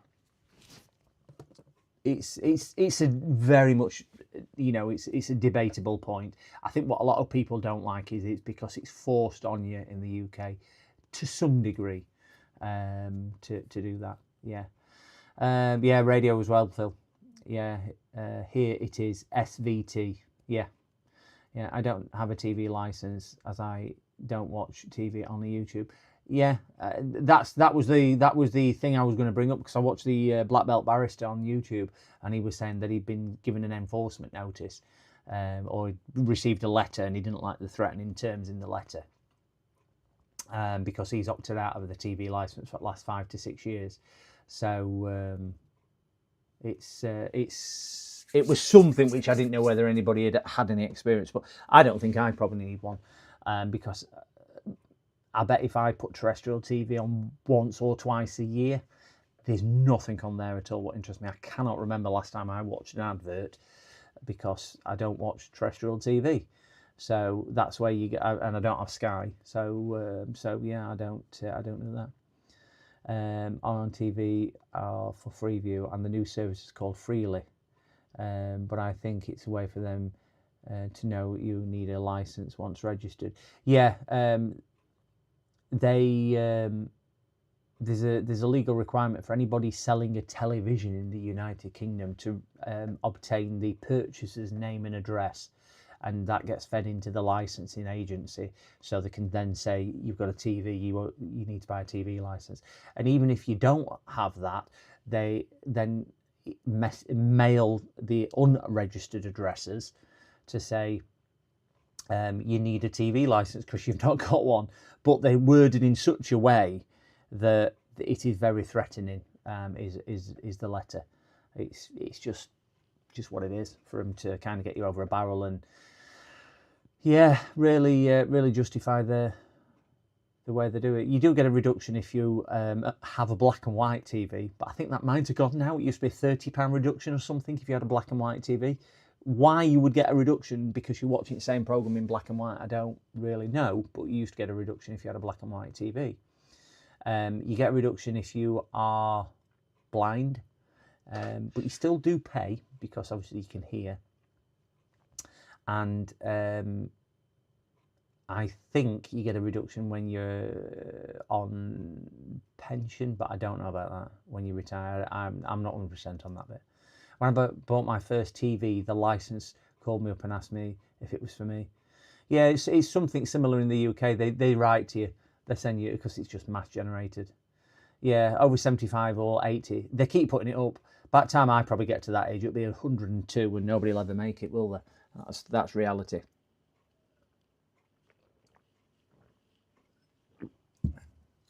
But one of the reasons I don't watch terrestrial TV is because I think the quality of the programming's significantly dropped.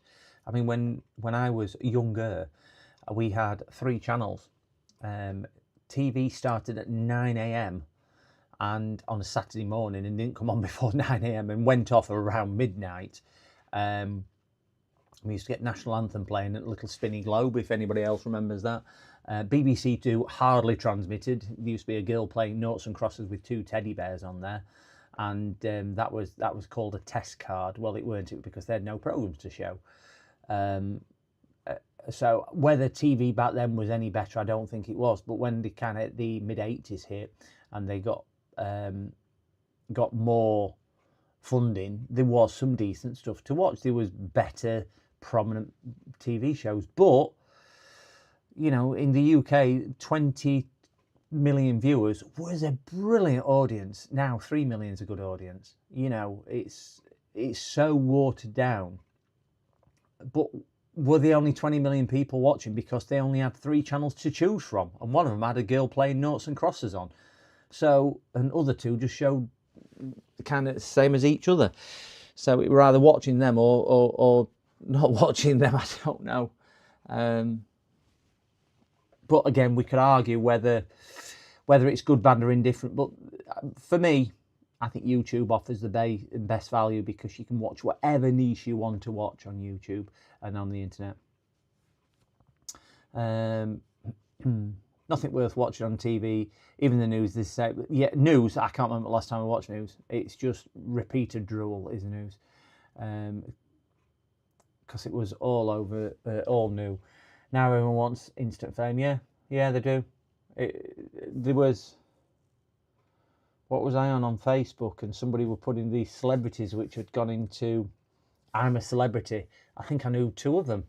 It was just all these other people you just never even heard of, and they had influencers on there. I mean, I suppose it's a sign at times, isn't it?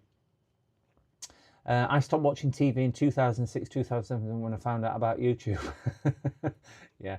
Was that YouTube or Pornhub? I'm not too sure which.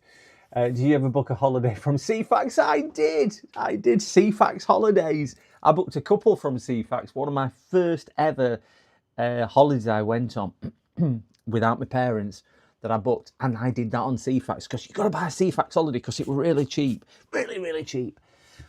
You can still see CFAX online, and all our non-UK people will be going, what the hell are they on about?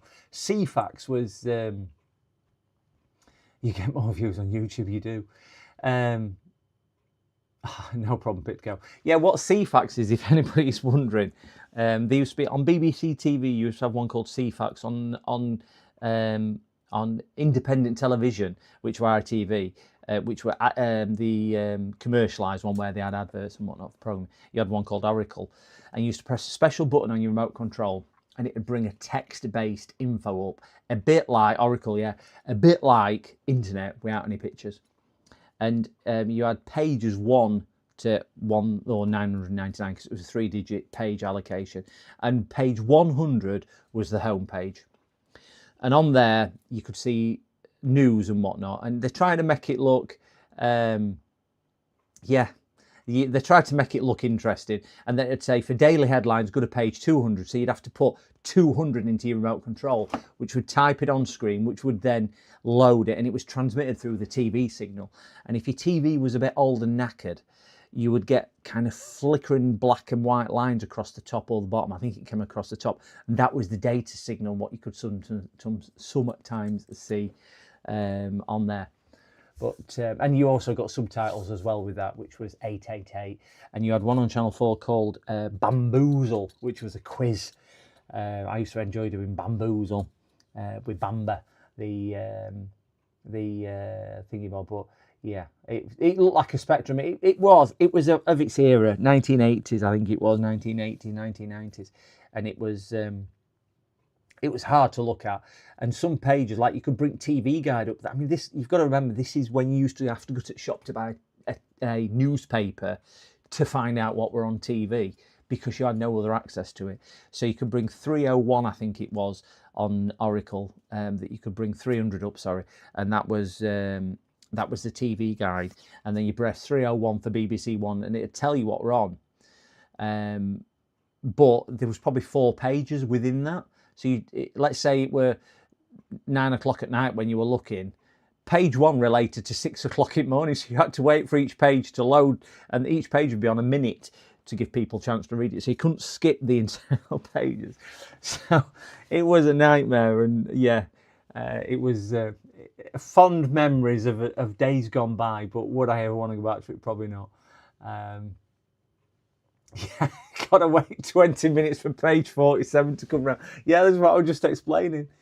VHS Plus, where you could pre-program a simple number. I remember my dad doing that.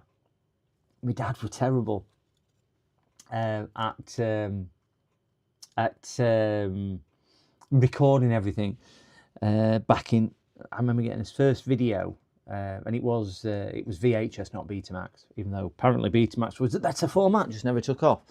But he used to sit there and program things in, because it was revolutionary. And he'd have tapes on the shelf in the living room, and he'd number them all up, and he ended up with, he was an accountant, my dad, bless him, so he kept everything quite astute.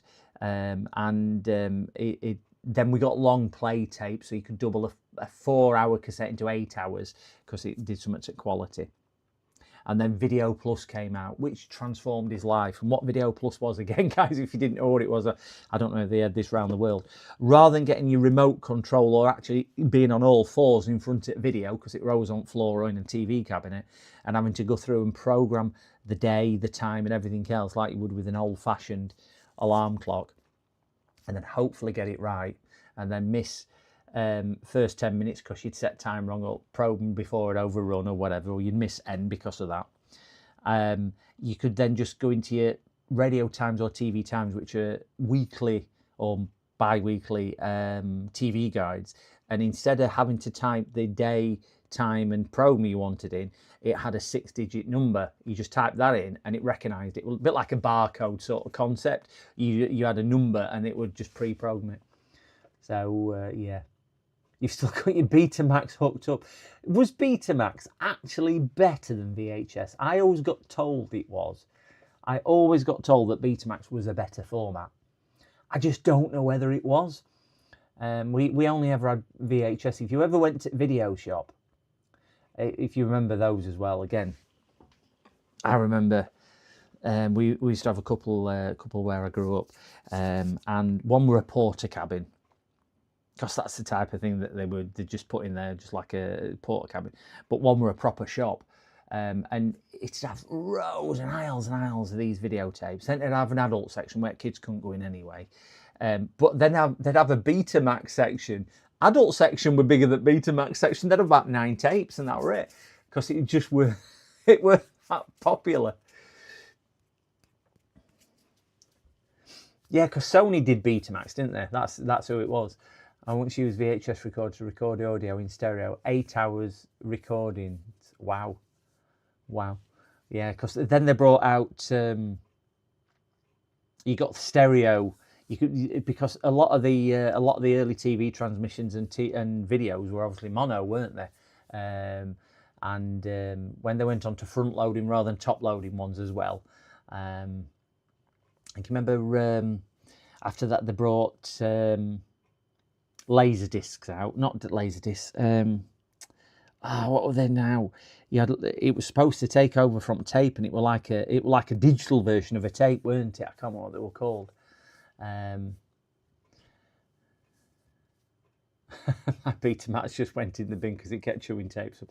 Remote on wires, yeah, that's something else. Here's a remote control. No, it's connected with a wire. Yeah, you used to have it stretched across the living room floor. So every time dog got up to when it farted or something like that, it'd trip over and pull everything over. When we were kids, we were remote, weren't we? Get up and turn telly over. Which channel do you want on? Put number 3 on. We're on BBC One. Put number 3 on. We'll see what's on 3. Yeah, our thing. Our early remotes was a broom handle. Yeah, we had I can't remember what TV it was, but it had a silver remote on it, and it was probably, I don't know, twice the size of a Fire Stick remote. And it must have worked off ultrasonic, because I always remember it had like a speaker cover on it, and it weren't IR. But all it had, bearing in mind you only had 3 channels. You had 3 channels. It had volume up and down and channel up and down, that way. No numbers or anything. It had 4 buttons on. Couldn't even turn TV on and off because they didn't have soft power switching. It were a mechanical switch to turn TV on and off back then. Yeah, click buttons to change it as well. Digital audio tapes, DAT, yeah.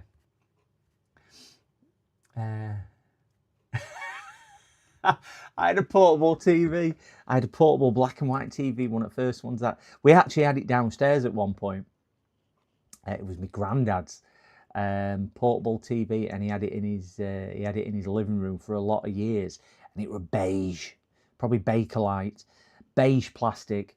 And it was something like a 14-inch black and white TV, and it had one of the little round antennas on.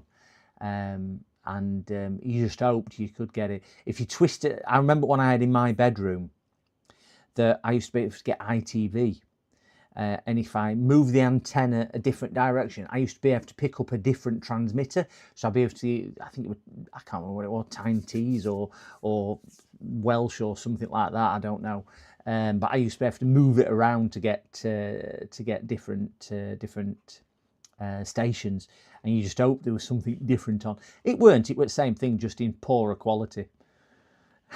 Snooker in black and white, yeah. That famous, not John Lowe, what was his name? Somebody Lowe, can't remember his name now. If you're watching him, for everyone watching in black and white, the red is the one next to the green behind the brown. Yeah, there was that one, weren't there? With that.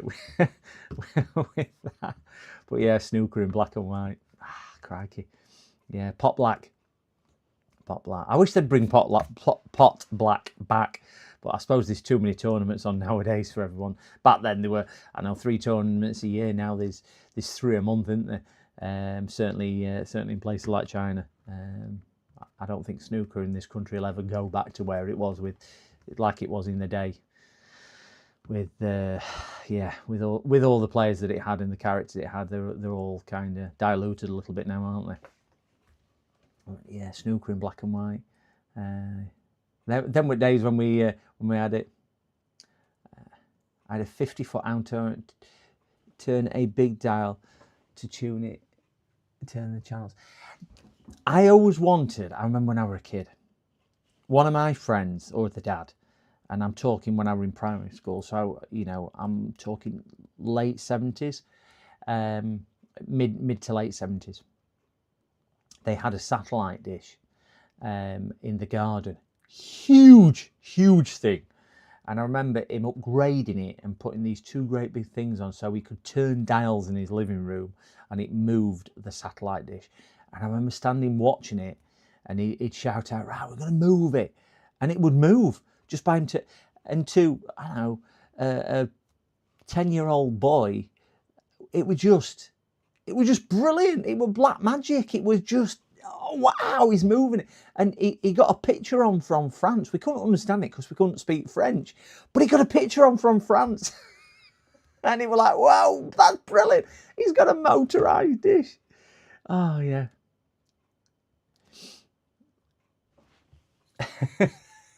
Jodrell Bank, yeah. Ah, dear me. It was just, yeah, days gone by. And now we just press a few buttons on computer and we've got TV. We've got TV. Part of the broadband package, which I was mentioning earlier, I mean, Virgin are an absolute joke. They've been bleating on that they're trying to force me into getting a new broadband contract for 2 years, putting my money up by £8 a month. And they keep saying it's £40 a month, no better, £40 a month, no better, £40 a month, £40 a month. So basically, I've told them to shove it. I've ended up going with Sky at £23 a month for a gigabyte up and down. So Virgin's rung me today and said, well, we know you're changing, would you consider using us? I went, no, because you just can't do it. Well, we can do it for £30 a month. I said, well, if you'd offered me £30 a month, I'd have stayed with you. But you've messed me around for the last 3 to 4 months. But anyway, where I was going with this, Sky are throwing in something called Sky Stream. I've never even heard of it. I've told them I don't want it. So they're knocking my bill down again. Which gives you 1,000 TV channels and basic Netflix. It's £7 a month. I'm like, what? So you think back now, going back to what I was saying, when I grew up, we had 3 television channels. I've now got 1,000 and I've got another 1.5 million on YouTube. And on a Saturday night, we still can't find out to watch. Have you got the Sky Stream? Have you got that, Andy? What do you reckon to it?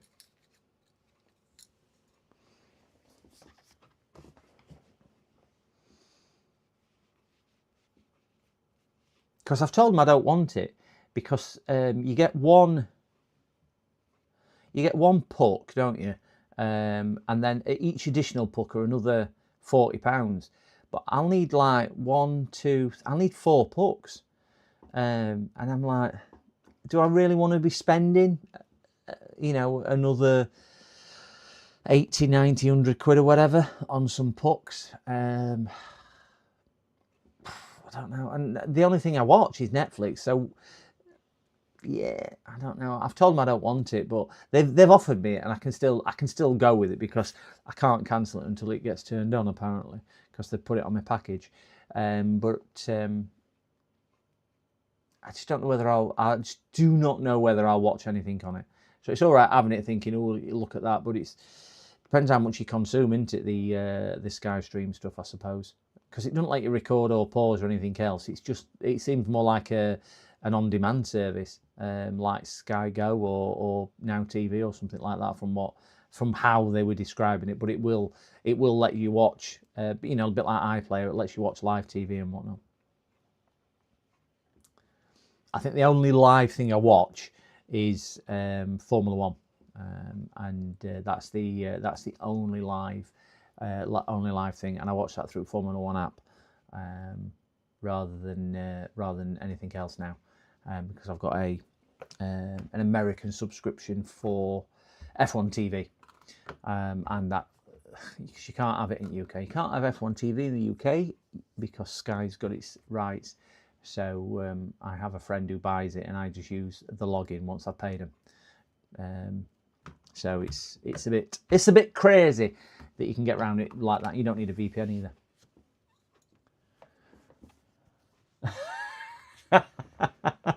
She's watching murder programs all the time. I have to sleep with one eye open. Yeah, it's probably good advice that. If she starts watching DIY programs as well for laying patios and whatnot, I would certainly start sleeping with one eye open, or even 2 eyes open.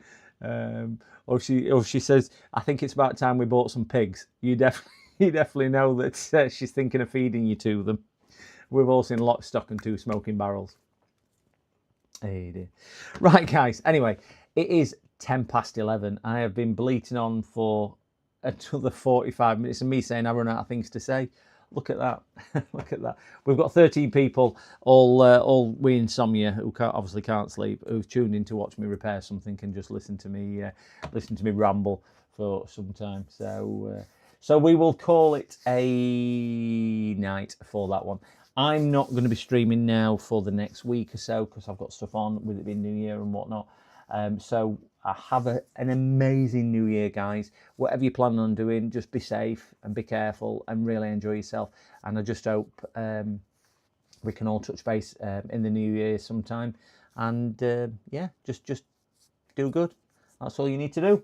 So thank you once again, guys, for putting up with me, letting me into your lives, and enjoy everything you do. Thanks again, Andy, for all the help on the Switch tonight as well. And then we'll catch up in the new year as well. So thanks a lot, guys. Speak to you all soon. Take care. Bye bye now.